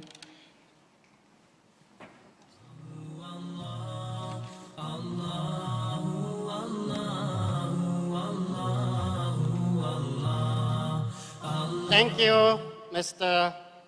Hussein Samu, for such an outstanding Quranic recitation. Thank you. Next, it is my pleasure to invite Assistant Professor Sunthorn Wongsiri, Vice President for Research and Innovation from Prince of Songkla University, to deliver a welcoming and supporting speech on the stage. Please welcome. Thank you. Honorable Professor Dr. Haji Norafan bin Haji Zainal, Rector of University Islamic Sultan's Rajif Ali, UNISSA Brunei Darussalam. Honorable Mrs. Supawan Thirarat, Senior Vice President of Thailand Conventions and Exhibitions Bureau, TCEP. Honorable Professor Dr.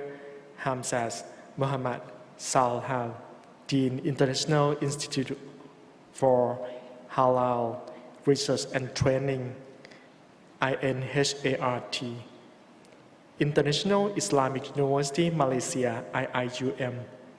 Honorable Associate Professor Dr. Angki Iman Balsinita, Department of Islamic Science, College of Education, Sultan Qaboos University, Oman. Honorable Assistant Professor Dr. Asman Tahali, Director of Halal Institute, Prince of Songkla University, and distinguished guests.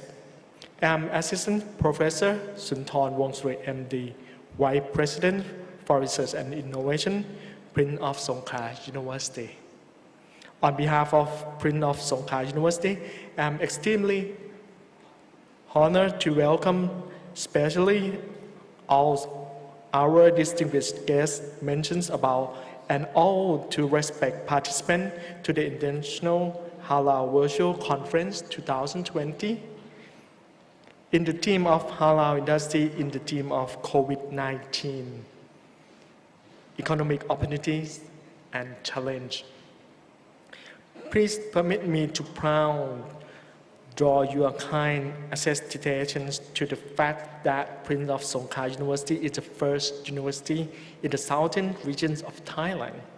We are the expertise on the academic that disseminated research and innovation to serve the society in the southern and other regions of Thailand. We also are the one of the main research-based university in Thailand that support Thai government to develop the southern regions and the nation.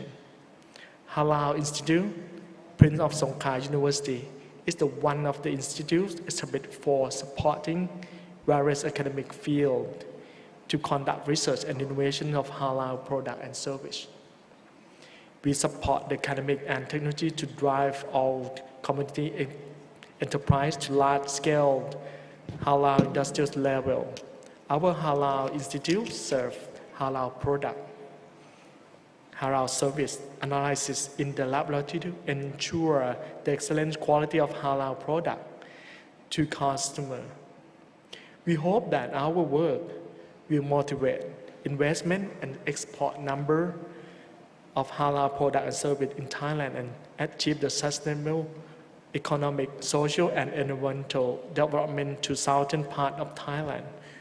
We organized the International Halal Virtual Conference 2020 by utilizing new meetings, incentive, conference, and exhibitions, MICE approach, which is one of the activities at the university to stimulate researchers, academic, government to recognize the new normal business management approach, especially to develop their own halal business during the theme of COVID-19, as well as to prepare the special economic zones, SEZ, in southern border regions via halal industry in these regions. Finally, I wish to take this opportunity to welcome all of you to this event, and we hope to see much more successful collaboration for mutual benefit of this International Halal Virtual Conference 2020, IHVC 2020, in the future. Thank you much and hope see you all again. Thank you.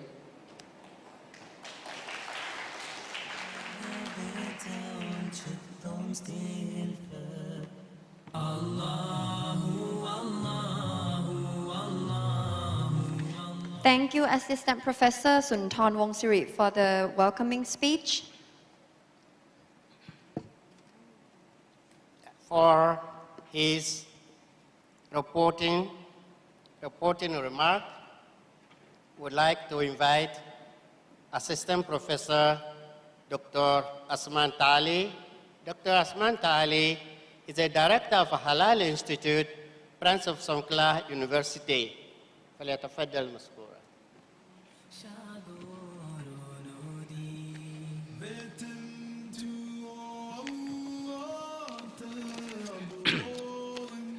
بسم الله الرحمن الرحيم.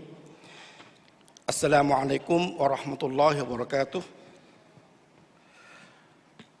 Honorable Dr. Haji Nur Arfan bin Haji Zainal, Rector of Sultan Sharif Ali Islamic University, Brunei Darussalam. Honorable Mrs. Supawan Tirarat, Senior Vice President of Thailand Convention and Exhibition Bureau, or TISEP. Honorable Assistant Professor Sunthorn Wongsiri, Vice President for Research and Innovation, Prince of Songkhla University. Honorable Professor Dr. Hamzah bin Muhammad Saleh, Dean of International Institute for Halal Research and Training, International Islamic University, Malaysia, IIUM Malaysia. Honorable my Supervisor, PhD thesis, Associate Professor Dr. Enki Iman Busnita, Department of Islamic Sciences, College of Education, Sultan Qaboos University, Oman. And all honorable guests. Halal industry is crucial industry in southern Thailand, especially southern border part. It can enhance and develop the economy in these regions as well. The Halal Institute, Prince of Songkhla University, in collaboration with related organizations and work to develop the halal industry in special economic zone. From 2012 through many activities today, such as World Halal Product and Service Exhibition or World HAPEX and so on. We profoundly thank you for the Thailand Convention and Exhibition Bureau, or TISEP, that has support with us some budget to continue our activities and improve and elevate our World HAPEX international level, such as business matching and international conference activities. These activities also contribute the meeting, incentive, conferencing, and exhibitions of MICE industry in this area. However, the situation COVID-19 has occurred suddenly and thus has an unprecedented impact on our life. This has affected this industry and medium and small size enterprise. Therefore, the government and halal enterprise must be aware and develop an adequate business strategies and overcome this crisis.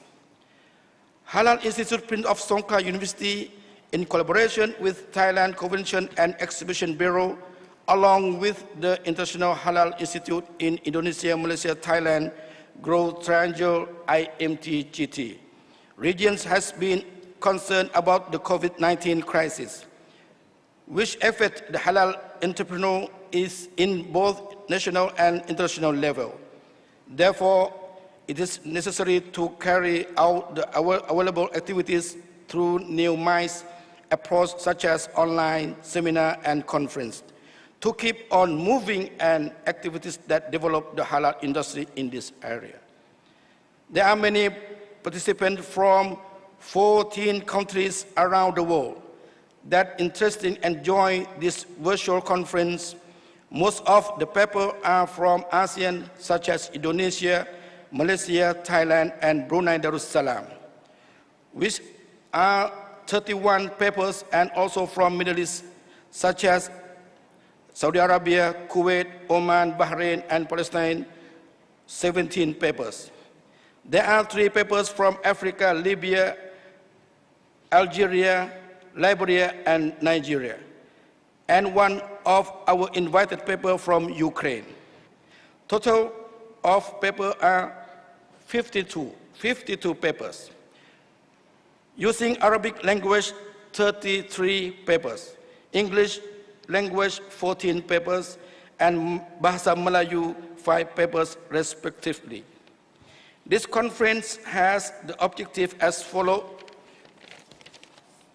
The first, to encourage the researchers, academics, officers, government staff, and the halal entrepreneurs to recognize the new business management approach in the time of COVID-19.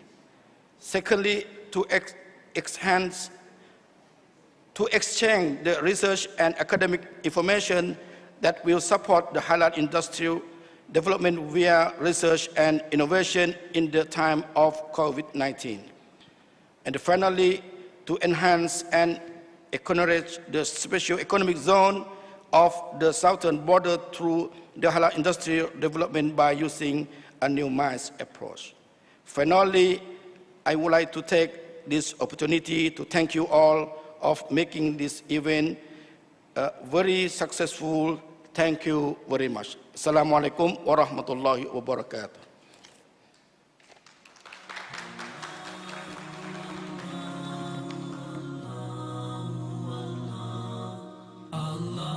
Thank you very much, Director of Halal Institute, Dr. Assistant Professor Dr. Usman Tali, for your remarkable reporting remark. Now I would like to invite Mrs. Suppawan Thirarat, Senior Vice President of Thailand Convention and Exhibition Bureau, to deliver an opening speech through Zoom. Please welcome.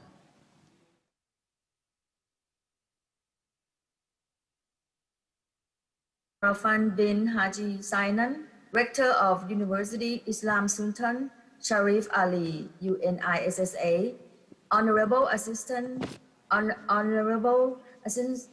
Professor Sultan Rosari, Vice President of Research and Innovation, Prince of Songkla University, Honorable Professor Dr. Hamza Muhammad Soleh, Dean International Institute of Halal Research and Training, Honorable Associate Professor Dr. Angki Iman Busanita, Department of Islamic Science, College of Education Sultan, Kabul University, Oman, and Honorable Assistant Professor Dr. Asman Dahali, Director of Halal Institute, Prince of Songkla University, Honorable Speakers, and distinguished guests, ladies and gentlemen. A very good afternoon to you all and Sawadee-ka from Bangkok. I, as on behalf of Thailand Convention and Exhibition Bureau, or TCEP, we are the government agency working under supervision of Deputy Prime Minister Anutin Chandrayakul right now. We have the role to support, to promote, and to develop and winning the international MICE and domestic MICE in Thailand, meaning the industry of meeting, conference, and exhibition, which play a very key role in country's economy, generate economic of impact around 500,000 million baht a year. But of course, this year with the COVID, the revenue declined down to 70%. However, technology has making us be able to sharing, networking our knowledge together, like this IHVC 2020. This morning also, we have a conference already together with business matching between Halal entrepreneur and supply and demand meet up and exchange the business idea that TCEP also support the activities. I'm pleased to give the speech and also to congratulate the occasion of International Halal Virtual Conference IHVC 2020, the Halal industry in time of COVID-19, economic opportunities and challenges. To support this IHVC 2020, and we, TCEP, see the importance of Halal industry, especially in the area cluster of Thai special economic zoning in southern region and in IMTGT strategic location. As there are increasing consumer market growth both for Muslim and non-Muslim market, especially in food category, I see the challenge of the industry with the qualities and Halal standard to meet up with this high growth of demand. The new normal of COVID breakout or outbreak affect all industry, including business event industry, like MICE industry, where we still cannot meet physically, especially those from the overseas. It's making a future of technology come closer to us, and to embrace with it like this virtual conference, where we still meet and exchange view, update trends, and to keep the business going. So last but not least for my speech, I would like to thank you, the organizer, the Halal Institute, Prince of Songkhla University, together with the partners that recognize the importance of this industry cluster and create this platform for sharing and gathering. And I wish to take this opportunity to open this event and wish you all a successful and fruitful business exchange dialogue. Thank you.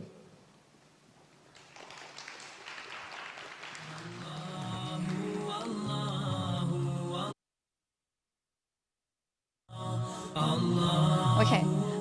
Thank you, Mrs. Supawan Thirarat, Senior Vice President of Thailand Convention and Exhibition Bureau, for the opening speech. All right. Supporting speech from UNISA representative, Brunei Dar es Salaam, Dr. Haji Nur Arfan bin Haji Zainal, Rector of Sultan Sharif Ali Islamic University, UNISA, Brunei Dar es Salaam. Unfortunately, his supporting speech will be through video recording because he could not be here present today. Thank you very much.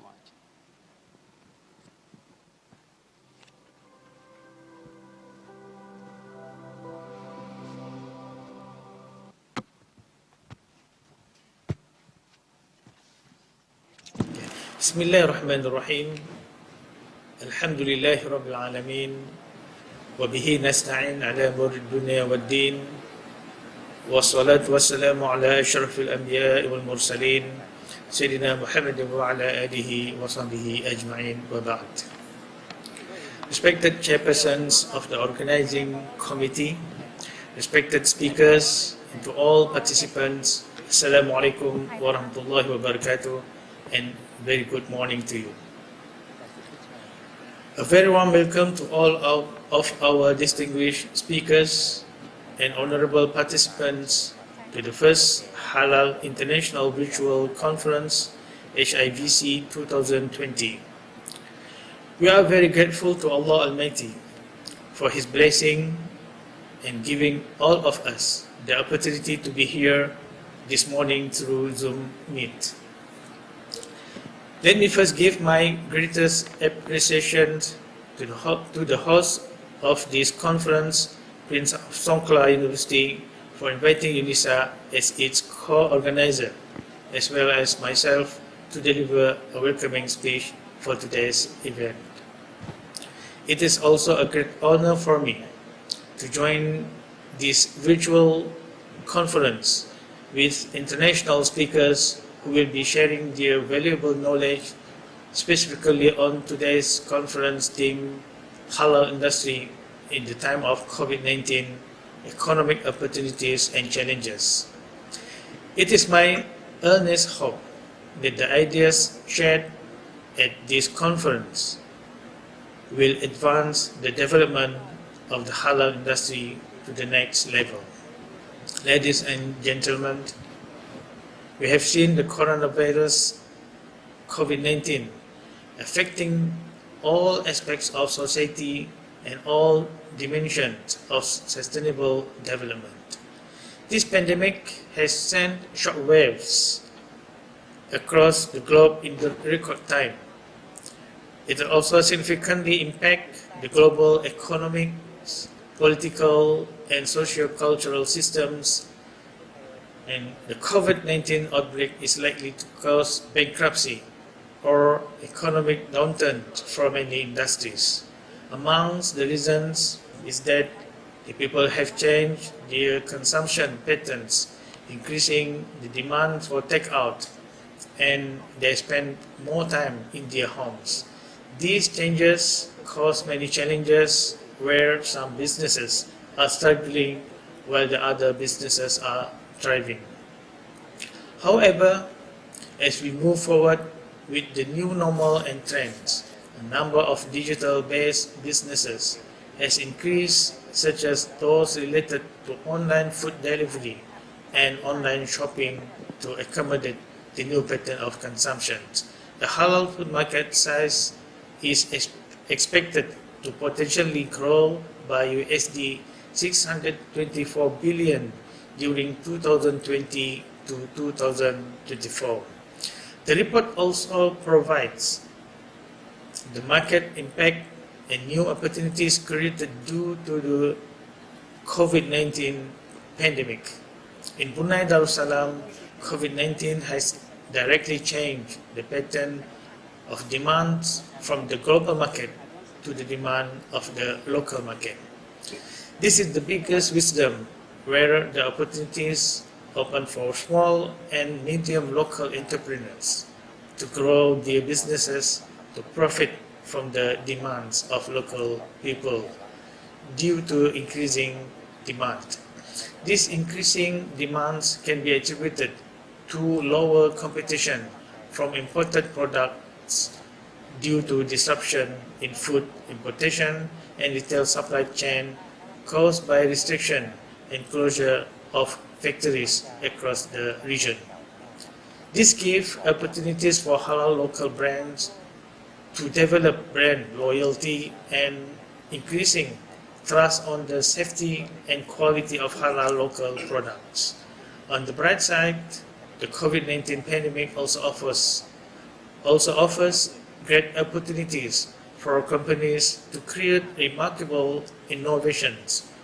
If we keep on looking at the brighter sides of life, the longer the crisis lasts, the larger of opportunities are, and the bigger the chances are of actually making changes of our life. Ladies and gentlemen, another challenge we are facing in the mentality of Muslim consumers themselves towards halal products. The perception of Muslim products and Muslim food outlets being automatically halal by consumers should be altered, as halal is not being simply just pork and alcohol free, but it also comprises the toiban, wholesomeness, hygiene, and safety aspects. To broaden the awareness on halal issues among consumers, the Bruneian government is continuously educating the public through workshops, forums, seminars, and expositions in hopes to increase halal literacy. In dealing with the challenges in unprecedented times, the leaders of organizations must reimagine and redesign the supply chain, rely on technology such as artificial intelligence and Internet of Things and blockchain in their supply chain designs and focus on sustainable supply chain. I would also personally like to encourage our students to study the needs and gaps in current research development, to review past and emerging literature to capture its impacts and impart some ideas from different research fields that will allow halal industries to grow and evolve. Last but not least, I sincerely hope that the presentation and contributions and deliberation of our distinguished speakers will contribute to the sustainability of the halal market economy and a new economic paradigm that has emerged with the growth of e-commerce, as well as with the help of guidance of Allah subhanahu wa ta'ala, bring the greatest sense of balance and stability to all mankind.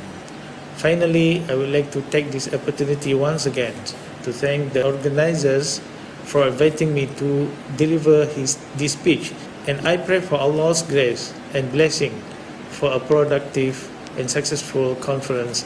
Thank you. Wassalamu alaikum warahmatullahi wabarakatuh.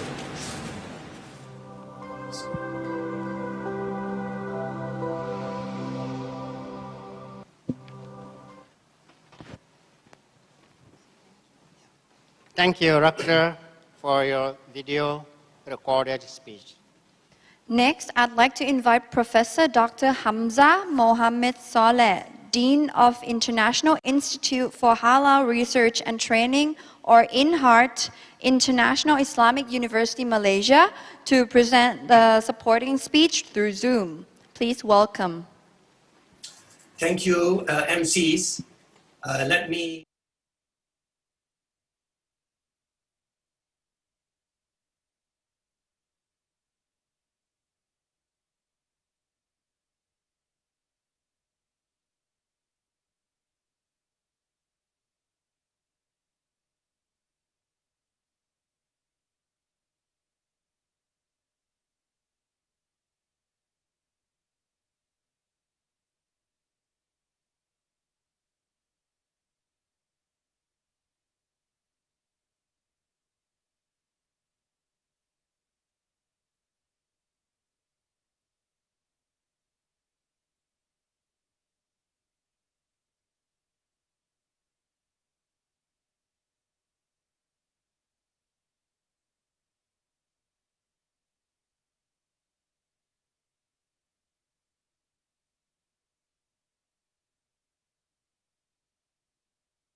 in specific research projects. And we hope to expand this 2 initial scope to another 3 collaboration areas. Number 1, the development of curriculum for halal training and education, application of research grants involving researchers from both institutes, and lastly, to work aggressively for joint publications, inshallah, God willing. So we pray and hope that the areas of collaboration that I've mentioned will enhance the opportunity in research, information sharing for the halal industry, talent development as a halal industry game changer, and expanding domestic and international networking. Even though we are in the midst of the COVID-19 pandemic, we continue working on our collaboration. And this international halal virtual conference is an example of turning a challenge into an opportunity for us to work together to move the collaboration agenda forward.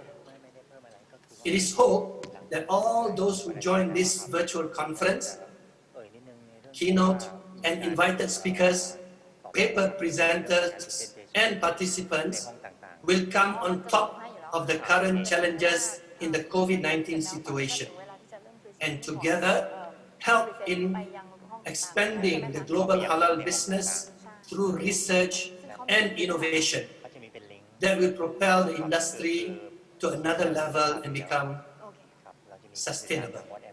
Last but not least, I would like to take the opportunity to thank the organizer and all who have made it possible, especially the Halal Institute, Prince of Songkla University, sponsors, and all participants and paper presenters who have helped in accomplishing the goals and objectives of the conference, as well as for future collaborations through networking established in this virtual conference.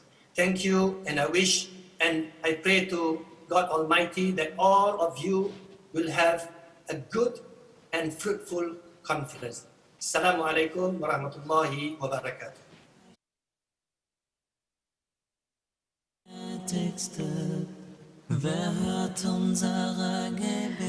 Thank you, Professor Dr. Hamza Mohammed Saleh, for the supporting speech.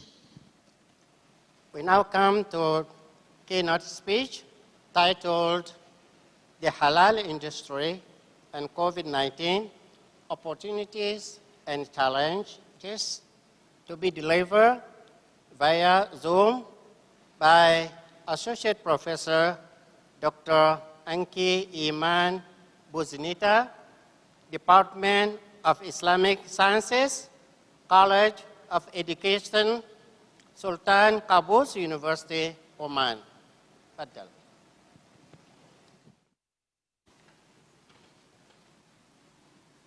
Bismillahir Rahmanir Rahim. Assalamu alaikum wa rahmatullahi ta'ala wa barakatuh. Greetings to the honorable organizers, presenters, attendees, and listeners worldwide of the first International Virtual Halal Conference, the Halal Industry and COVID-19, Economic Opportunities and Challenges. I would like to express, first and foremost, my gratitude for this opportunity to share some thoughts about halal, the halal industry, and its particular opportunities and challenges pre and post COVID-19 with you. The corona pandemic has so far caused tremendous loss of lives and health, changes in lifestyle, and financial loss to economies worldwide. It has obviously amplified pre-existing disparities, ambiguities, and injustice. On the other hand, it has also provided us with new insights, innovations, challenges, and prospects. All of this has been true for previous pests and plagues, some of which have left a trail of destruction across the globe. Humankind has seen many of them, the last major pandemic being the Spanish influenza a century ago. Still, COVID-19 may be different in scope and effects. COVID-19 started while our planet was already in an extremely vulnerable phase of global warming, itself a result of overexploitation of global resources. It is this timing which should give more impetus on the need to reset. The pandemic provided a break to step back from our previous routine and overcome ways, reflect, and search for new solutions. But you may ask, what does halal and the halal industry have to do with all this? Nothing, one might argue. Everything, I say. We need to look at halal and the halal industry as a link in the chain. It is linked to economic, ecological, spiritual, scientific, and political aspects of human nature, of human existence, Among the reasons that have been forwarded for the spread of this and other previous diseases transmitted from animal to human, the so-called zoonoses, is the increasing and unprecedented exploitation of nature, the expansion of human life and activity, and overexploitation into the last resort of natural habitat, a revenge of the slain, if you wish. Human activity and overexploitation have contributed to the destruction of the immunity and self-healing abilities of ecosystems. Human health and immunity have suffered as a result, as pre-COVID statistics on numbers of patients with hypertension, obesity, diabetes, psychological problems, and autoimmune conditions globally testify to. If your own immune system starts attacking your body, this is a serious sign that something goes remarkably wrong in life conditions and lifestyle, pollution of the environment we live in, and last but not least, the food we eat. قال تعالى بعد أعوذ بالله من الشيطان الرجيم يا أيها الناس كلوا مما في الأرض حلالا طيبا ولا تتبعوا خطوات الشيطان إنه لكم عدو مبين. Allah says, O you people, eat from what is to be found on the earth and is halal and tayyib. And do not follow the steps of the shaitan. He is verily an obvious enemy. Halal is the way of life. Halal food, a substantial part of what halal means, is a fundamental expression of the Islamic way of life. Muslims eat what is halalan tayyiban to obtain the Creator's reward in the first place. They stay away from whatever the Creator has prohibited to avoid his punishment. Food, like business and any other human action, thereby becomes an act of worship. Food is not only nutrition to survive, it has cultural, economic, and even spiritual value. It was narrated on the authority of Abu Huraira, radiallahu anhu, that the Messenger of Allah, peace be upon him, said, Allah the Almighty is good and accepts only that which is good. And verily, Allah has commanded the believers to do that which He has commanded the messengers. So Allah has said, O you messengers, eat of the tayyibat, all kinds of halal legal foods, and perform righteous deeds. And the Almighty has said, O you who believe, eat of the lawful things that we have provided for you. Then he mentioned the case of a man who, having journeyed far, is disheveled and dusty, and who spreads out his hands to the sky, saying, O Lord, Ya Rab, while his food is haram, unlawful, his drink is haram, unlawful, his clothing is haram, and he has been nourished with haram. So how can his supplication be answered? In this hadith, the supplication, dua of the traveler is denied, although traveling is one of the circumstances to have your dua answered, because he feeds and lives of haram. It is essential for us to make sure our risk, our income is gained through halal means, free of interest, riba, fraud and exploitation, and forbidden substances. We are free to choose between the halal and haram options, the legal and illegal options in anything, and will subsequently be evaluated for our choices. Cells of the human body renew and replenish every 3 months. They renew on the basis of our food intake. While a healthy, balanced and halal diet will have positive effects in the human body, unhealthy, unbalanced and non-halal foodstuffs will lead to the opposite. We are what we eat. People worldwide try to boost their immunity, especially at the moment, to avoid being struck by the pandemic. Sports, healthy living, sufficient sleep and proper food are the main pillars of these attempts. Consuming halal food is a way to improve immunity physically and spiritually. If it is embedded in a larger picture of food production, highly industrialized agriculture with its monocultures, usage of ever-refined pesticides and herbicides, salinization and soil erosion, the exploitation of farm workers, hunger aids, underpaid workers in food processing units, and the rampant wastage at every stage of the production chain leave justified doubt as to whether the food we consume really stands its ground against the description halal and tayyiban. Is the chicken on our plate, even if slaughtered according to Islamic rules, halal for us to consume? If animal welfare consists of overfeeding antibiotics, not giving the animal any space to move or behave naturally, and taking its suffering into account for fast financial gain, the halal industry, to remain credible for the consumer, would be well advised to close ranks with ecological thought and organic food production, rather than becoming hostage to consumerist considerations, to being another fake consumer option on the shelf. A GM tomato may be halal for consumption, provided it contains no non-halal ingredients and substances. But do we still consider it halal and tayyiban if we look at possible and actual side effects of GMOs, ecologically and economically? While the food on our table may be superficially halal, as in paying lip service to the Islamic legal right, its halal status may seem compromised if we look at the larger picture.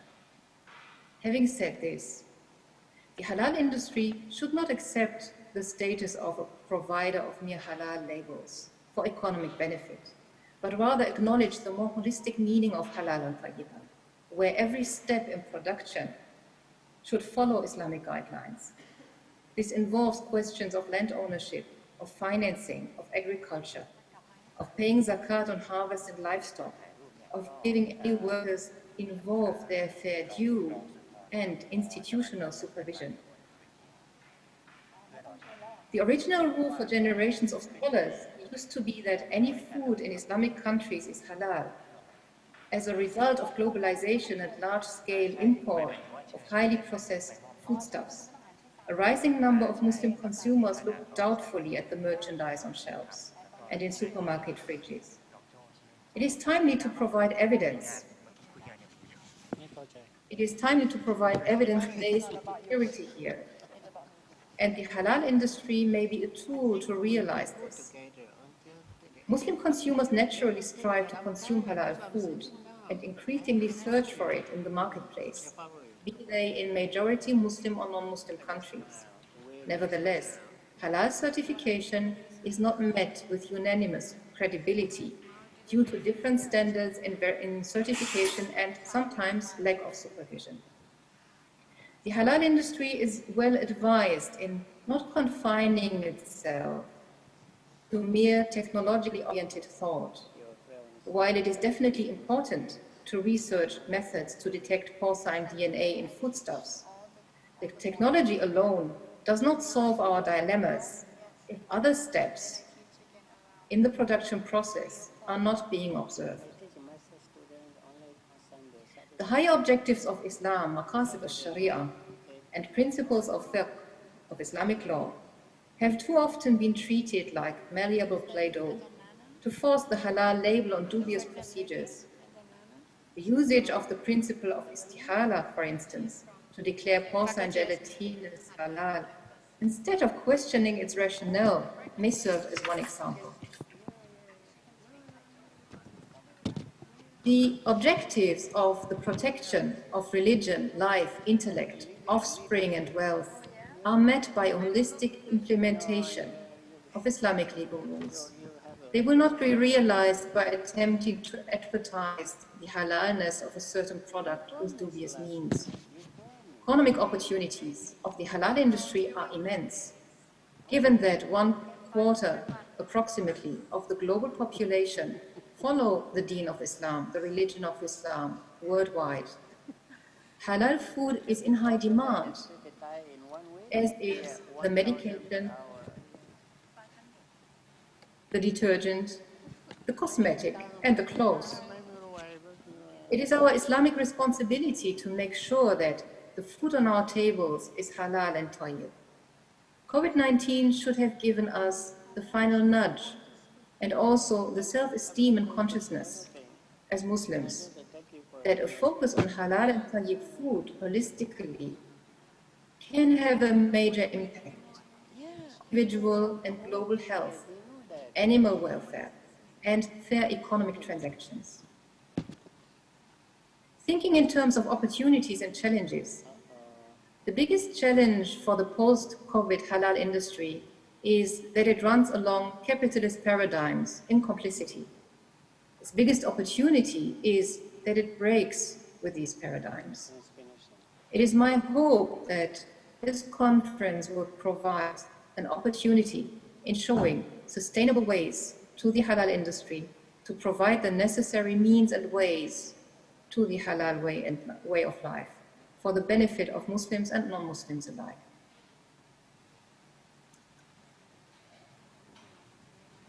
Finally, I am thanking you for your patience in listening and hope you enjoy the distinguished lectures of this conference. Thank you very much. Assalamu alaikum.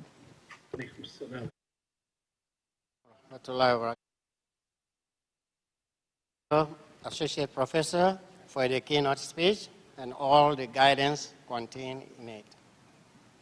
Okay, now, before we begin with the presentation session, I would like to invite the Director of Halal Institute, Assistant Professor Dr. Asmante Ali, on the stage again to present the souvenir to Assistant Professor Sunthorn Wongsiri. Yes, Vice President for Research and Innovation from Prince of Songkla University. Please welcome.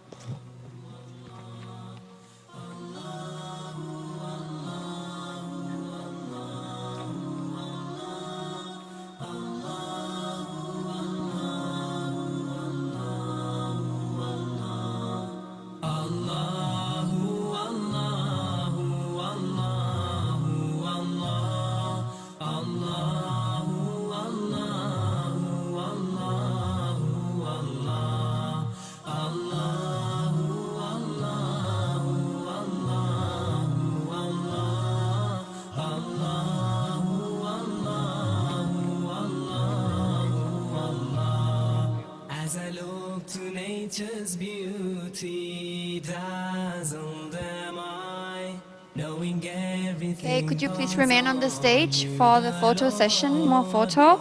Now I would like to invite our honorable guests to join us on the stage.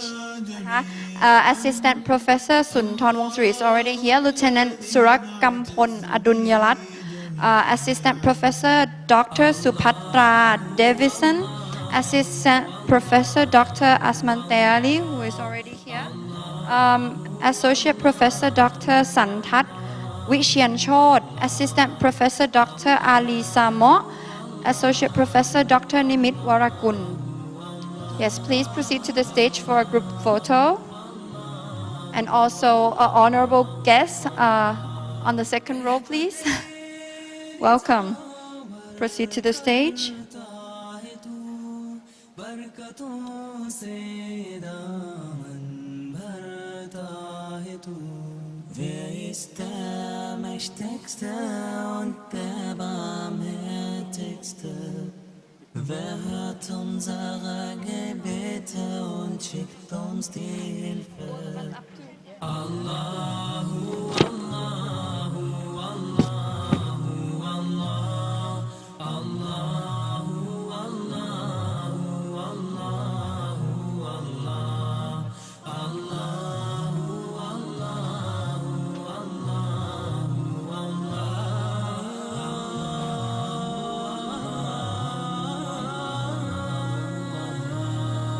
সৃষ্টি করেছ সুন্দর পৃথিবী মানুষ পশু পাখি সাগর নদী Beten to Allah te adoren, beten prete yedim kerko. Thank you.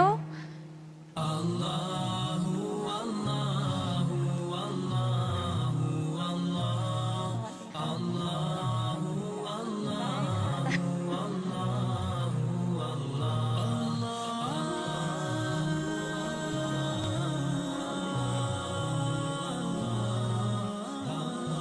Okay, now we have proceeded to the end of the opening ceremony. Presenters and audience, you can now move to the presentation room 1 and 2 as assigned by our team. And those who were informed to be in the main room, please prepare for the presentation salon. Okay, again, it is an honor for me to be here today and for also Mr. Gaba to be here today. Audience who are on Facebook Live, please enjoy the presentation. My job now has ended. Thank you very much for having us. Thank you. สวัสดีค่ะ สวัสดีครับ